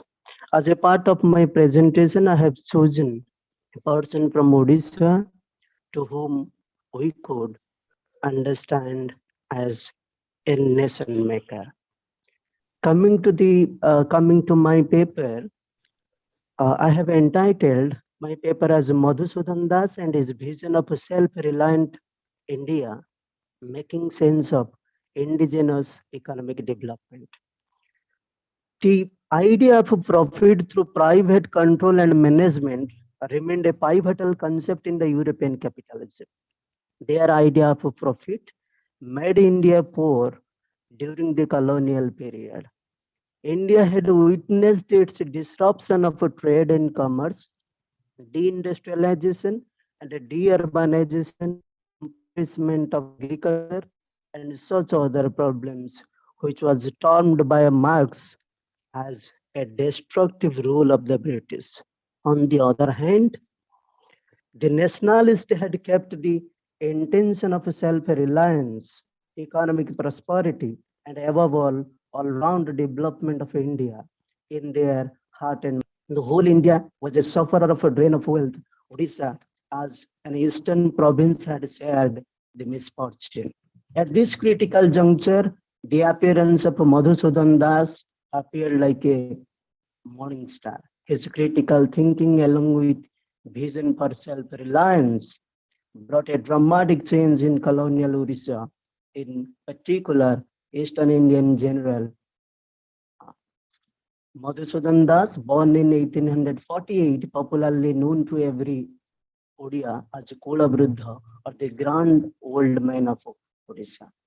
He was a member of the Bengal Legislative Council between 1896 and 1911, a non-official member of Bihar and Odisha Legislative Council between 1912 and 1926, and a representative of Bihar and Odisha in the Imperial Legislative Council during 1913 and 16. Like all other leaders of a nationalist movement, he had a great vision for the promotion of his country from every angle, for which he raised some important issues which had national importance, such as promotion and protection of local industries, development of agriculture, and funds for local self-government. As per his understanding, the country could develop if all of its provinces could get development. In 1908, in the forum of Utkal Union Conference, he made his historic statement that there is little difference between Mother Utkal and Mother India. If any part of the body has any ailment, it needs special care and treatment. One such treatment makes the body full well. Treatment of Utkala will lead to the overall development of India. Just because of this kind of a statement, he was highly criticized by the Bengalis. In justifying his position, again in 1908, he wrote a letter to Aravinda Ghosh in which he asked a question citing the event of the partition of Bengal. How would India be integrated if one province develops and other falls apart? In 1904, he wrote, Mother Utkal, neither rival nor an enemy of Mother India. Mother India has a number of children. Each one of them needs care and care of varied nature. Mother changes her attitude and approach as per the child needs. Mother Utkal is that soft form of the Mother India which tenderly breastfeeds her child. This is the only incarnation of Mother India. From this above statement, it is clear that he was beyond and above all narrowness and regional feelings. Madhubabu had a permanent form of consciousness in his heart and mind for the development of the nation with him. In his understanding, economic emancipation was the prerequisite for political independence of the country. While delivering a lecture at Bihar Young Men's Institute Hall, Patna, on 17th February 1924, he emphasized on three important things such as capital, capitalist, and mind. He further stressed on various difficulties for the initiation of an industry in India. According to him, difficulties in raising money, lack of infrastructures, need to import machines from outside India, lack of skilled labor, lack of interest to invest capital, absence of government support, and after all, absence of capitalists were the major problems. Madhusudan Das was popularly also known as Madhubabu, was very much concerned towards the genuine problems that arose in the path of industrial development in India, which promoted him to remark that nation and its improvement must be kept as the only goal for every investor of the country. He urged capitalists to be benevolent and great patriots. Bearing the loss in factory at its infancy might be considered as a sacrifice for motherland. Both Indian capitalists and every common man had this sacred obligation to shoulder the responsibility of supplying all that is necessary in the shape of money, time, and application till his nebulous concept is materialized. During colonial period, there is a high export of different kinds of schemes to foreign countries which displeased him as he was a national industrialist. Hence, he asked Indian capitalists who are carrying on high export trade to send their men to learn the tannery industry from outside for self-reliant India. After learning, they could start a tannery in their locality. The hides exported would be turned into leather. His very statement shows how much love that he had possessed in his body and mind for the nation and its improvement, and how much he was concerned for its development. Now, coming to his economic contribution, you would find he established in 1899 a Odisha artware, particularly based on filigree work, and further in 1905 a tannery or skin industry, which was named as Utkala Tannery. By doing so, he gave an opportunity to work the illiterate laborers of Odisha. Laborers became self-reliant just because of their engagement. As a result, their social promotion became possible to which Gandhi has Dr. emphasized Das, later. Yeah, please within conclude. 1 minute. Yes, yes, yes. The dyeing and finishing were the most important and difficult part of his tannery industry.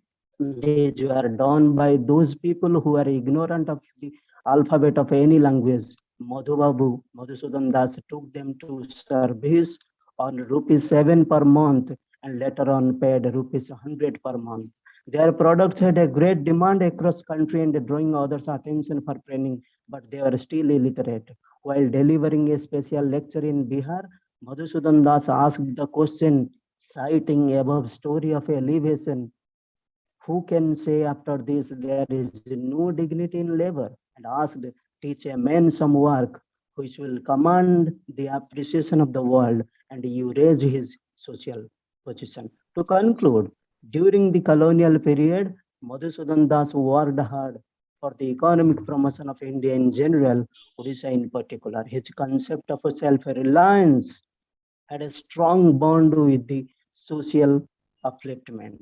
Though he was a misunderstood as a regionalist, but in a true sense, he was a nationalist, as his inner aim was India's promotion and prosperity. His involvement in industrial sector really laid a strong foundation for a future progressive India.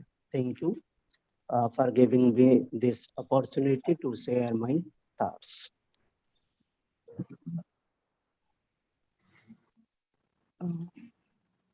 Thank you, Dr. Dash. That was informative indeed. Next, I'll call upon Dr. Sunil Narnavre, who's a librarian at the Nagar Parishad Shivaji Mahavidyalaya. The topic of his paper is Digital Initiatives of Government of India towards Shaping of Modern India with special emphasis on higher education. Mr. Namaskar. Go ahead. I am audible? Yes, yes, perfectly audible. Okay, Please thank go you. Respected dignitaries and the chairperson of this sessions and Dr. Afroz convener and organizing secretary of this international conference. Myself, Mr. Sunil Nanore, I am working as a librarian and IPSC coordinator of Nagar Parishad Shivaji Mahavidyalaya Board, District Nagpur. Today. Namaste, sir. Namaste.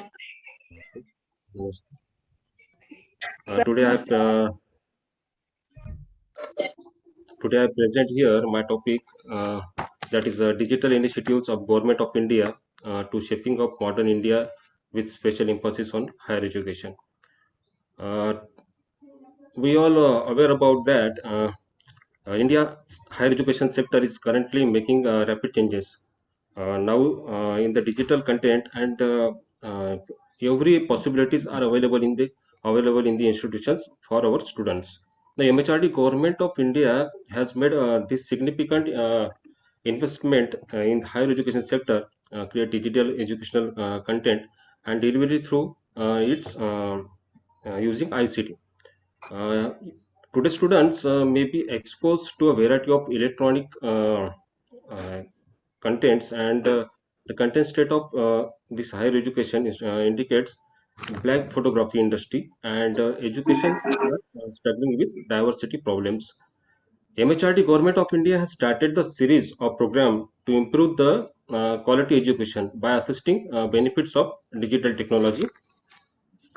The highest quality e-content created under a variety of digital initiatives developed by MHRD government of India distributed to all active users through the use of ICT. In this paper, a summary of various learning resources sponsored by MHRD and created by MHRD I am covered here.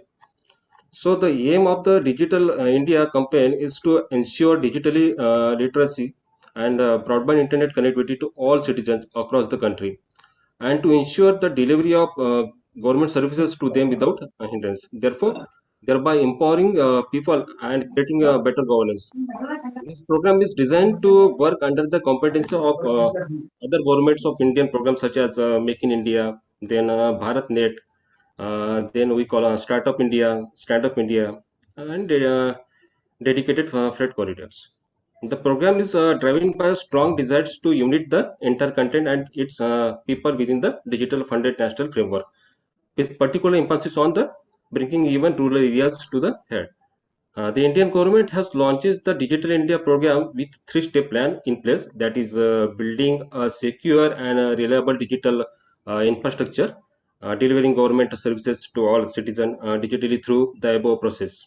And third last is empowering citizens by making digital literacy a priority with international. Now, we discuss on, when we say that Digital India, its special emphasis on higher education. The role of national mission on the education through ICT, that is NME-ICT, is very important. Improving learning outcomes and improving accessibility and quality of learning technology provide solutions in the form of digital education. The NME-ICT, that is National Education through ICT, is a major step forward for the MHRD to integrate digital education solutions to improve access, content level, and improve learning outcomes. All the various effects have been made in the NME-ICT programs. The major programs such as Swayam, then Swayam Prabha, most popular program is National Digital Library, that is NDL, then Yantra, FOSI, spoken tutorials, and virtual labs, and etc. The various executive programs. So India's higher education is characterized by the increasing use of ICT. Now, the 9 pillars of Active Digital India programs, that's called the program pillars 2020, that is broadband highway, universal access to mobile connectivity, public internet access program, e-governance, reforming governance through technology, e-kranti, electronic delivery of services, information for all, then electronics manufacturing, and IT for jobs. In my paper, I covered some digital initiatives in the form of digital platforms in Indian higher education. That is Swayam. We always know what is Swayam. Swayam is study base of active learning for young aspirant minds. It's a major initiatives of India. This one Indian's MOOC initiatives provided free online courses in the almost of course instructions. The program has started by the government of India, designed to achieve three important principles, that is education policy, namely then access, equity, and the standard has a certification equal access to excellent teaching and learning resources for all aspirant. Then second initiative is Swayam Prabha. Swayam Prabha is a group of 32 DTH channel. Now more channels has been included in this. Dedicated channels for teaching high quality educational programs on 24/7 basis using the GSAT 15 satellites. Okay. Then next initiative is area, that is Atal ranking of institutions on innovation achievement. Is the MHRT initiatives to rank all major universities and higher education institutions in India with indicators related to establishment and development among students and faculty. Now next initiative is Arpit, that is very important initiatives for all us. This Ministry of Human Resource Development officially launched the annual online refresher programs in teaching in 2018, which is a major and unique steps in the online development of professional of the teachers in the higher education sector. Okay. Now next initiative is Badal. Badal is an open source MHRT initiative. It has developed by NME-ICT Cloud for academic purposes. It is cloud-based orchestrations and virtualization management software developed by maintained by IIT Delhi. Next initiative is Diksha. Diksha is an e-learning project developed by MHRD to allow free and smooth communication between student and teacher. There are aspects of studies that can be reviewed parents who have access to the Diksha app on their cell phones. can follow class activities and explain doubts outside of the school hours. The next initiative is EG Pathshala, EPG Pathshala, sorry. EPG Pathshala is a MHRT projects under NME SAT being executed by the UGC.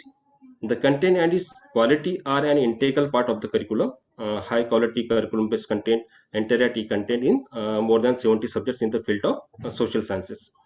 Next initiative is FOSI. The FOSI projects of IIT Bombay promotes the use of open source software for educational institutions. It passes teaching materials such as oral subject, text such as textbooks partner, awareness programs, conference, workshop, and internship. Next initiative is E-Sindhu. E-Sindhu is an initiative of MHRT merging three consortium, that is UGC Infonet Digital Library Consortia, then Enlist and Indes AICT Consortia. Sindhu will continue to provide current and archives access to over 10,000 crore and peer review journals, as well as a number of archives and a number of bibliographic databases. Then National Digital Library of India is stores information about different types of digital content, including books, essays, videos, audio thesis, and other educational materials suitable for user from all levels of education and powers. Then next initiative is Sakshat. This is a portal has been launched to help the concept of lifelong learning for those for students and teachers for information free of cost, content developed by IGNOU. Then Spoken Tutorial is an award-winning educational content site. Here one can learn variety of free and open source softwares. Its mobile multi-language course ensure that anyone with a computer and desire to learn can learn anywhere, anytime, and in the language of their choice. Next important initiative is NPTEL. This is National Program on Technology Enhanced Learning. Is a partnership of 7 older IITs and IICs, which have been operating since 1999 to provide web and video-based courses. Anyone can access these courses free of charge or at the requirement of eligibility. Lectures were presented by renowned professors from IITs and leading institutions. And more initiatives I am not covering in this my paper. Lastly, I conclude that the applications of the Digital India projects in education have had a significant impact on our social, economic, and financial activities. A number of applications such as Swayam Shodhaganga, then National Digital Library, NPTEL, EPG Pathshala are very popular in India, which has contributed to the growth of digital literacy among students, youth, and job seekers. Government digital plans provide fillip to higher education in India. Students are already familiar with e-content and their acceptance is growing by day by day. Electronic content must be translated into regional languages so that the people from all over can benefit from it. Colleges in remote and rural areas should be provided with broadband connectivity and smart classes to be embedded e-content in teaching.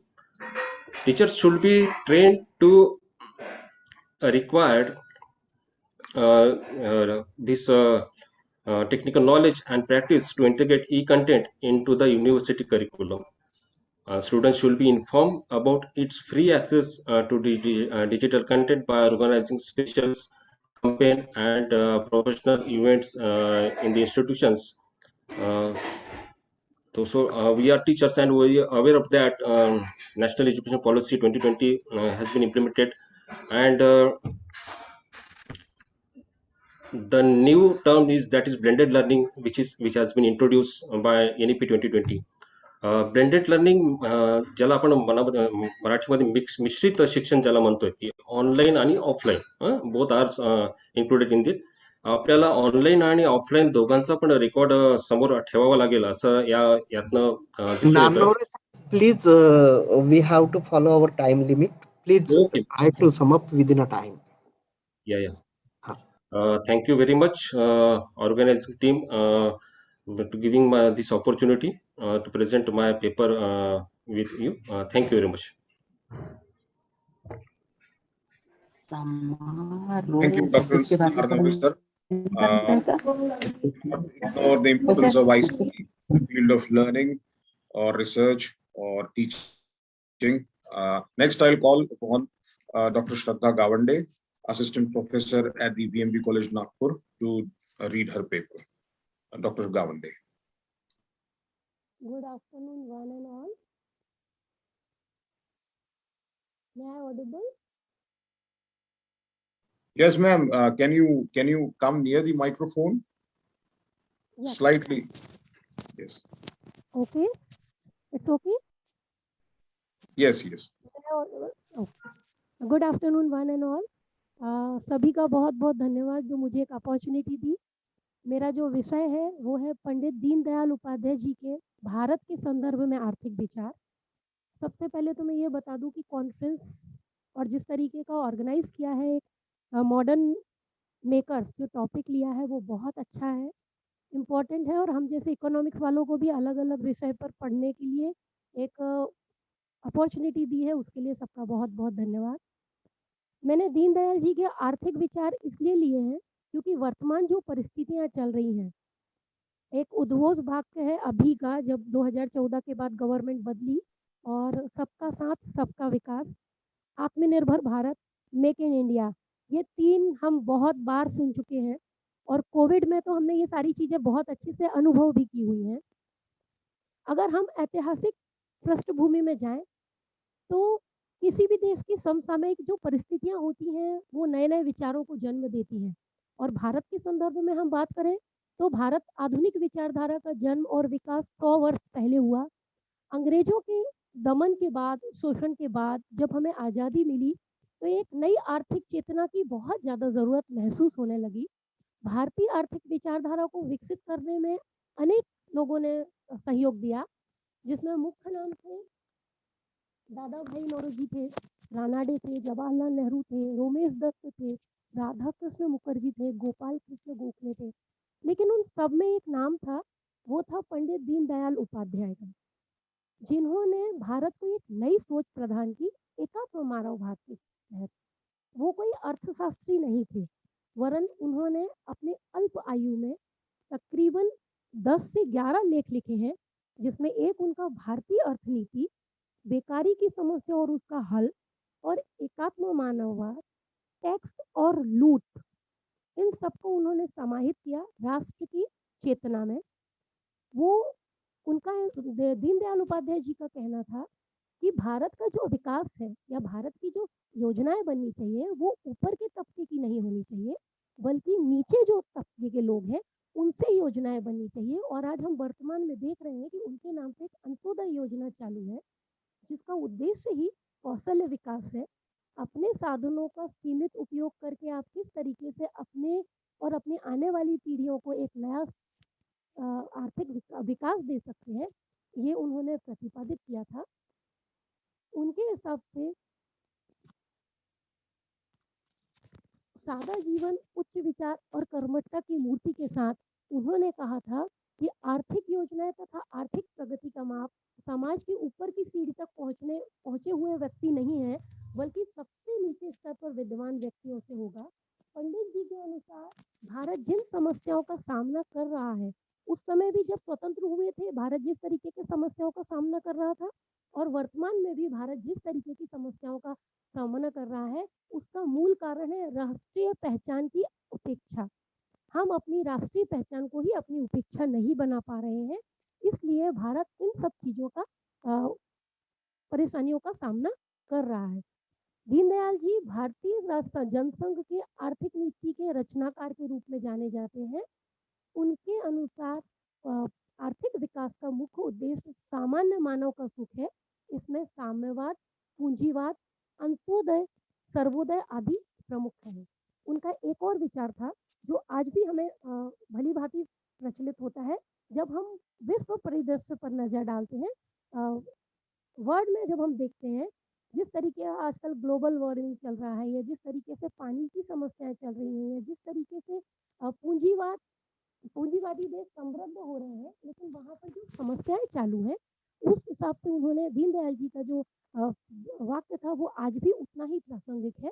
उन्होंने बोला था, भूत के आधार पर वर्तमान का विचार भावी की दिशा निर्धारित करने की, मानवता के संरक्षण के साथ विकास की नई परिपाटी तैयार कर सकता है, और जो आज भी उतना ही प्रासंगिक जान पड़ता है। उन्होंने कहा था कि राजनीतिक व बौद्धिक जगत पाश्चात्य विचारों से पूरी तरीके से लिप्त हो गया है। जिस समय राजनीति एक नई दिशा में बढ़ रही थी, भारत को एक नई दिशा की जरूरत थी। जब हम स्वतंत्र हुए थे तब भारत में साम्यवाद और पूंजीवाद किसको चुना जाए इस पर बहस चालू थी। तब दीनदयाल जी ने हस्तक्षेप करते हुए भारतीय प्रजा को झकझोरा और आह्वान किया कि हम विदेशी परिस्थितियों एवं विदेशी चित्त से उत्पन्न विचारों का अध्ययन तो करें, लेकिन स्वतंत्र भारत की विचारधारा का स्रोत तो भारतीय चित्त में ही होना चाहिए। और यही उन्होंने भारतीय अर्थनीति और एकात्मवाद अपने लेख में प्रस्तुत किया हुआ है, जो कि वर्तमान में भी उतने ही प्रासंगिक जान पड़ते हैं। आर्थिक चिंतन पूंजीवादी और सामान्यवादी व्यवस्थाओं से त्रस्त विद्वानों को एकात्म अर्थनीति का नया रूप प्रस्तुत किया, जो केवल व्यक्ति जीवन से ही संपूर्ण मानव जाति का चिंतन है और मानवेतर प्रकृति तथा उससे भी आगे समग्र रूप से तोह लेने वाला चिंतन है। और उसी चिंतन के आधार पर मानव के आर्थिक विकास को, जो कि नवनिर्मित भारत की नींव को सुदृढ़ता प्रदान करने में महत्वपूर्ण भूमिका निभाएगा। अगर कहा जाए तो यह अतिशयोक्ति तो नहीं होगी कि वो अर्थशास्त्री नहीं थे, लेकिन उन्होंने समाज में, हिंदुस्तान में, भारत में रहने वाले जो पीढ़ियां हैं उनके लिए, आने वाली पीढ़ियों के लिए ऐसी समाज की नींव रखना चाहते थे ताकि आने वाली पीढ़ी किसी भी आर्थिक व सामाजिक दास्ता के साए में ना रहे, अपितु ऐसे भारत का निर्माण विचारधारा का निर्माण करे जो अखंड हो, आत्मनिर्भर हो। इसी तरीके से उन्होंने कृषि के संबंध में अपने विचार प्रस्तुत किए, उद्योग नीति के संबंध में अपनी विचार प्रस्तुत किए, औद्योगिकरण के संबंध में अपने विचार प्रस्तुत किए, पूंजीवाद और समाजवाद को केंद्रीकरण के दायरे से मुक्त करने के लिए अपने विचार प्रस्तुत किए। ये सब आर्थिक धन का मनोविज्ञान के संबंध में अपने विचार प्रस्तुत किए, जो हमें बता रहा है कि किस तरीके से भ्रष्टाचार फैल रहा है। जब धन संग्रह हो रहा है उसको आप किस तरीके से मानव चित्त अपने आप को संभाल कर उस चीज को कर सकता है। संयमित उपभोग की संकल्पना उन्होंने उस समय दी, जो आज भी बहुत प्रासंगिक है। कृषि का वर्चस्व जैसा हम सब जानते हैं। विदेशी सहायता के संदर्भ में उनका मत था कि सहायता अनिवार्य तो होनी चाहिए, लेकिन उस पे हम आधारित नहीं होने चाहिए। हमें विदेशी सहायता लेनी चाहिए, लेकिन अपना स्वतः का निर्माण करना चाहिए। इसीलिए आज भी हम वर्तमान में जब देख रहे हैं तो हमें आत्मनिर्भर भारत जो वर्तमान सरकार की पहल है, कौशल्य विकास जो वर्तमान सरकार की पहल है, जिसकी नींव हम कह सकते हैं कि आज नहीं डली है, वर्षों पहले इसकी नींव डल गई थी। अभी वर्तमान में वो चीजें हमारी आवश्यकताएं बन गई हैं। इसी तरीके से उन्होंने अर्थशास्त्र के उद्देश्य भी दिए। वर्तमान, मैं अब कंक्लूड करूंगी क्योंकि वक्त बहुत ज्यादा हो रहा है। वर्तमान समय में विश्व जिस पटल पर प्रगति की दिशा में भाग रहा है, वहां पर हर अर्थव्यवस्थाएं एक दूसरे को पीछे छोड़ने की होड़ में लगी हुई है।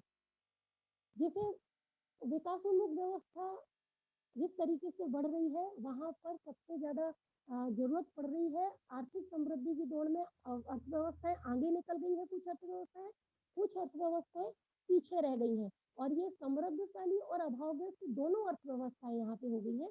यानी अभाव और प्रभाव की दोनों अवस्थाएं हमें दिखाई दे रही है। लेकिन इन सब समस्याओं की जन्मदात्री जो पूंजीवाद है, वर्तमान पश्चिमी अर्थशास्त्र मानव की केवल भौतिक समृद्धि को बढ़ाने की दिशा में सोचता है।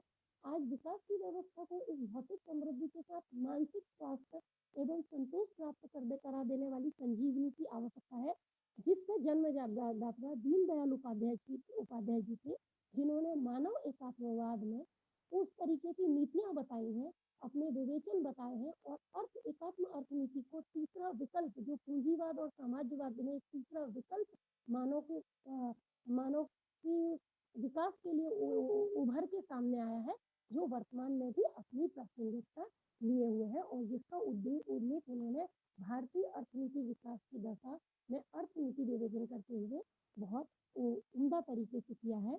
और इस लेख को लिखने का जो मेरा उद्देश्य था वो ये था कि वर्तमान भारत 21वीं सदी में आ गया, वर्तमान भारत आगे बढ़ रहा है, लेकिन हमारी जो मूल जड़ें हैं, जो हमारी सभ्यता है, जो हमारी संस्कृति है, कम उपभोग की संस्कृति है, हमें पाश्चात्य की ओर नहीं बढ़ के हमें अपने जो हमारे मूल आधार है उसको ही अगर हम चढ़ेंगे, क्योंकि मानव एकात्मवाद, मानव अर्थनीति में ये बताया गया है कि धन सर्वोपरि नहीं है, धन Madam, sorry to interrupt you. We have a time limit and we are requesting you please sum up your research article. Okay, तो thank you so much sir. तो मेरा यही कहना है कि जिन काफी प्रयासों के बाद, योजनाओं के बाद, दीनदयाल जी का जिस तरीके से भारतीय अर्थव्यवस्था में योगदान रहा, हम उसे देख ही रहे हैं, और वर्तमान आने वाले समय में भी अगर इसको इसी तरीके से उपयोग किया गया तो यकीनन भारत एक नई शक्ति के रूप में उभरेगा। धन्यवाद sir. Thank you, Dr. Gawande. That was quite the speech. Finally, I'll call upon Professor Afroz Sheikh ma'am to deliver her chairman's address. Professor Afroz Sheikh ma'am.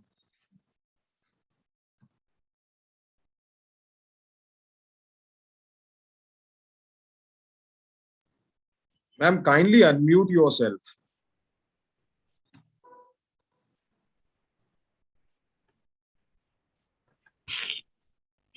Am I audible? Yes, ma'am, you are. Okay. सभी को नमस्कार करती हूँ, और सर्वप्रथम इस session में मुझे चेयरपर्सन के रूप में भावे मैडम ने मुझे एक संधि उपलब्ध की, इसके लिए मैं अपना तहे दिल से शुक्रिया अदा करती हूँ मैडम।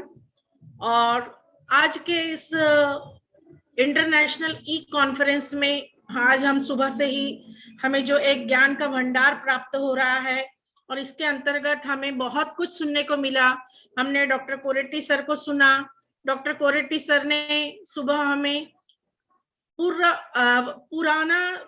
रूप में हमें जो इतिहास की जानकारी दी, मॉडर्न एज के अंतर्गत क्रांतिकारियों का योगदान, उसके बाद अनेक सामाजिक कार्यकर्ताओं का, राजकीय कार्यकर्ताओं का उनका उल्लेख किया उन्होंने अपने भाषण में। उसके पश्चात हमने डॉक्टर सत्या को, प्रोफेसर सत्या जी को सुना। उनका जो स्पीच था वो बहुत ही वैल्यूएबल था हमारे लिए। आज भी ऐसा महसूस हो रहा था कि हम हमारे पुराने दिनों में विद्यार्थी दशा में पहुंच गए, और उस दशा में ही हम उनको सुन रहे हैं। तो मैं सभी आज के इस ई कॉन्फ्रेंस के लिए सभी आयोजकों का धन्यवाद देती हूँ और सभी को बधाई देती हूँ, और मुझे मेरा चयन किया गया उसके लिए मैं आपका आभार अपने दिल से व्यक्त करती हूँ। आज हमारे इस सेशन में 3 लोगों ने अपना पेपर प्रेजेंट किया। सबसे पहले बैरा जी गजानन दास, इन्होंने अपना पेपर प्रेजेंट किया था। His papers title is Madhusudan Das. Madhusudan Das, इन्होंने जो कॉलोनियल एज में उड़ीसा में जो कोई कामगिरी की थी, जो कार्य किए हैं, उसके संदर्भ में उन्होंने उनकी पूरी विस्तृत रूप से वहां पे चर्चा की है।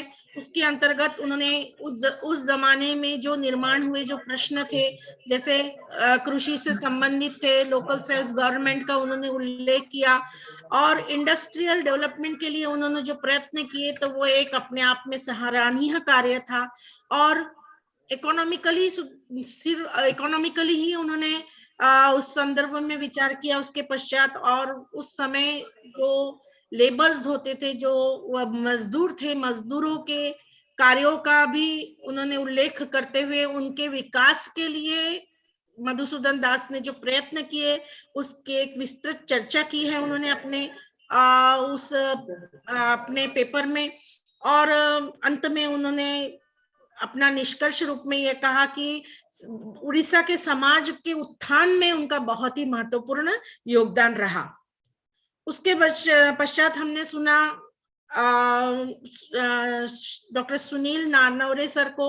डॉक्टर सुनील नारनवरे सर एक लाइब्रेरियन के रूप में है, लेकिन वो IQAC के इंचार्ज होने के नाते उन्होंने अपना digital initiative in shaping modern India ICT के तहत जो अपना पेपर प्रेजेंट किया, उस पेपर के अंतर्गत डिजिटली हम कितने पावरफुल हो रहे हैं और गवर्नमेंट के द्वारा कौन कौन सी स्कीम्स हमें दी जा रही है और उस स्कीम्स का हमें कौन सा फायदा हो रहा है, और ओपन एक्सेस टूल के तहत हमें फ्री ऑफ कॉस्ट कितनी सुविधाएं प्रोवाइड की गई है और इसके द्वारा हम कहां तक पहुंच चुके हैं, इसका संपूर्ण ब्यौरा उन्होंने प्रस्तुत किया। और इतना ही नहीं तो आज हमारे गांवों तक यह सुविधा पहुंच गई है। आज हम सभी शिक्षक, चाहे वो सीनियर कॉलेज के हो या जूनियर कॉलेज के, सारे टीचर्स को एक प्रकार की समस्या प्रारंभ में महसूस हो रही थी कि हमें कैसे हम इस कोरोना काल की स्थिति में शैक्षणिक हमारा जो परिस्थिति है उसको संभाल पाएंगे या नहीं। पर कुछ हद तक तो हमने संभाल लिया है, ऐसा मैं कहना चाहूंगी, क्योंकि हमने आईसीटी का वापर कर और गूगल क्लासरूम के तहत अपने वीडियोस वगैरह बना के अपलोड करके उसमें विद्यार्थियों तक पहुंचाने की जो संकल्पना है वो हमने कायम की है। इसके अलावा हम प्रयत्न कर रहे हैं कि हमारे जो रोजाना लेक्चर होते हैं वो लेक्चर हमारे गढ़चिरौली में रहने वाला उस विद्यार्थी को तक पहुंच सके।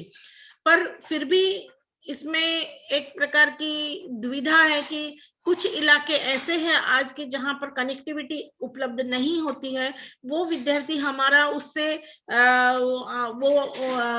उस दिन के लेक्चर से महरूम रह जाता है, उसे उस दिन का लेक्चर नहीं सुनने को मिलता है।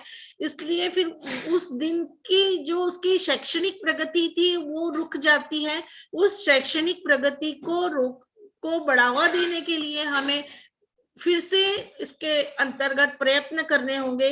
और एक अच्छा प्रेजेंटेशन किया उन्होंने, और हम उस अंतर्गत डिजिटल हमने आज कितनी प्रोग्रेस कर दी है, MHRDC के जो अनेक प्रोग्राम्स है उसके बारे में भी उन्होंने जानकारी यहाँ पर प्रदान की।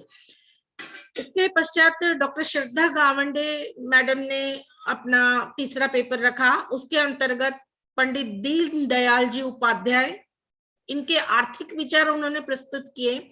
आर्थिक विचार प्रस्तुत करते वक्त भारत की अर्थनीति जो है उसके अंतर्गत अनेक विकास योजनाओं का उन्होंने उल्लेख किया।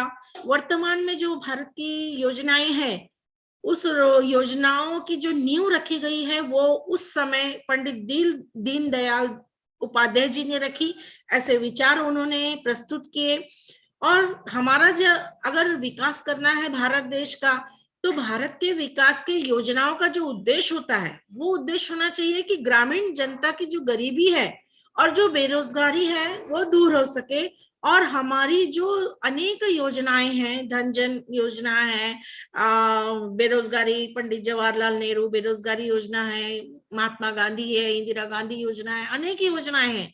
और तत्कालीन जो योजनाएं प्रसारित की जा रही है उन सब योजनाओं का लाभ गांव तक पहुंच सके, यह विचार उन्होंने प्रतिपादित किया। और पंडित दीनदयाल जी उपाध्याय के जो विचार थे, उनके जो कार्य थे, वह समाज के लिए कितने ज्यादा प्रेरणादायक थे और आज भी उनके विचार प्रासंगिक है। इस तरह उन्होंने अपने पेपर में पूरा प्रेजेंटेशन दिया। एक अच्छा वक्तव्य हमें सुनने को मिला। और इस संबंध में मैं कहूंगी कि आज हमने जो 3 पेपर सुने इसके अंतर्गत इन्होंने एक अच्छा प्रयास किया है। मैं सभी को धन्यवाद देती हूँ। और आज मुझे आप लोगों ने जो बोलने का मौका दिया उसके अंतर्गत मैं आप सभी की शुक्रगुजार हूँ। मैं इस संदर्भ में कहना चाहूंगी कि मॉडर्न इंडिया को बनाने में, आधुनिक भारत के निर्माण कार्य में 1-2 लोगों का हाथ नहीं है। उस समाज में अछूते रह जाने वाले उन अनेक लोगों का हाथ होता है।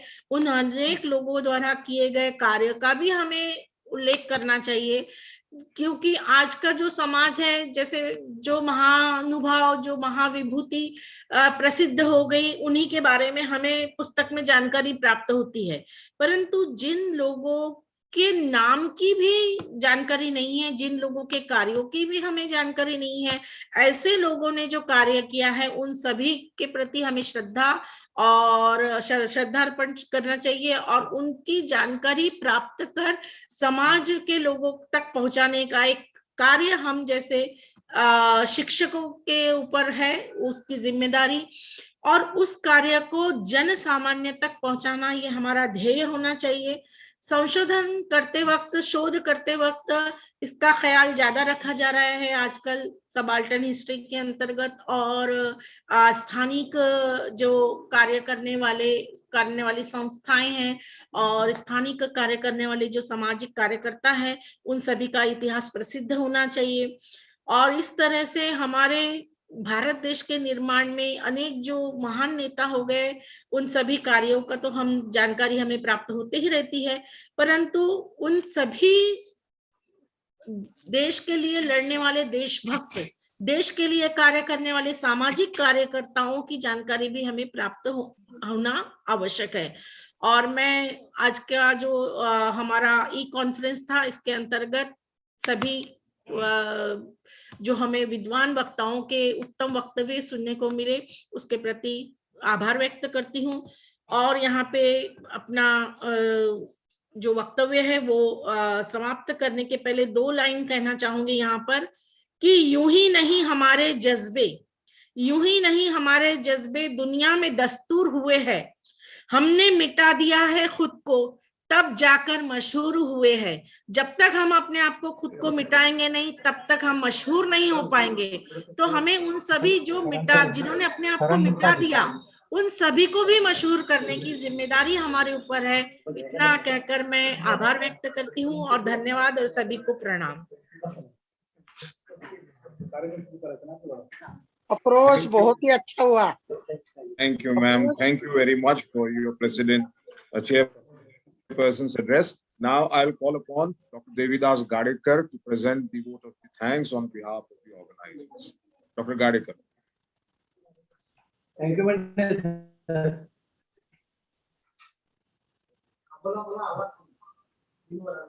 Good afternoon to one and all present here. Today we are here for the International Interdisciplinary Conference, which is organized by the Department of History of Women's College of Arts and Commerce, Vasantrao Naik Government Institute of Arts and Social Sciences, and Ume Salma, Girls College of Science and Arts, Nagpur.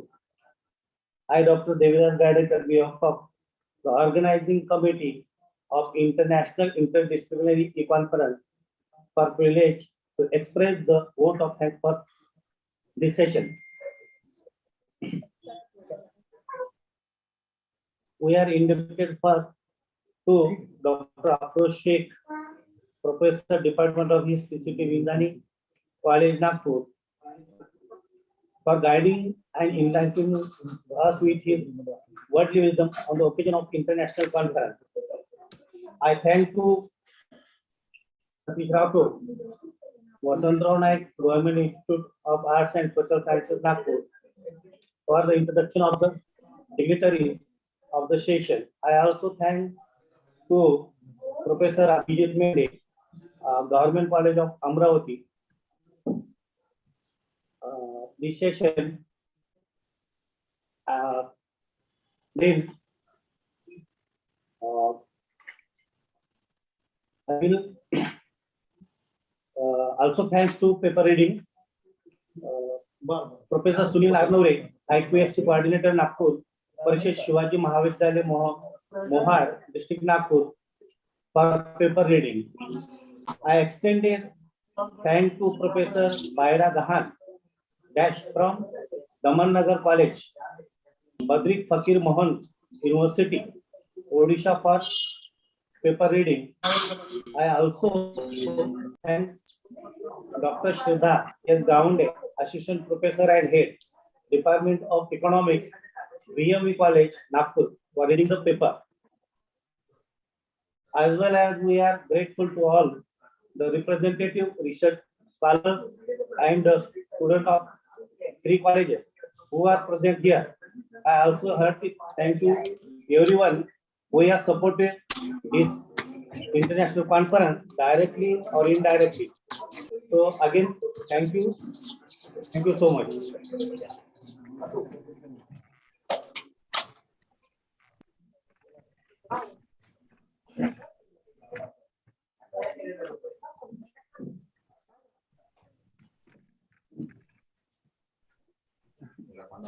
you so much, Dr. Garekar sir. Good afternoon, ladies and gentlemen. This is the valedictory session of the conference. Once again, I express my gratitude and hearty welcome to all dignitaries and the participants for being the part of this international interdisciplinary conference. Today, we have renowned personalities for the valedictory session of this conference. So it is our duty to welcome our dignitaries. First of all, I feel very excited to welcome respected Dr. Santosh Bansal sir, DOS Chairman, Sant Garge Baba University, Amravati, as the chairperson of the valedictory session. Welcome, Dr. Santosh Bansal sir. I would also like to extend a very warm welcome to Honorable Dr. Preeti Khandare ma'am as the chief guest of this session. Welcome, Dr. Khandare ma'am. So now,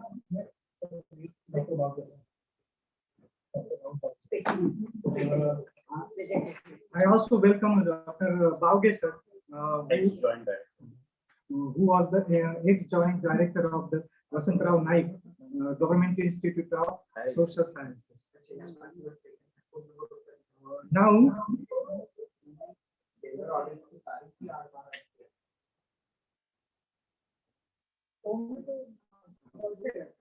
so I may now request respected Professor Sarla Pantavne for extending formal welcome and introductory remarks to the chief guest, Honorable Dr. Preeti Khandare.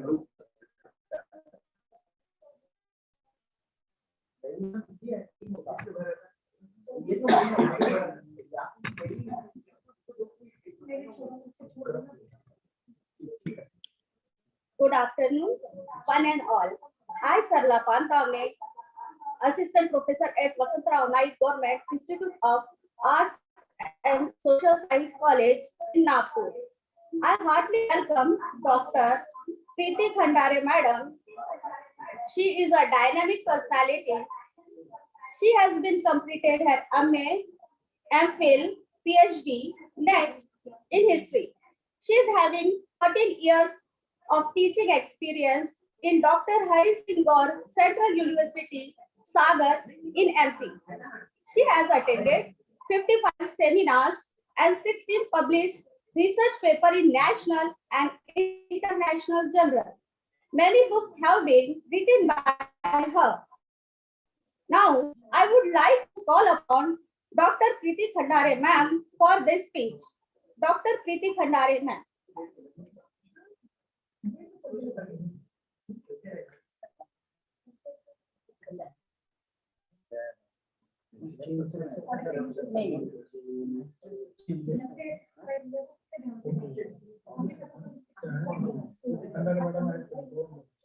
Hello. Preeti Khandare ma'am. Yes, ma'am. I'm audible. Yes, ma'am. हाँ madam आवाज येतोय आपला बोला. Hello, Preeti. Thank you, Pantavne madam. Hello, Preeti. Women College Art and Commerce. London 1, Nagpur, Vasantrao Naik College, Institute of Art and Social Science, Nagpur, and Umme Salim Ghosh College of Science and Art, Nagpur, jointly organized. Topic: International Interdisciplinary E-Commerce on the Makers Modern India, People and Their Leaders. जैसा कि आप सभी लोगों को मैं बहुत बहुत धन्यवाद देती हूँ। आज सुबह से ही आपका प्रोग्राम सुन रही हूँ। सबसे पहले प्रोफेसर संदेश वाक सर का व्याख्यान बहुत ही अद्भुत रहा। कवरेत्ती सर को सुना और भी जो दूसरे मेंबर्स थे उनको सुना। हाल ही में अभी 3 जो पार्टिसिपेंट रहे, दास का जो पेपर रहा बहुत बढ़िया रहा। मैडम ने दीनदयाल उपाध्याय के संबंध में जानकारी दी। उसके पहले नारनवरे सर जो ई कॉमर्स ई कंटेंट के बारे में, अर्पित और स्वयं प्रभा के बारे में उन्होंने जानकारी दी। बहुत ही एक्सीलेंट जानकारी दी। आपका ये टॉपिक बहुत ही अच्छा है कि भारत की आधुनिक भारत के निर्माता कौन है। आधुनिक भारत का निर्माण, किसी भी चीज के निर्माण में एक किसी व्यक्ति का योगदान नहीं रहता। निर्माण सभी का संपूर्ण योगदान से, एकता में जो बल है, सभी के योगदान से किसी भी चीज का, व्यक्ति का, परिवार का, समाज का, राष्ट्र का या फिर देश का निर्माण संपूर्ण लोगों के मिलकर होता है।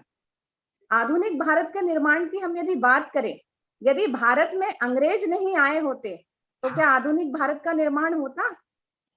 सबसे पहले उन्होंने ही हमारे यहाँ भारत में इस प्रकार की व्यवस्थाओं का निर्माण किया, जो हम भारतीय समाज से ग्रसित जिन व्यवस्थाओं से थे, जिन व्यवस्थाओं की तरफ किसी ने ध्यान नहीं दिया, लेकिन अंग्रेजों के आने के बाद भारत की व्यवस्था में चेंज हुआ। क्रिश्चियन कम्युनिटी का जब जैसे ही प्रवेश हुआ तो व्यवस्थाओं में चेंज हुआ।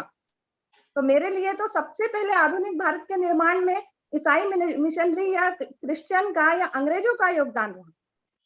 हम भूल गए बिरसा मुंडा को, जिन्होंने सबसे पहले भारत के निर्माण में अपना योगदान दिया मुंडा विद्रोह के माध्यम से। हम भूल गए कंट्या भील को, जो मध्य प्रदेश की भील जनजाति के थे, जिन्होंने योगदान दिया, सिद्धू और कानू को। इन सभी लोगों के निर्माण से आधुनिक भारत का निर्माण हुआ।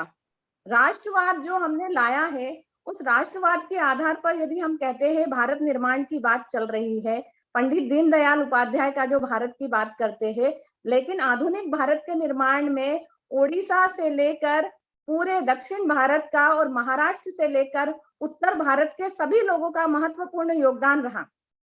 सुभाष चंद्र बोस की ब्रिगेड यदि नहीं होती तो क्या भारत का निर्माण होता? सुभाष चंद्र बोस, जिन्होंने कटक में उड़ीसा में रहकर काम किया, अभी दास बाबू ने भी अपना उनके बारे में पूरा व्याख्यान दिया। तो उड़ीसा के मैं कटक का सुभाष चंद्र बोस के बारे में कहती हूँ, यदि क्या आजाद हिंद फौज की एक ब्रिगेड के रूप में, जिसे राज बिहारी बोस ने तैयार किया था और जिसका नेतृत्व सिंगापुर में सुभाष चंद्र बोस ने किया, तुम मुझे खून दो मैं तुम्हें आजादी दूंगा, यदि वो नहीं होते तो आधुनिक भारत का निर्माण नहीं होता। डॉक्टर आंबेडकर, भीमराव आंबेडकर की बात करते हैं, जिन्होंने सोशल रिफॉर्मेशन मूवमेंट जो महाराष्ट्र से शुरू किया और आज भी जो चालू है, उन्हीं के प्रयास से यदि सोशल रिफॉर्मेशन मूवमेंट नहीं होता, जिसमें हम रेनासा की बात करें, भारत के रेनासा की, जिसमें हम राजा राम मोहन राय का नाम लेते हैं, लेकिन यदि डॉक्टर भीमराव आंबेडकर नहीं होते तो आधुनिक भारत का निर्माण नहीं होता। हम इतनी स्वस्थ हवा में सांस नहीं ले पाते। भारत की जनता, भारत का समाज, भारत की अर्थव्यवस्था पटरी पर नहीं आ पाती। महात्मा गांधी की यदि हम बात करते हैं, महात्मा गांधी का भारत की बात करते हैं, टॉपिक बहुत बढ़िया है, बहुत अच्छा है। इसमें किसी एक पर्सन के बारे में बोलना मैं उचित नहीं समझूंगी। मैं चाहती हूँ कि मैं उन सभी लोगों के बारे में बोलूं जिन्होंने भारत में योगदान भी दिया और भारत का, जिनके कारण विकास भी हुआ और भारत का विकास गया भी। लेकिन हमने उन सभी लोगों को आगे बढ़ाने का, राष्ट्र के निर्माण में योगदान देने में महत्वपूर्ण योगदान की बात करी। यदि हम गांधी की बात करते हैं तो क्या यदि गांधी साउथ अफ्रीका नहीं गए होते, सेंट पीटरबर्ग मर्ज में यदि उनका सामान नहीं फेंका गया होता, तो क्या गांधी आधुनिक भारत के निर्माता होते? रॉयल फैमिली में रहने वाले व्यक्ति, जिसे ये कुछ भी नहीं मालूम था उन्हें कि क्या जनता का दर्द है, क्या प्रजा का दर्द है, वो तो जब सामान फेंका गया तब उन्हें पता चला कि ये उनके साथ क्यों हुआ। रात भर जो कड़कड़ाती ठंड में वो रहे, तब उन्होंने जाना कि क्या हुआ। तब उन्होंने ये पूरा सोच लिया कि अब मैं ये सभी चीजों का, जो मैंने कोट सूट बूट जो पहने हुए हैं, ये सब व्यर्थ है, मुझे जनता की तरह ही अपना व्यवहार करना चाहिए।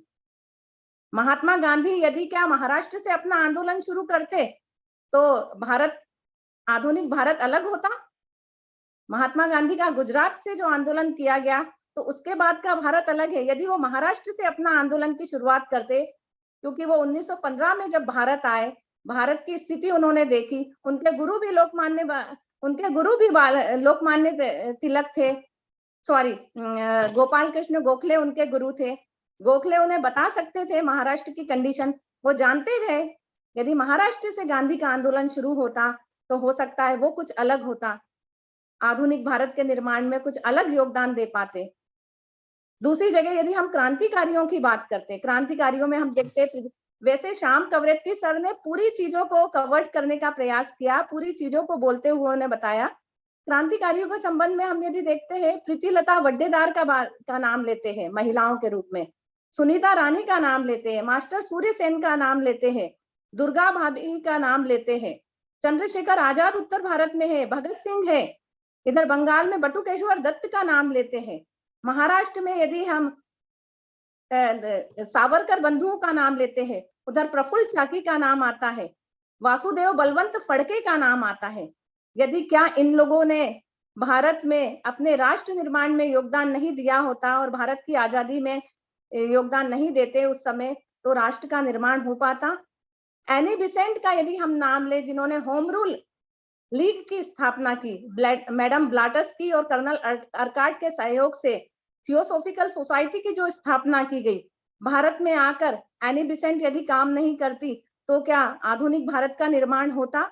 सरोजिनी नायडू, जिसे हमने भारत कोकिला के रूप में जाना, वो यदि सरोजिनी नायडू का काम नहीं किया होता, महिलाओं की स्थिति को देखें हम, यदि उनके द्वारा बहुत से जो हमारे यहाँ फेमिनिस्ट आए हैं, स्त्री विमर्श की यदि हम बात करते हैं, सावित्रीबाई फुले का यदि हम नाम नहीं लेंगे, महाराष्ट्र में यदि हम महिलाओं के बारे में बोलते हैं और सावित्रीबाई फुले को यदि हम छोड़ दे, तो क्या महाराष्ट्र का या भारत का निर्माण होता? राष्ट्र का निर्माण होता? आधुनिक भारत बन पाता? सबसे पहली शिक्षिका सावित्रीबाई फुले थी, जिसे अपने पति का सहयोग मिला और उसने स्त्री शिक्षा में महत्वपूर्ण योगदान दिया। शिक्षक दिवस एक महिला शिक्षिका के रूप में मनाया जाना चाहिए, न कि आजादी के बाद के शिक्षक के रूप में मनाया जाना चाहिए। 3 जनवरी का जो शिक्षक दिवस है, यदि क्या वो नहीं होता तो आधुनिक भारत का निर्माण होता? ऐसी बहुत सारी जो चीजें हैं, वो मन में आपका विषय इतना अच्छा है कि makers of modern India, people and their leaders, लोगों का और उसके जो नेता है, नेता भी हम ही बनाते हैं। जो हमारे चारों तरफ का वातावरण है, एनवायरनमेंट है, उसी के आधार पर चलकर नेता। यहाँ नेता शब्द से वर्तमान समय में नेता शब्द बहुत विस्तृत रूप में लिया जाता है। एक नेता वो रहता है जो प्रजा के बारे में, अपनी जनता के बारे में सोचता है, उसके सुख दुख में फैटर्निटी, सॉवरेंटी और इक्वालिटी की बात करता है। जिस प्रकार से फ्रेंच रेवोल्यूशन में कहा गया, अमेरिकन रिवॉल्यूशन में जो इंडिपेंडेंसी की बात आई है, स्वतंत्रता की बात आई है, वो कहा गया है। लेकिन आज के समय में हम यदि नेता की बात करें तो नेता की परिभाषा बहुत सारी गाड़ियां हो, जिसके पास बहुत सारे पद हो और जो चारों तरफ अपने लाव लश्कर को लेकर चल रहा है। लेकिन एक नेता वो नहीं है, लीडर वो नहीं है।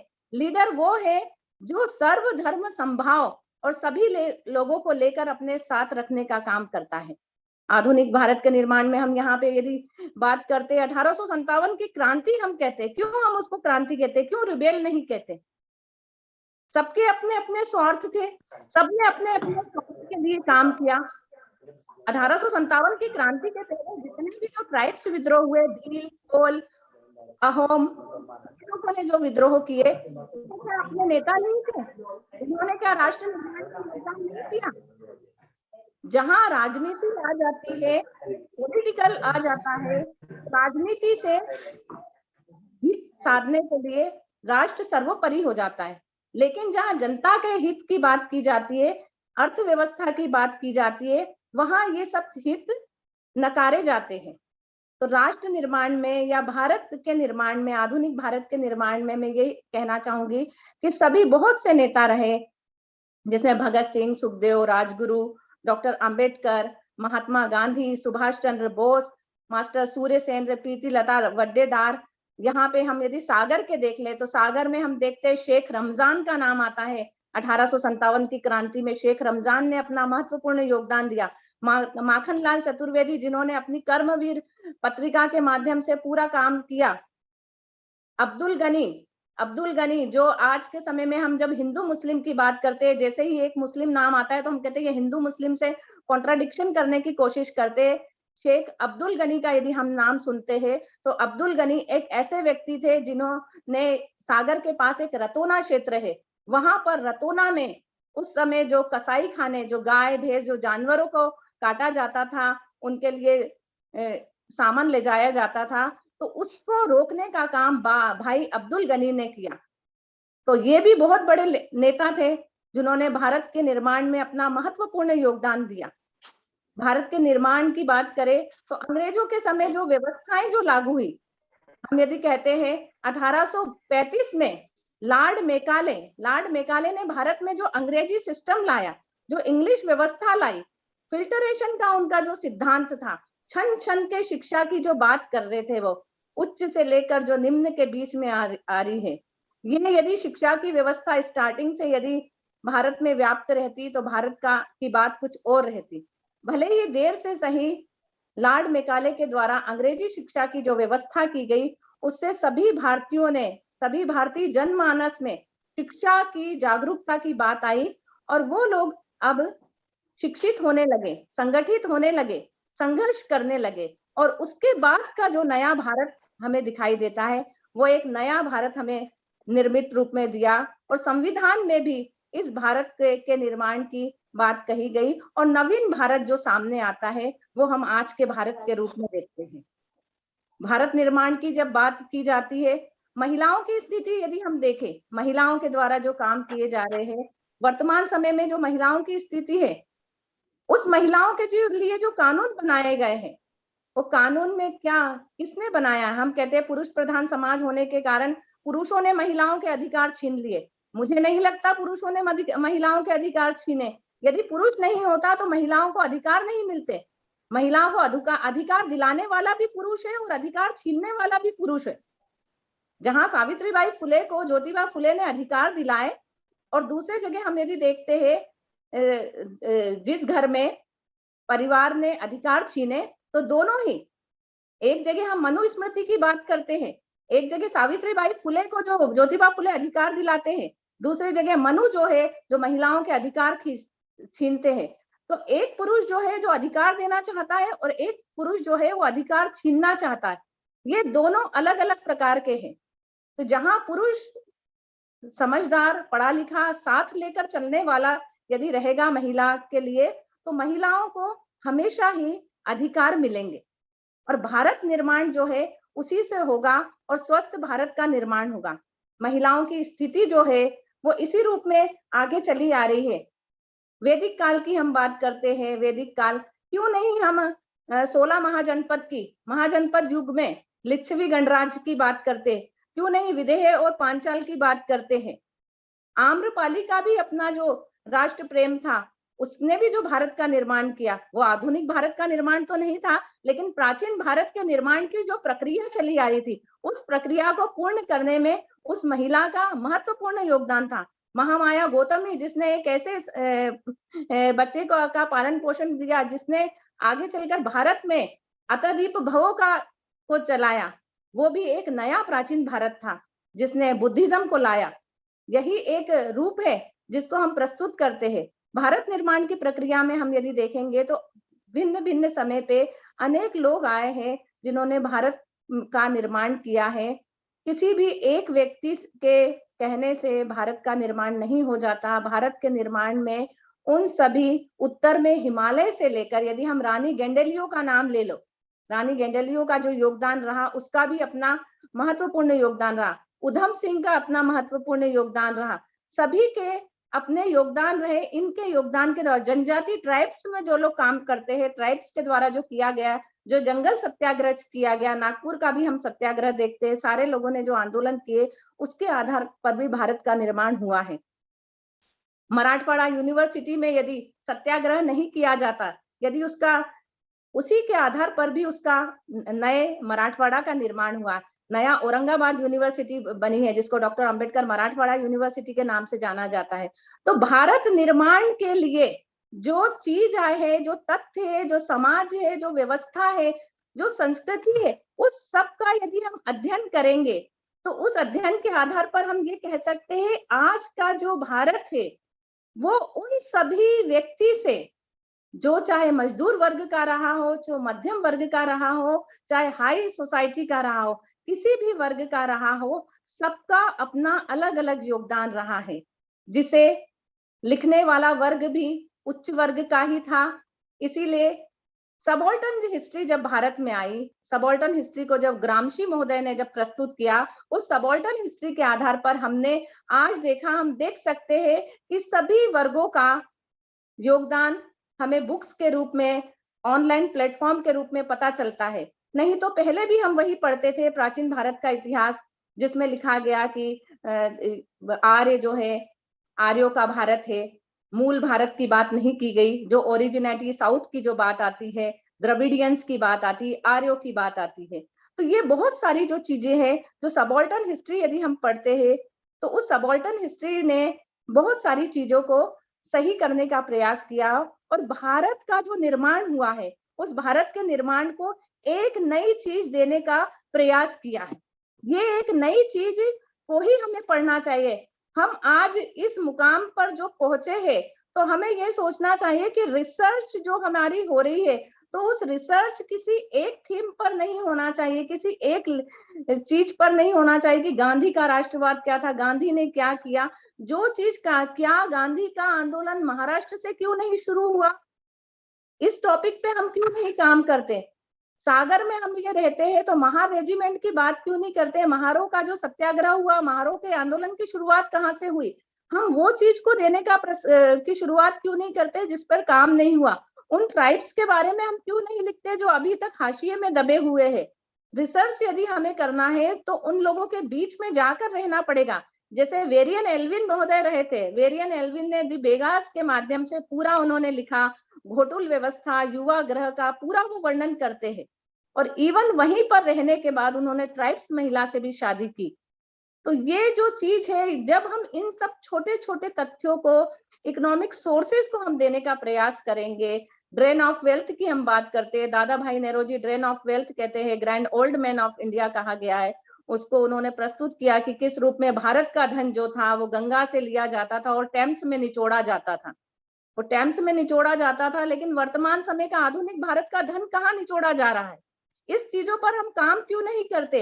इन सब चीजों पर हमें काम करने की आवश्यकता है। आधुनिक भारत का तो निर्माण जो था वो हो गया, लेकिन अब वर्तमान समय का निर्माण हमें किस रूप में करना है, इन सब चीजों को भी हमें ध्यान देना चाहिए।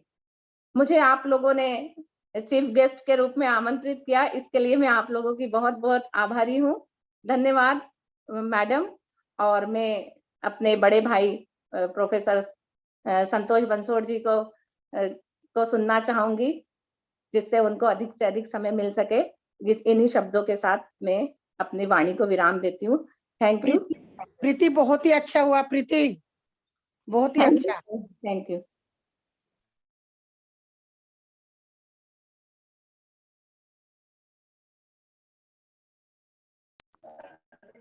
Yes. Thank you for enlightening us with your knowledge and wisdom. In her speech, she said that many Indian leaders like Mahatma Gandhi, Ambedkar, Pandit Nehru, and many others have significantly contributed in shaping modern India. She has also made us aware about the sacrifice of Bhagat Singh, Rajguru.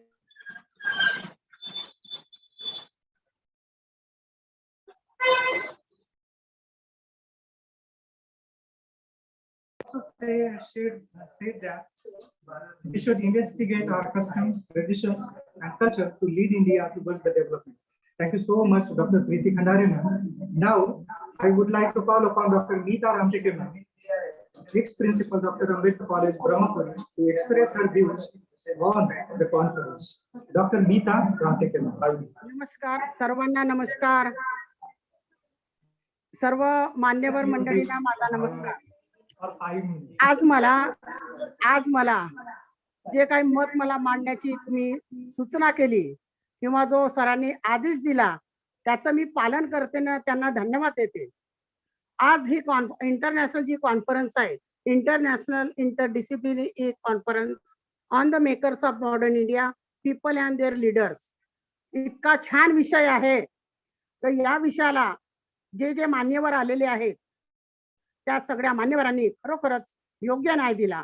प्रथमतः मी तिन्ही महाविद्यालयाचे मनपूर्वक अभिनंदन करते, कारण अगदी चांगल्या विषयाची तुम्ही निवड केली आणि या चांगल्या विषयाची निवड करून तुम्ही सर्व मान्यवर मंडळींना की जी आपल्या व्याख्यानामध्ये प्रसिद्ध आहेत, एक मुंबई विद्यापीठ असो, राष्ट्रसंत तुकडोजी महाराज विद्यापीठ असो, औरंगाबाद मराठवाडा विद्यापीठ असो, कोल्हापूर विद्यापीठ असो, तिथून जी सगळी मान्यवर मंडळी तुम्ही बोलावली आणि त्या मान्यवर मंडळींना जे जे विषय तुम्ही दिलेत किंवा त्यांनी जे निवडले त्या विषयाला त्यांनी खरोखरच योग्यपणे न्याय दिला.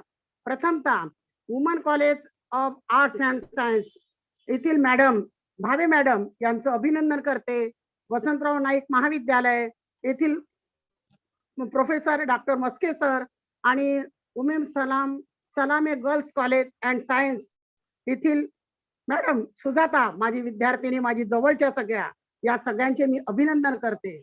आणि तुम्ही 10:30 वाजेपासून जी आपली कॉन्फरन्स सुरू केली, या कॉन्फरन्समध्ये जे मान्यवर प्रथमतः बोलले डॉक्टर संदेश वाघ, त्यानंतर डॉक्टर कोरेटी सर, त्यानंतर सत्येन दास सर आणि आता जे बोलली प्रीती खंडाळे, या सगळ्या मान्यवरांनी खरोखरच आपल्या अमूल वाणीने आणि अभ्यास वृत्तीने ज्या विषयाची मांडणी केली ती खरोखरच येणाऱ्या संशोधकांना आणि या नवीन पिढी विद्यार्थ्यांना उपयुक्त आहे असं मला वाटते.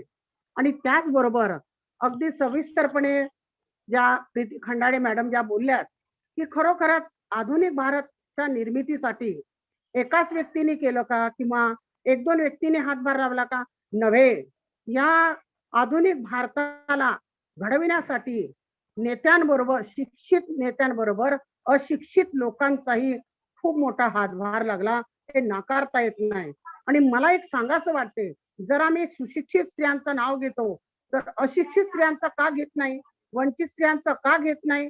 तर तुम्हाला सांगायचं म्हणजे आदिवासी स्त्रियांचं सुद्धा या मेकर मध्ये म्हणजे आधुनिक भारताच्या निर्मितीसाठी त्यांनी सुद्धा आपल्या प्राणाची आहुती दिली आहे आणि त्यांच्यावरही रिसर्च होणे अतिशय आवश्यक आहे. तो विषय जर ठेवला असता की या वंचित स्त्रियांचं भारताच्या निर्मितीसाठी कोणतं योगदान आहे किंवा काय योगदान आहे, हा विषय जर ठेवला असता तर खरोखरच अतिशय चांगलं झालं असतं असं मला वाटते. आणि मला असं वाटते की ज्या ज्या वक्त्यांनी जे आपापले विषय मांडले त्या सर्व वक्त्यांचं मी खरोखरच मनपूर्वक अभिनंदन करते. आणि विशेषतः जे 3 पेपर्स वाचले विद्यार्थ्यांनी, अतिशय अभ्यासपूर्ण त्यांचे ते संशोधन शोध प्रबंध निबंध होते आणि त्यांचंही मी अभिनंदन करते. मला डॉक्टर मस्के सरांनी आणि इतर माझ्या ज्या भगिनी आहेत आणि जी मान्यवर मंडळी आहेत, आयोजक आहेत, या सर्वांनी मला माझं मनोगत व्यक्त करण्यासाठी जी संधी दिली त्यांचे मी सर्वांचे आभार मानते. आणि तुमची ही कॉन्फरन्स अशीच सतत चालू राहील असं मी स्पष्ट करते आणि माझ्या शुभेच्छा देते. धन्यवाद.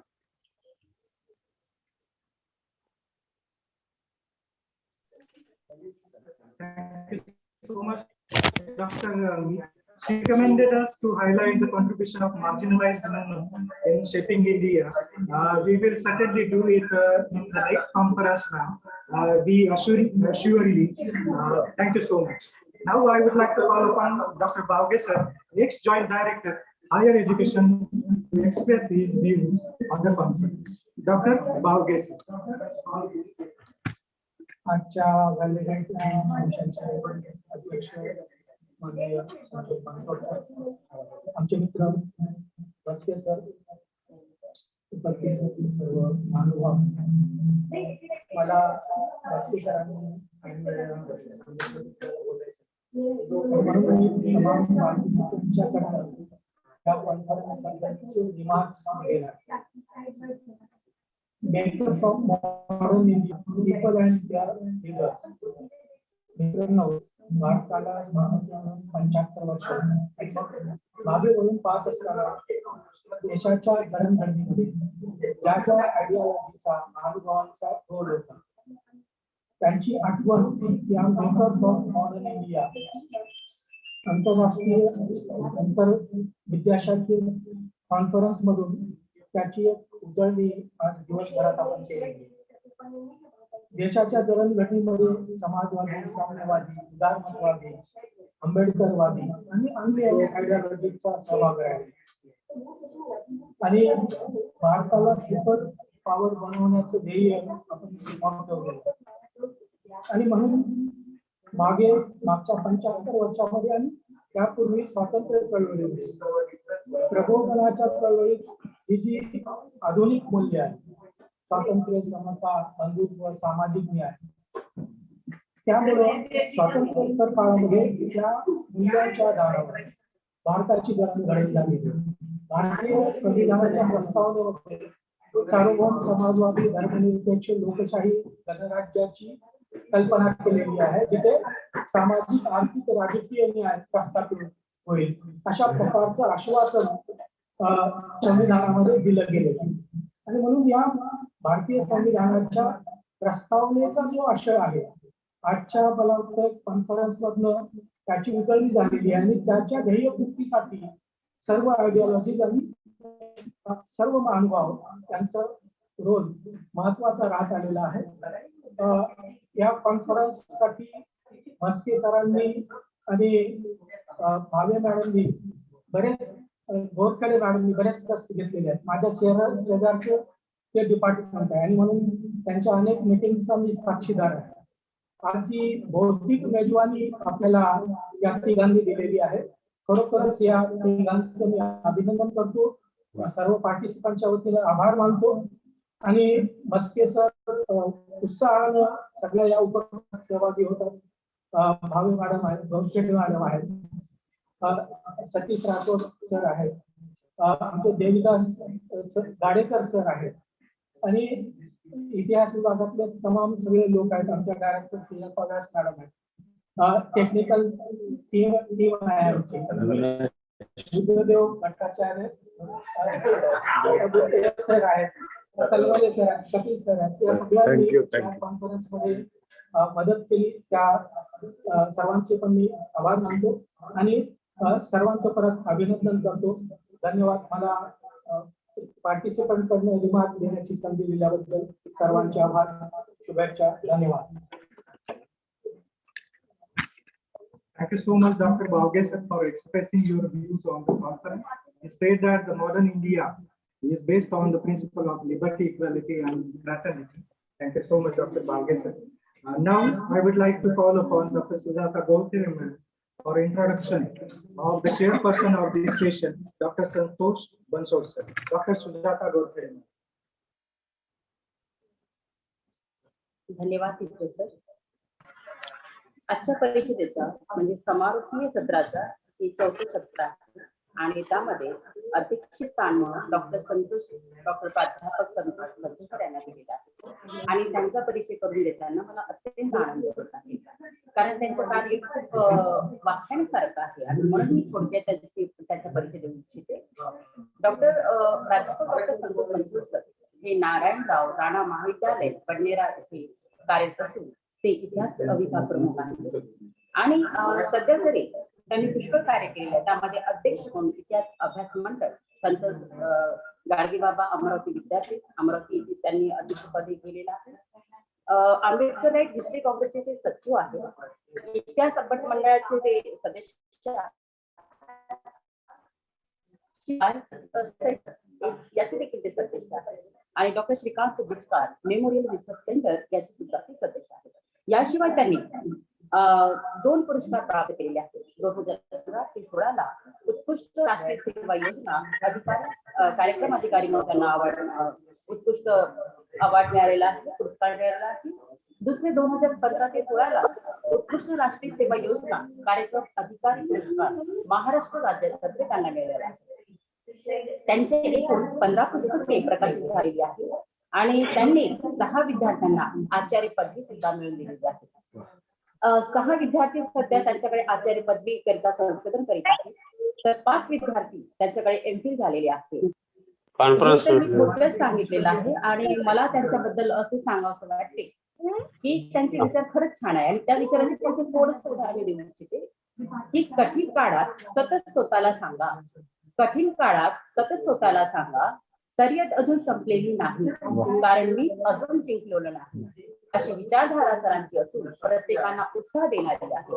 विजेते वेगळ्या गोष्टी करत नाही तर ते प्रत्येक गोष्ट वेगळेपणाने करतात, अशीच त्यांचे विचार आहे. अशा या आशावादी विचारांचे प्राध्यापक डॉक्टर संतोष बनसोड सर यांना मी अध्यक्ष भाषणाकरता आमंत्रित करीत आहे. धन्यवाद. जय भीम सर. सर जय भीम. जय भीम. जय भीम. आवाज येतोय गौरखडे मॅडम माझा? आवाज येतोय माझा? हो सर, आवाज येत आहे आवाज. हॅलो. अखिल मानव जातीला शांतीचा संदेश देणारे स्वागत भगवान गौतम बुद्ध.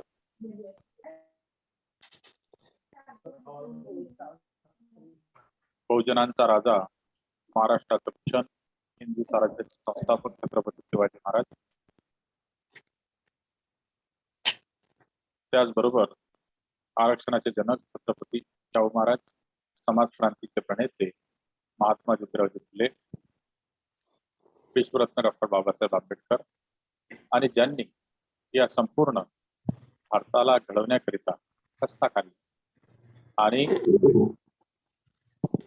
आधुनिक भारताच्या जडणघडणीत त्यांनी महत्वपूर्ण योगदान दिलं, त्या सर्व महामानवांना मी आणि समाज सुधारकांना विनम्र अभिवादन करतो. आज 3 महाविद्यालय मिळून ही परिषद या ठिकाणी संपन्न होत आहे. अतिशय सुंदर परिषद संपन्न होत आहे. या परिषदेचा हा शेवटचा टप्पा. या शेवटचा टप्पा म्हणजे 4थं सेशन, समारोपीय सेशन. या समारोपीय सत्राचं मला अध्यक्षस्थान सन्माननीय आयोजकांनी दिल्याबद्दल मी त्यांचं सर्वप्रथम या ठिकाणी ऋण व्यक्त करतो. वसंतराव नाईक शासकीय महाविद्यालय नागपूर, एक महिला महाविद्यालय, एक गर्ल्स कॉलेज, म्हणजे 2 महिला महाविद्यालय आणि एक शासकीय महाविद्यालय. या ठिकाणी सुद्धा महिलांची मोठी संख्या आहे. 70% महिला तर 30% शासकीय महाविद्यालयाचा विचार जर केला, ज्या पद्धतीनं प्रीती बागडे मॅडमनी या ठिकाणी विचार व्यक्त केले, त्या पद्धतीने महिलांचा मोठा वर्ग या परिषदेच्या आयोजनामध्ये सहभागी आहे. 3 महाविद्यालय मिळून या ठिकाणी ही परिषद संपन्न झालेली आहे. शेवटचा टप्पा आहे. आपल्याला माहित आहे की या आयोजनाकरिता प्राचार्य डॉक्टर एन.आर. दीक्षित सर, प्राचार्य डॉक्टर साबिया कौसर मॅडम, वसंतराव नाईक शासकीय महाविद्यालयाच्या संचालिका डॉक्टर सुजाता व्यास मॅडम, या सर्व मंडळींनी गेल्या अनेक दिवसापासून या परिषदेच्या आयोजनाकरिता आपली जी टीम होती, या टीम मध्ये आपल्याला माहित आहे डॉक्टर दीपाली भावे मॅडम, प्राध्यापक डॉक्टर सतीश राठोड सर, प्राध्यापक डॉक्टर सुजाता गौरखेडे मॅडम, प्राध्यापक डॉक्टर देवदास गाडेकर, प्राध्यापक डॉक्टर अभिजित मेंढे सर, प्राध्यापक डॉक्टर आशिष शेंडे, प्राध्यापक डॉक्टर पी.आर. मस्के सर, प्राध्यापक डॉक्टर मंगेश शामकुवर, प्राध्यापक doctor Kapil single, Durgesh Wasnik sir, या सर्व मंडळींनी पेपर पासून तर वक्त्यांच्या निमंत्रणापर्यंत तर वक्ते जुडेपर्यंत सतत त्यांचा पाठपुरावा अतिशय शिस्तबद्ध आणि नियोजनबद्ध अशी परिषद या ठिकाणी संपन्न होत आहे. या परिषदेचं वैशिष्ट्य राहिलं, जशी एखादी चळवळ असेल किंवा एखादी संस्था असेल, ती चळवळ संस्था ही व्यक्तीच्या आधारावर मोठी होत असते.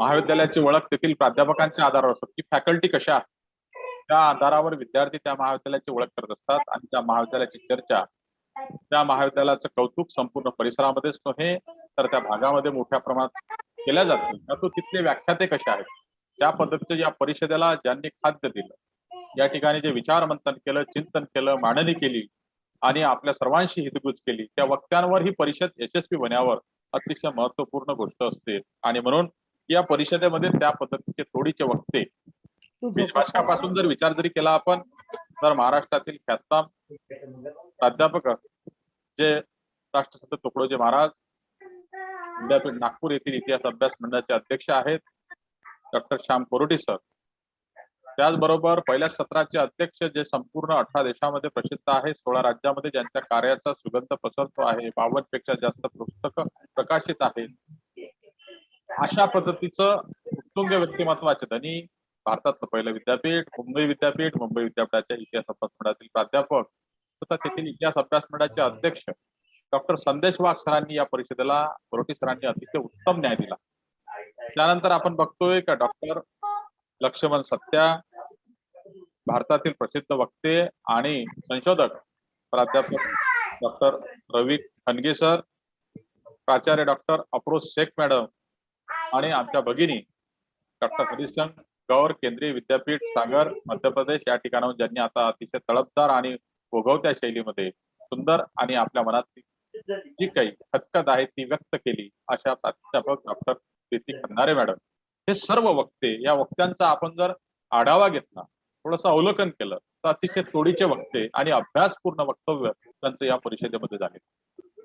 सर्वच वक्त्यांना आपापल्या क्षेत्रामध्ये, संशोधनाच्या क्षेत्रामध्ये, सामाजिक क्षेत्रामध्ये, मग ते कोरटे सरांचं इकडची आपण नक्सलाइज मुवमेंट असेल, यावरचं चिंतन असेल, आदिवासी चळवळीचं काम असेल, या सर्व लोकांचे, किंवा वाघ सरांचं अनुसूचित जाती जमाती आयोगातील ते सेक्रेटरी होते, शासकीय सेक्रेटरी होते, ज्या ठिकाणी त्यांनी 32,000 पानाचा अहवाल शासनाला सुपूर्द केला होता. अशा पद्धतीचे हे मोठ्या तोडीचे माणसं, अतिशय अभ्यासू व्यक्तिमत्व यांनी परिषदेमध्ये आपल्या विषयाला न्याय देताना या परिषदेवर आधुनिक भारताच्या जडणघडणीमध्ये नेतृत्व म्हणजेच लीडरचं आणि जनसामान्यांची काय भूमिका यावर अतिशय उत्तम विवेचन केलेलं आहे आपण बघतो. आणि परिषद आणखी यशस्वी होण्याचा टप्पा जो असतो तो अवलंबून असतो सहभागी लोकांना. या परिषदेला किती लोक सहभागी आहेत? विद्यार्थी आहेत, विद्यापीठापुरती सीमित आहे, राज्यापुरती सीमित आहे, राष्ट्रापुरती सीमित आहे.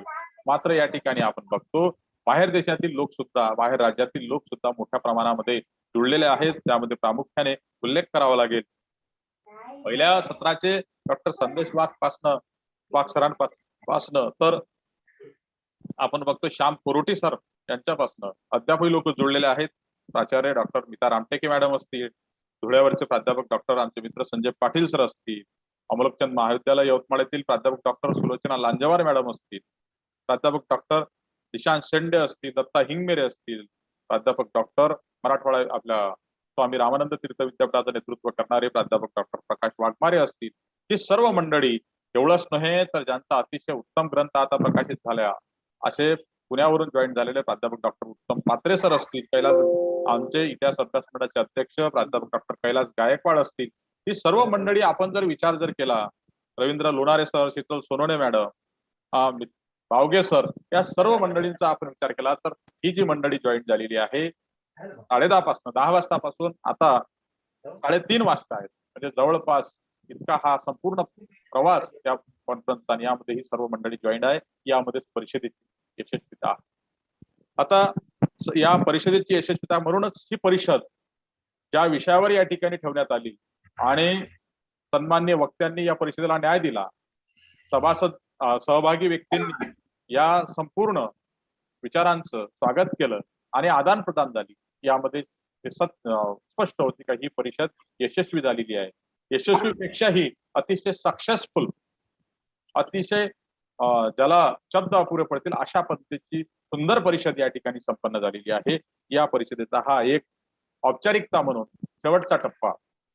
तर आपण बघतो या शेवटच्या टप्प्यामध्ये ज्यांनी वक्तव्य केलं त्या वक्तव्य करणाऱ्या डॉक्टर हरिसिंग गौर, केंद्रीय विद्यापीठातील इतिहास विभागामध्ये कार्यरत असलेल्या प्राध्यापक डॉक्टर प्रीती खंदारे अर्थात बागडे मॅडम यांनी अतिशय सुंदर मांडणी केली. त्यांनी सांगितलं की भारताच्या या आधुनिक भारताच्या जळणघडणीमध्ये ज्यांचं योगदान आहे, उभारणीमध्ये ज्यांचं योगदान आहे, त्या सर्व लोकांचा आढावा यांनी या ठिकाणी घेतला. अनेक ठिकाणी प्रश्न उपस्थित केले, संशोधकांना अनेक ठिकाणी त्यांनी दिशा दिल्या.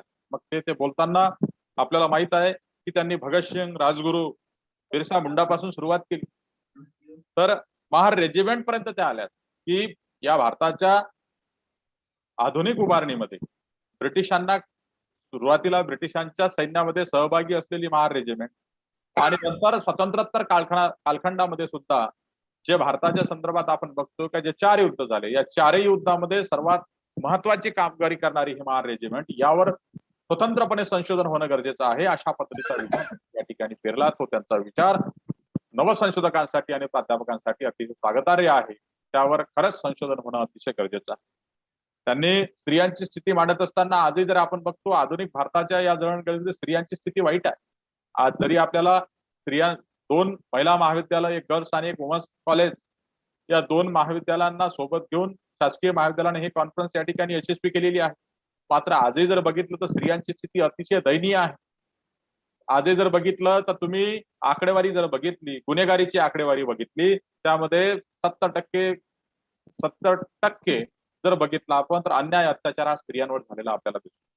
मग ती स्त्री कोणत्याही घटकातली असेल, ज्या पद्धतीनं बागडे मॅडमनी या ठिकाणी मांडताना सांगितलं का वंचित स्त्रियांच्या संदर्भामध्ये वंचितच असेल, ते उच्चवर्णीय असेल, ती आर्थिकदृष्ट्या भक्कम असलेल्या वर्गातील असेल, किंवा सामान्य असेल, मध्यमवर्गीय असेल किंवा गरीब असेल, कष्टकरी असेल, मजूर असेल, या सर्व स्त्रियांवर त्यांच्या पद्धतीनं त्यांच्यावर प्रचंड अन्याय अत्याचार होत आहेत आणि वर्तमानपत्रातल्या बातम्या वाचून सुद्धा आपले मन बोथळ झालेले आहेत. अशा पद्धतीची दयनीय स्थिती आधी आपल्याला, त्याचं मूळ कारण खंडारे मॅडमनी त्या ठिकाणी स्पष्ट केलं की याला शेकडो हजारो वर्ष जरी झाली असेल तर स्त्रियांच्या स्थितीत बदल का नाही, कारण इथल्या व्यवस्थेनं त्यांनी त्या मनूचा उल्लेख केला त्या वृत्तीने या ठिकाणी स्त्रियांना जे बंदिस्त केलं आणि बंदिस्त केल्यानंतर त्यांना गुलाम केलं. परिणामी गुलाम केल्यामुळे मित्रांनो त्यांची जी गुलामीची अवस्था होती ही गुलामीची अवस्था हळूहळू तुटत आहे. भारतीय राज्यघटनेने स्त्रियांना जरी स्वतंत्र केले असेल, स्त्री आणि पुरुष हा भेदाभेद काढणं गुन्हा जरी असेल तरी आजही आपली पुरुष वृत्ती त्याला स्वीकारायला तयार नाही. आणि म्हणून आपल्या कुटुंबापासून जोपर्यंत, आपल्या आया बहिणीपासून, आपल्या पत्नीपासून किंवा आपल्या कुटुंबातील इतर स्त्रियांपासून जोपर्यंत हा आपण प्रवर्ग सुरू करत नाही, जोपर्यंत आपण मान्य करत नाही का स्त्री ही पुरुषापेक्षा कणकभर पुढे आहे, आणि तिचं जोपर्यंत आपण स्वागत करत नाही. आमच्या अमरावतीच्या महानगरपालिकेमध्ये प्राध्यापक प्रदीप दंदे सरांनी पहिलं ताट केला अशा पद्धतीचा संपूर्ण महाराष्ट्रभर एक उपक्रम चालवला होता का जी स्त्री गहू निवडण्यापासून तर भाजी तोडण्यापर्यंत संपूर्ण कार्य करते आणि सर्वांना घरच्या मंडळींना जेवू घालते. दोघंही पुरुष आणि स्त्री एकाच कार्यालयामध्ये काम करत असेल, एखाद्या कंपनीमध्ये, एखाद्या कारखान्यामध्ये किंवा स्वतःचा उद्योग असेल त्या ठिकाणी काम करत असेल, घरी आल्यानंतर ती स्त्री स्वतः संपूर्ण स्वयंपाक करते आणि स्वयंपाक केल्यानंतरही स्वतः प्रथमतः जेवण करायला बसत नाही, ती संपूर्ण आपल्या कुटुंबातल्या लोकांना जेवण करायला देते आणि त्यानंतर राहिलेल्या जेवणावर आपलं त्या कधीतरी वेळ मारून नेते. हा चित्र जे आहे ते चित्र बदलायला हवं अशा पद्धतीने त्यांनी उपक्रम संपूर्ण महाराष्ट्राभर त्यांनी राबविला होता. आणि त्यांनी सांगितलं की पहिलं ताट तिला, त्या स्त्रीला पहिलं ताट मिळालं पाहिजे, जिचं त्या जेवण बनवण्यामध्ये आणि घरचं संपूर्ण संगोपन करण्यामध्ये जी जबाबदारी महत्वाची आहे. हे चित्र जोपर्यंत उभं होणार नाही तोपर्यंत भारताची स्थिती बदलणार नाही. म्हणून आपण जर बघितलं की आधुनिक भारताच्या या जडणघडणीमध्ये किंवा आधुनिक भारताला भक्कम करायचं असेल तर स्त्रियांच्या स्थितीमध्ये सुधारणा होणं अतिशय गरजेचं. आज मोठ्या शहरांमध्ये आपण बघतोय का स्त्री आणि पुरुष दोघं समानतेने वागतात, अनेक कुटुंबामध्ये आपल्याला दिसतात, परंतु मध्यमवर्गीय आणि छोट्या शहरांमध्ये आणि एवढंच नव्हे तर आजही ग्रामीण विभागामध्ये स्त्रियांची अतिशय दयनीय स्थिती आहे. आमचं महाविद्यालयामधलं सोर्स आजही जर बघितलं आपण, आपल्या कला शाखेचं, कॉमर्स शाखेचं सोर्स जर बघितलं तर ग्रामीण विभाग आहे. ग्रामीण विभागातून येणारे विद्यार्थी BA final, BCom final, BSc फायनलला अनेक विद्यार्थी कमी होतात. आजही बघतो आपण त्यांचे विवाह होऊन जातात आणि मग कमी वयामध्ये त्यांच्यावर संसाराचा संपूर्ण हा राडा पडल्यानंतर त्यांच्या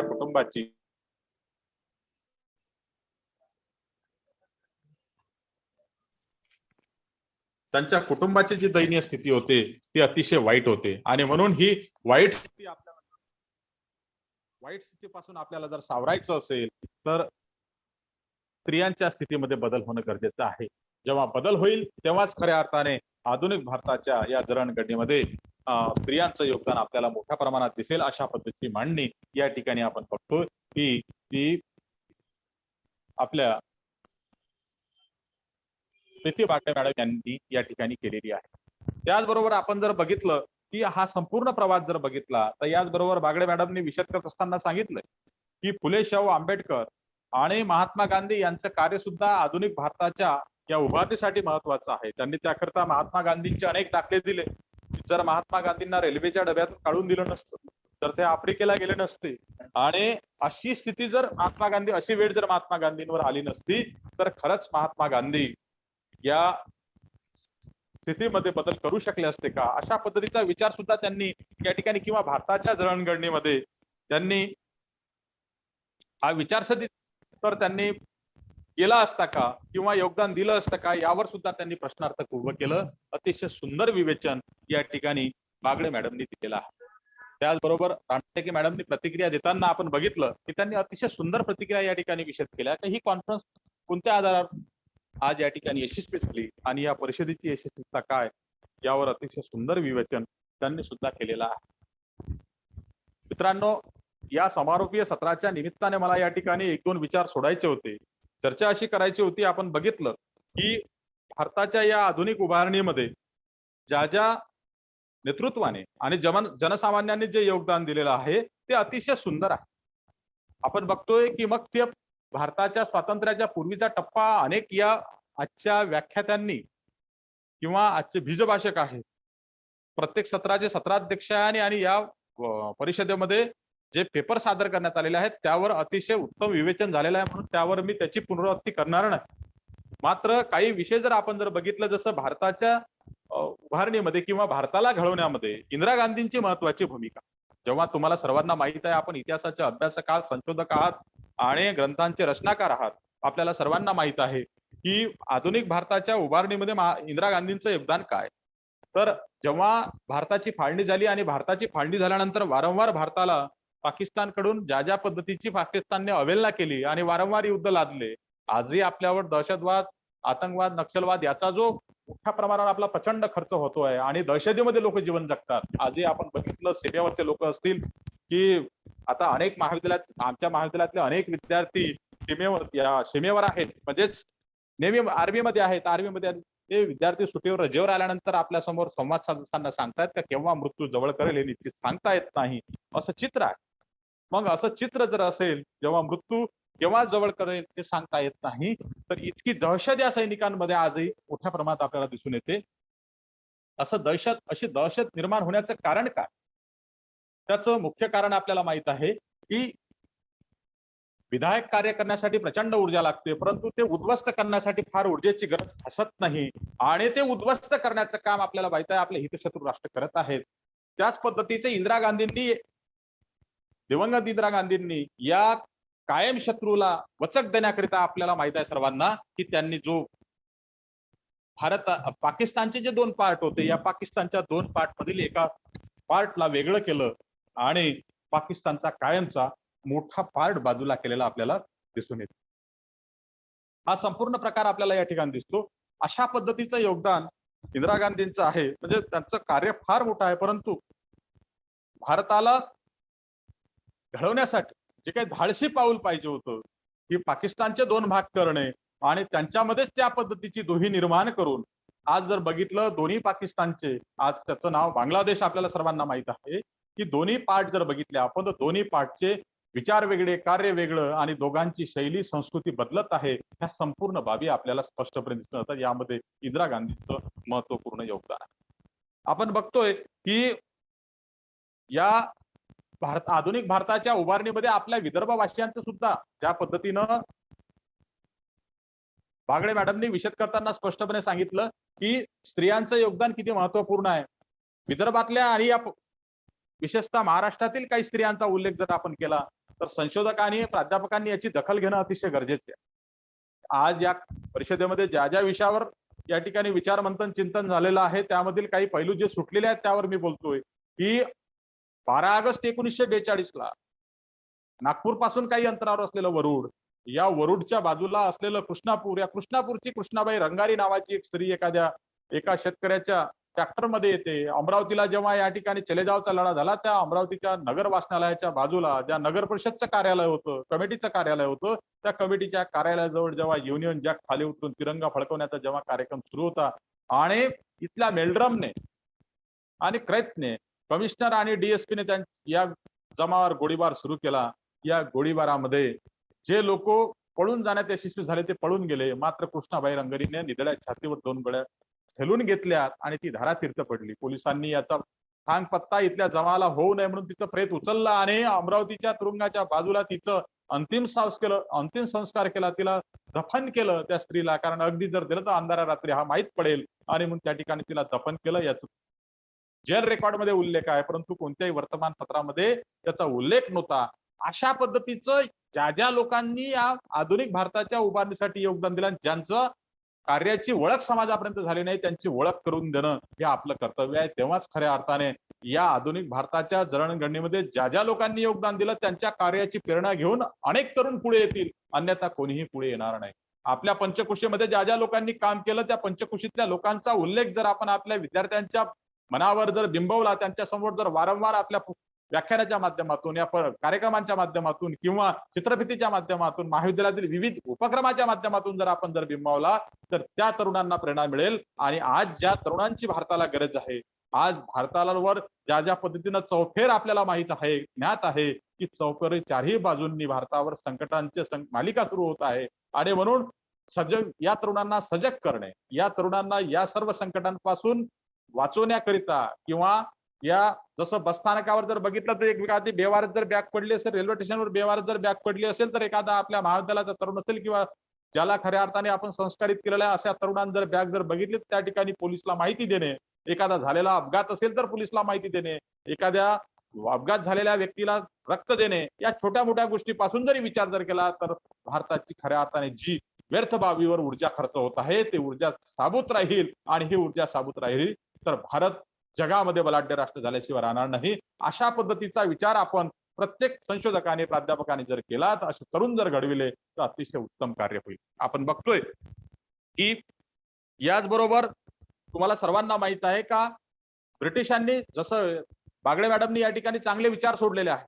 बागडे मॅडमनी बोलता बोलता अनेक पैलू सोडलेले आहेत. त्या ठिकाणी त्यांनी ब्रिटिशांचा उल्लेख केला की ब्रिटिश या ठिकाणी आले नसते तर काय चित्र आलं असतं, ब्रिटिश या ठिकाणी आले नसते तो जडतरची भूमिका आहे, त्यांनी चांगला विषय या ठिकाणी चर्चेला सोडला. ब्रिटिशांनी ज्या ज्या गोष्टी केल्या त्यांनी त्यांच्या सोयीनं केलेल्या आहेत, परंतु त्या सोयीनं झालेल्या त्यांच्या सोयीकरता त्यांनी केलेल्या व्यवस्था. काल मी एका चिखलदराच्या महाविद्यालयाला गेलो होतो. आचार्य पदवीच्या संशोधन केंद्राच्या मान्यता देण्याच्या अध्यक्ष समितीवर मी गेलो असताना चिखलदऱ्याचं महाविद्यालय बघितलं. 96 महाविद्यालय आहे, आणि या महाविद्यालयामध्ये गेल्यानंतर मी बघितलं महाविद्यालय आजही एक ब्रिटिशांचा बंगला, त्या ठिकाणी मिशनऱ्यांचा बंगला, त्या बंगल्यामध्ये ते कार्यरत आहे. गेल्या 26 वर्षापासून ते कार्यरत आहे, आणि त्या बंगल्याची स्थिती मी बघितली. चौफेर त्याच्या कॉफीचे मळे आहेत आणि मधोमध तो बंगला आहे, त्या बंगल्यामध्ये ते महाविद्यालय सुरू आहे. आणि त्या संपूर्ण चिखलदराच्या प्रिमायसेस मध्ये ब्रिटिशांनी ज्या ज्या पद्धतीची व्यवस्था निर्माण केली, लोकांसाठी नव्हे तर आपल्यासाठी जी व्यवस्था निर्माण केली, त्या ठिकाणी मला काही लोकांनी प्रश्न उपस्थित केले का यांनी या ठिकाणी साहित्य कसं आणलं असेल. तेव्हा राजेशाही होती, पारतंत्र्यामध्ये असलेला भारत, आणि म्हणून त्या ठिकाणी कोणती मजुरी देणे किंवा राबवून घेणे त्यांच्यासाठी फार काही अडचणीत नव्हतं. आणि म्हणून या गुलामगिरीच्या अवस्थेमध्ये त्यांनी संपूर्ण ही व्यवस्था उभी केलेली आहे. जी व्यवस्था आज आपल्याला बघतोय शेकडो वर्षानंतरही अनेक नद्यांवरचे पूल आहेत किंवा रस्ते आहेत ते कायम आहेत, मोठ्या इमारती कायम आहेत, शासकीय इमारती कायम आहेत. हे जरी आज आपल्याला उपलब्ध आहे, आपल्याला असं वाटतं आपल्या सोयीचं आहे, परंतु ब्रिटिशांनी ब्रिटिशांच्या सोयीसाठी उभी केलेली ही व्यवस्था होती. या व्यवस्थेवर चिंतन होणं, या स्थितीवर चिंतन होणं आणि त्यामधून नवीन विचार करून भारतासाठी नवीन गोष्टीचा स्वीकार करणं आणि नव्याने मांडणी करणं अतिशय गरजेचं आहे. आपण बघतो त्याकरता आपल्याला सर्वांना माहित असेल की ब्रिटिशांनी या ठिकाणी जंगल ॲक्ट आणला. हा जंगल ॲक्ट त्यांनी 1861चा जंगलाचा कायदा बदलविला.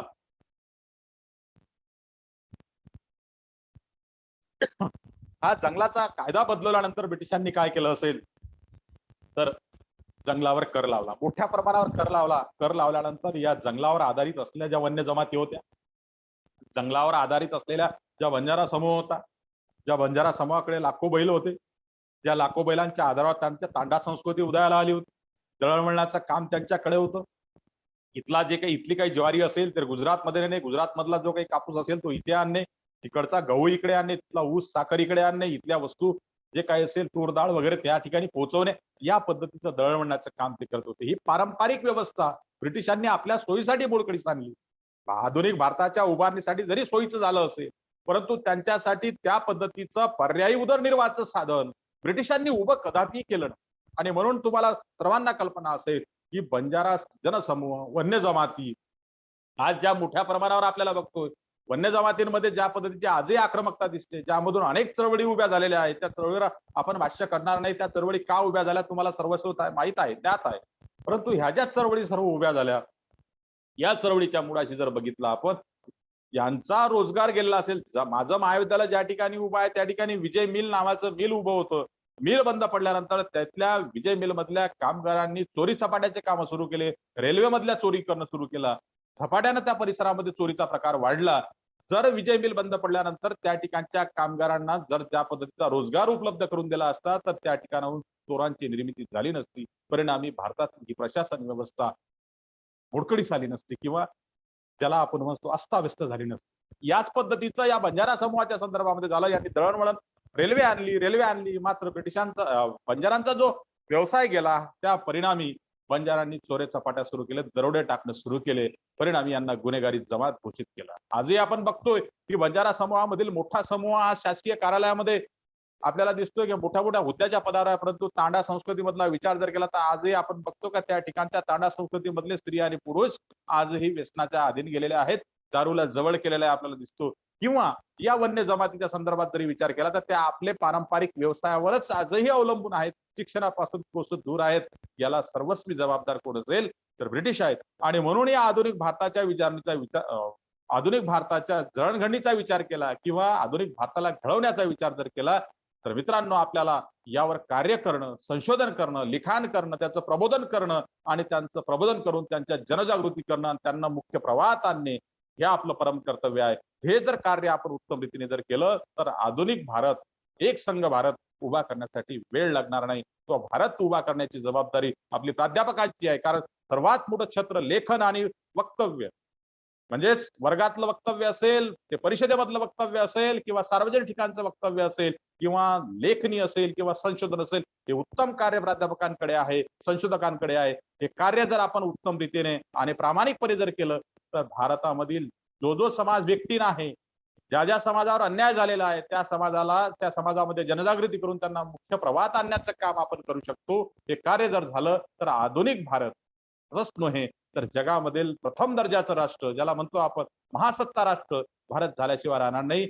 हाच विचार आजच्या प्रसंगी मी या ठिकाणी व्यक्त करतो. मला आयोजकांनी या ठिकाणी बोलवलं आणि ज्या पद्धतीचं उद्घाटनीय सत्र महत्वाचं, समारोपीय सत्र, या समारोपीय सत्राचं मला अध्यक्षस्थान दिलं त्याबद्दल मी आयोजकांना या ठिकाणी मनपूर्वक ऋण व्यक्त करतो, आभार मानतो. आणि सर, खूप छान झालं व्याख्यान, एकदम छान व्याख्यान झालं. Okay,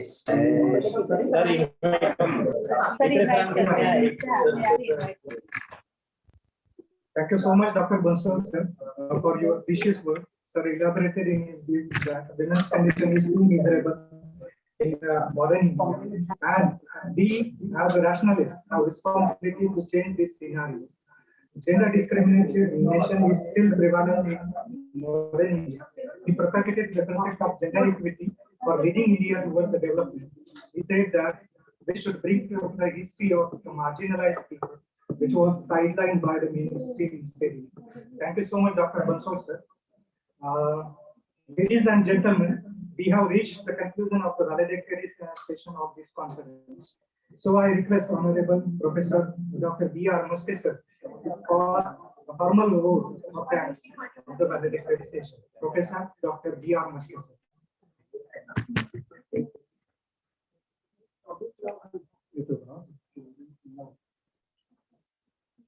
नमस्कार. गोरे सर, आवाज चेक करावे. नमस्कार. सकाळपासून आपण या आंतरराष्ट्रीय परिषदेमध्ये सहभागी आहात. या आंतरराष्ट्रीय परिषदेचा शेवटचा भाग म्हणजे आभार प्रदर्शनाचा. आभार प्रदर्शनाची जबाबदारी परिषदेच्या आयोजकांनी माझ्यावर सोपवलेली आहे. प्रथमतः मी the makers of modern India जी थीम आहे त्या थीमचे आधारस्तंभ असलेले तथागत गौतम बुद्ध यांना मी अभिवादन करतो. त्यानंतर छत्रपती शिवाजी महाराज, डॉक्टर बाबासाहेब आंबेडकर, छत्रपती शाहू महाराज, राष्ट्रसंत तुकडोजी महाराज, संत गाडगे बाबा आणि भारतातील महाराष्ट्रातील तमाम पुरोगामी विचारकांना तसेच ज्यांनी आधुनिक भारत उभा केलेला आहे, जे ज्ञात आहेत अज्ञात आहेत, अशा सर्वांना मी विनम्र अभिवादन करतो. सर्व सहभागी जे प्रतिनिधी आहेत त्यांना सांगावयास मला आनंद होतो की ही आमची परिषद ही अचानकपणे आम्ही आयोजित केलेली नाही, तर पूर्णपणे नियोजनबद्ध पद्धतीने या परिषदेचं आयोजन आम्ही केलेलं आहे. ही परिषद आयोजन करण्यामध्ये आमच्या नागपूर भागातील जे महिला महाविद्यालय आहे, women's college of arts and commerce, Nandanvan Nagpur येथील इतिहास विभाग प्रमुख डॉक्टर दीपाली भावे मॅडम आणि उमे Salman girls college of science and arts नागपूरच्या बोरखडे मॅडम या अचानक माझ्या वसंतराव नाईक कला व समाज विज्ञान संस्था नागपूर येथे भेटण्यासाठी आल्या आणि त्यांनी या परिषदेचा प्रस्ताव आमच्या समोर संयुक्तपणे सादर केला आणि आमच्या विभागातील प्राध्यापक doctor Devidas Gadekar sir, Satish Rathod sir यांच्याशी आम्ही चर्चा केली आणि ही सुवर्ण संधी जी आमच्याकडे चालून आलेली आहे त्याचा लाभ घेण्याचा आम्ही निश्चित केला. म्हणून ही परिषद अशा पद्धतीने आम्ही आयोजनाची सुरुवात झालेली होती आणि हम अकेले निकले लोग मिलते गए और कारवा बनता गया या पद्धतीनं आम्ही तिघजण एकत्र निघालो आणि या तिघांच्या सोबत सर्व लोक तुम्ही आमचे सहकारी सहभागी झाले आणि हा कारवा आज शेवटच्या टप्प्यामध्ये आलेला आहे. म्हणून शेवटच्या टप्प्यामध्ये मी आपले आभार व्यक्त करण्यासाठी या ठिकाणी आहे. प्रथम आमचे चीफ पेट्रॉन जे आहेत, जे आमचे सर्वोच्च आहेत, असे आमचे Uday Samant saheb, minister higher and technical education of government of Maharashtra, बरोबर आमचे ज्येष्ठ वरिष्ठ अधिकारी मार्गदर्शक doctor Dhanraj Mane saheb, director higher education government of Maharashtra, त्याचबरोबर सविता रोपरे मॅडम, विद्या वैदर्भीय महिला संस्थान नागपूर, त्याचबरोबर Mufti Mohammad Abdul Qadir Khan saheb, president Jamia Arabia research society Nagpur, यांचे मी प्रथम आभार मानतो की त्यांनी आम्हाला परिषद घेण्यासाठी प्रोत्साहित केले किंवा मार्गदर्शन केले. त्याचबरोबर ऑर्गनाइज कमिटीचे जे ऑर्गनाइज कमिटी आहे त्या ऑर्गनाइज कमिटीमधील आमचे ज्येष्ठ आमच्या संस्थेच्या प्राचार्य आदरणीय सुजाता व्यास मॅडम यांनी परिषद घेण्यास होकार दिला. त्याचबरोबर परिषदेच्या अनुषंगाने वेळोवेळी मार्गदर्शन केले, सूचना केल्या आणि परिषद यशस्वी कशी होईल यासाठी स्वतः होऊन लक्ष घातले. त्याबद्दल आदरणीय सुजाता व्यास मॅडम यांचे मी व्यक्तिशः आभार मानतो. त्याचबरोबर वुमन्स कॉलेज ऑफ आर्ट्स कॉमर्सचे प्राचार्य आदरणीय येणार दीक्षित सर हे स्वतः या परिषदेवर जातीने लक्ष ठेवून होते. वेळोवेळी ते आम्हाला सूचना करत होते. गेस्ट ठरवण्यापासून ते गेस्टला निमंत्रण देण्यापर्यंत त्यांनी आम्हाला सहकार्य केले, मदत केली. त्याबद्दल मी आदरणीय डॉक्टर येणार दीक्षित सरांचे देखील या ठिकाणी आभार मानतो. त्यानंतर उमा सलमान गर्ल कॉलेजच्या प्रिन्सिपल साबिया कौसर यांनी देखील आम्हाला परिषदेच्या अनुषंगाने सहकार्य केले, मदत केली. त्यांचे देखील या ठिकाणी आभार व्यक्त करतो. त्याचबरोबर परिषदेची खरी जबाबदारी असते ती जे फील्डवर कार्य करतात ते कन्व्हेनर, समन्वयक म्हणून ज्याने अत्यंत उत्कृष्ट कार्य केले, अत्यंत प्रेमाने शांत स्वभावाने कार्य करणारे आमच्या मुख्य समन्वयक प्रोफेसर डॉक्टर दीपाली भावे मॅडम, त्यांचा आणि माझा इथे याच वर्षी आताच या काही दिवसाचा परिचय, पण आमचा खूप जुना परिचय असल्यासारखं आम्हाला वाटतं.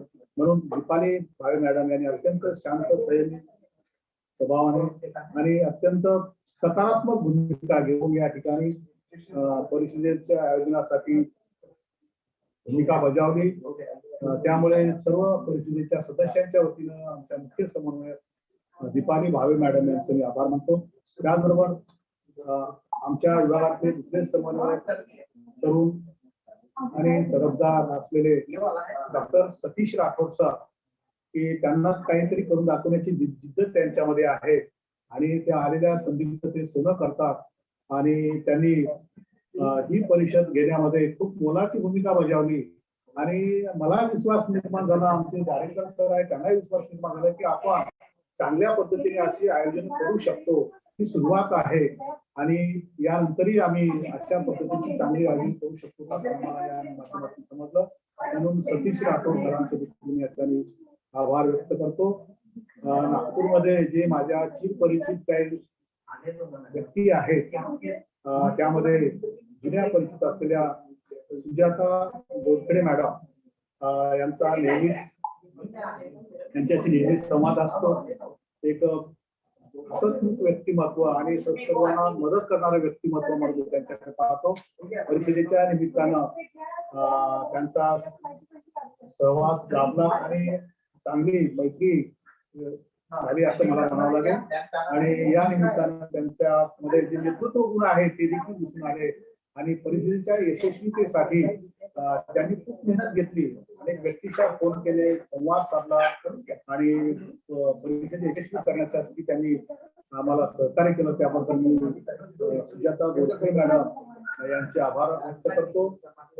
को कन्व्हेनर मध्ये आमच्या विभागातील दुसरे सहकारी ज्येष्ठ सहकारी देवदास गाडेकर सर हे देखील प्रत्येक कार्यक्रमामध्ये उपस्थित राहिले आणि त्यांनी सहकार्य केलं.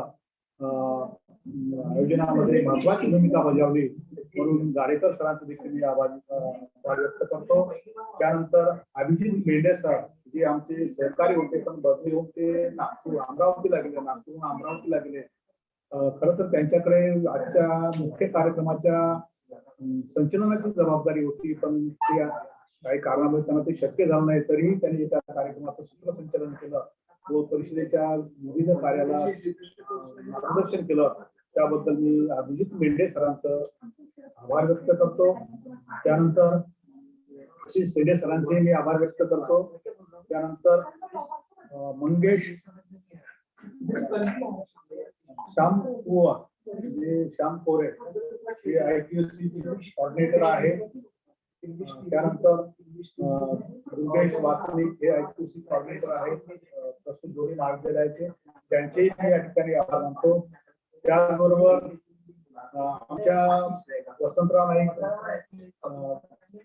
समाज विज्ञान संस्थेचे IQSC coordinator doctor Kapil single sir यांनी आज सिंगेल सर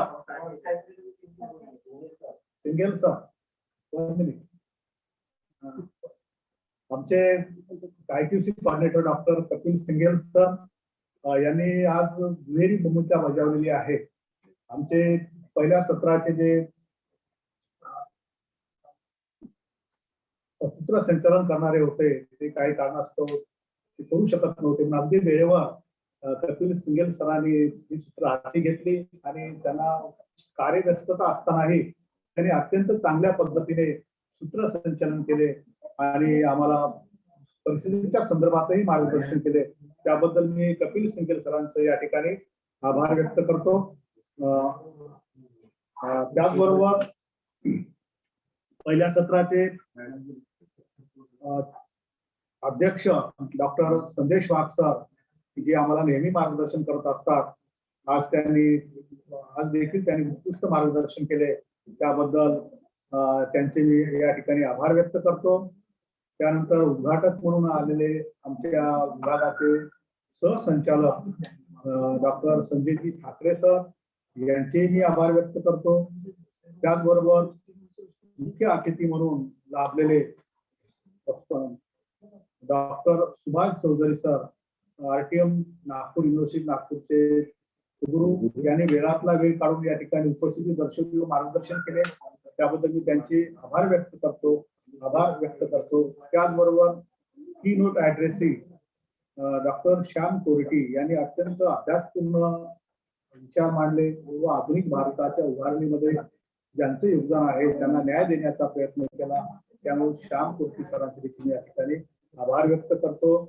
दुसऱ्या सत्राचे जे प्रमुख वक्ते आहेत डॉक्टर लक्ष्मण सत्या सर यांनी अत्यंत अभ्यासपूर्ण या ठिकाणी विचार मांडले व संपूर्ण भारताच्या प्राचीन मध्ययुगीन आधुनिक इतिहासावर प्रकाश टाकला आणि आधुनिक भारत कसा निर्माण झाला हे या ठिकाणी सांगितलं. त्यामुळे त्यांचेही मी या ठिकाणी आयोजकांच्या वतीनं आभार व्यक्त करतो. या सत्राचे अध्यक्ष आमचे ज्येष्ठ प्राध्यापक डॉक्टर रवी खंगई सर यांनी अध्यक्षस्थान भूषवले व आपले विचार मांडले. खरं तर त्यांनी अधिक बोलायला पाहिजे होतं अशी आमची अपेक्षा होती, पण त्यांनी थोडक्यामध्ये उत्कृष्टपणे आपले विचार मांडले. त्यामुळे मी त्यांचेही आभार व्यक्त करतो. या सत्राचे संचलन करणारे अमित चित्रे सर यांचे मी या ठिकाणी आभार व्यक्त करतो. त्यानंतर जे तिसरं सत्र आहे हे तिसरं सत्र म्हणजे उपस्थित प्रतिनिधींचं सत्र. या सत्रामध्ये जे शोध निबंध आलेले आहेत त्या शोध निबंधांचं वाचन करणं, त्या शोध निबंध वाचन सत्राचे आम्हाला अध्यक्ष आदरणीय अफरोज शेख मॅडम ज्या माझ्या पीएचडीच्या परीक्षक होत्या, पीएचडी व्हायवाच्या परीक्षक होत्या आणि त्या अध्यक्षस्थान त्यांनी भूषवलं. आणि या सत्रामध्ये आमच्याकडे जवळपास तुम्हाला सांगायला आम्हाला अभिमान वाटतो की आम्ही जवळपास 50 ते 1 शोध निबंध येतील असं अपेक्षित होतो आम्हाला, पण जवळपास आमच्याकडे 80 पेक्षाही जास्त शोध निबंध आलेले आहेत. आणि या 80 शोध निबंधांचं वाचन शक्य नव्हतं म्हणून आम्ही 3 शोध निबंध वाचण्यासाठी आम्ही संबोध केलेले होते. आणि या 3 शोध निबंध वाचकांचं मी या ठिकाणी आभार व्यक्त करतो. त्याचबरोबर या सत्राच्या अध्यक्ष आदरणीय अफरोज शेख मॅडम यांचे मी आभार व्यक्त करतो. आणि शेवटचं जे सत्र आहे ते समारोपीय कार्यक्रम, या समारोपीय कार्यक्रमाला अध्यक्ष म्हणून संत गाडगेबाबा अमरावती विद्यापीठाच्या इतिहास मंडळाचे सन्माननीय अध्यक्ष आमचे मित्र डॉक्टर संतोष बनसोड हे वेळात वेळ काढून उपस्थित राहिले. त्यांचाही व्यस्त कार्यक्रम असतो आणि व्यस्त कार्यक्रम असतानाही त्यांनी वेळ दिला.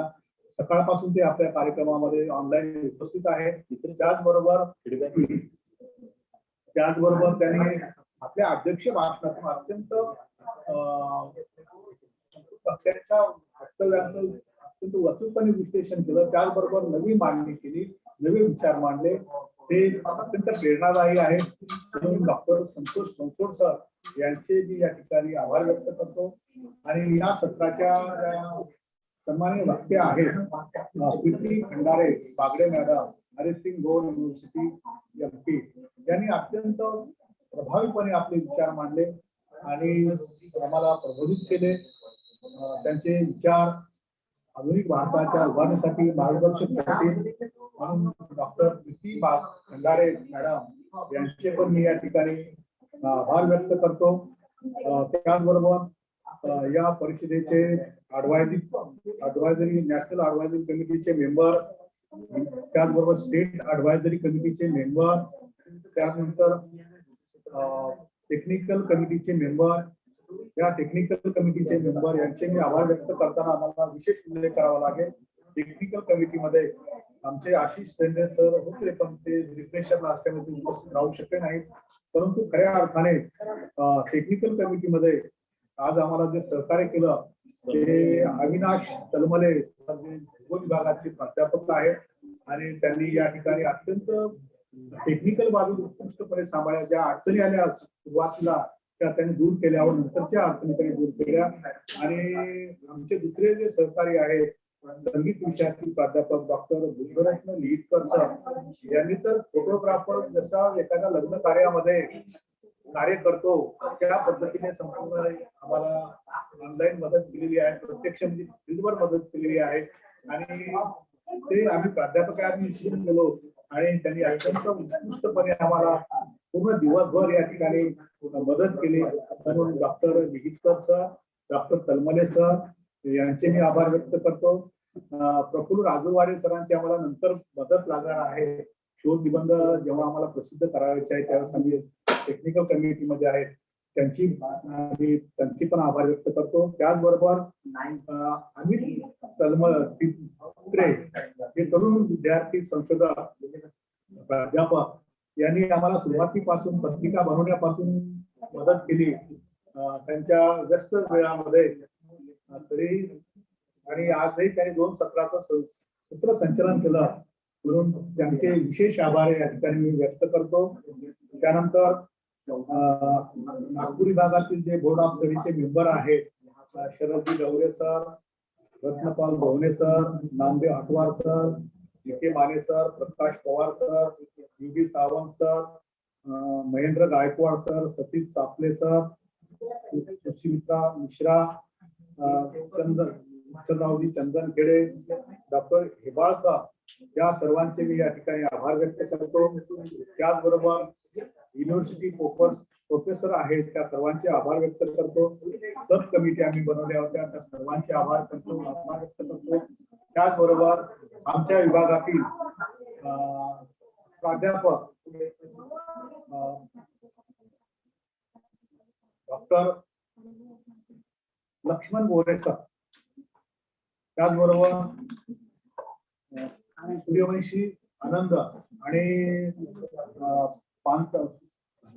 सरला पांतावणे मॅडम, या तिघांनी अनेक दिवसापासून परिषदेच्या कार्यात सहभाग घेतला. दिवसभर ते आमच्या सोबत होते आणि सरला पांतावणे मॅडम यांनी एका कार्यक्रमाचा परिचय करून दिला आणि त्याचा सहभाग घेतला.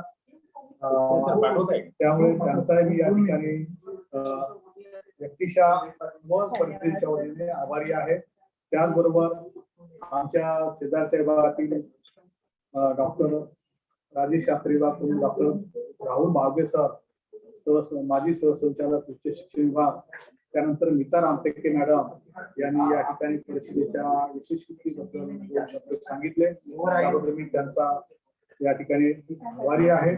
त्याचबरोबर या परिषदेला उपस्थित असलेले प्रतिनिधी यांचा देखील मी आभारी आहे. जवळपास सकाळी जवळपास 100 पेक्षाही जास्त प्रतिनिधी उपस्थित, म्हणजे 100 पेक्षा जास्त उपस्थित राहणं शक्य नाही, पण 100चा आकडा आमचा तेव्हाच पार झालेला होता.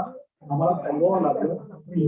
भरपूर प्रतिनिधी उपस्थित होते, आताही भरपूर प्रतिनिधी उपस्थित आहेत. म्हणून या सर्व प्रतिनिधींचं सर्वांची नावं घेणं मला शक्य नाही, पण उपस्थित सर्व माझे मित्र आहेत, जवळचे आहेत, काही परिचित आहेत, काही अपरिचित आहेत, परंतु सर्वांचं परिचित अपरिचित व सर्व उपस्थित प्रतिनिधींचं मी या ठिकाणी आभार व्यक्त करतो. आमचं पीजीचं डिपार्टमेंट आहे, आमचे जे पीजीचे विद्यार्थी आहेत त्यांना वेगळी लिंक दिलेली होती, त्या सर्व पीजीचे विद्यार्थी उपस्थित होते. त्या पीजीच्या विद्यार्थ्यांचं देखील मी या ठिकाणी आभार व्यक्त करतो. तसेच वेगवेगळ्या महाविद्यालयातील विद्यार्थी, वाचक, अभ्यासक, या जे कोणी या परिषदेला उपस्थित होते त्या सर्वांचं मी आभार व्यक्त करतो. प्रत्यक्ष अप्रत्यक्ष ज्यांनी या परिषदेला सहकार्य केलं त्या सर्वांचे मी आभार व्यक्त करतो. आणि पुन्हा असेच आपण भेटत राहूया. काही चुका झाल्या असतील, काही उणिवा राहिल्या असतील, त्या आमच्या आहेत, त्या आपण मोठ्या मनाने माफ कराल ही अपेक्षा व्यक्त करून मी या ठिकाणी माझं आभार प्रदर्शन थांबतो. धन्यवाद. यानंतर आपण भेटूया. जाहीर करून टाकायचं.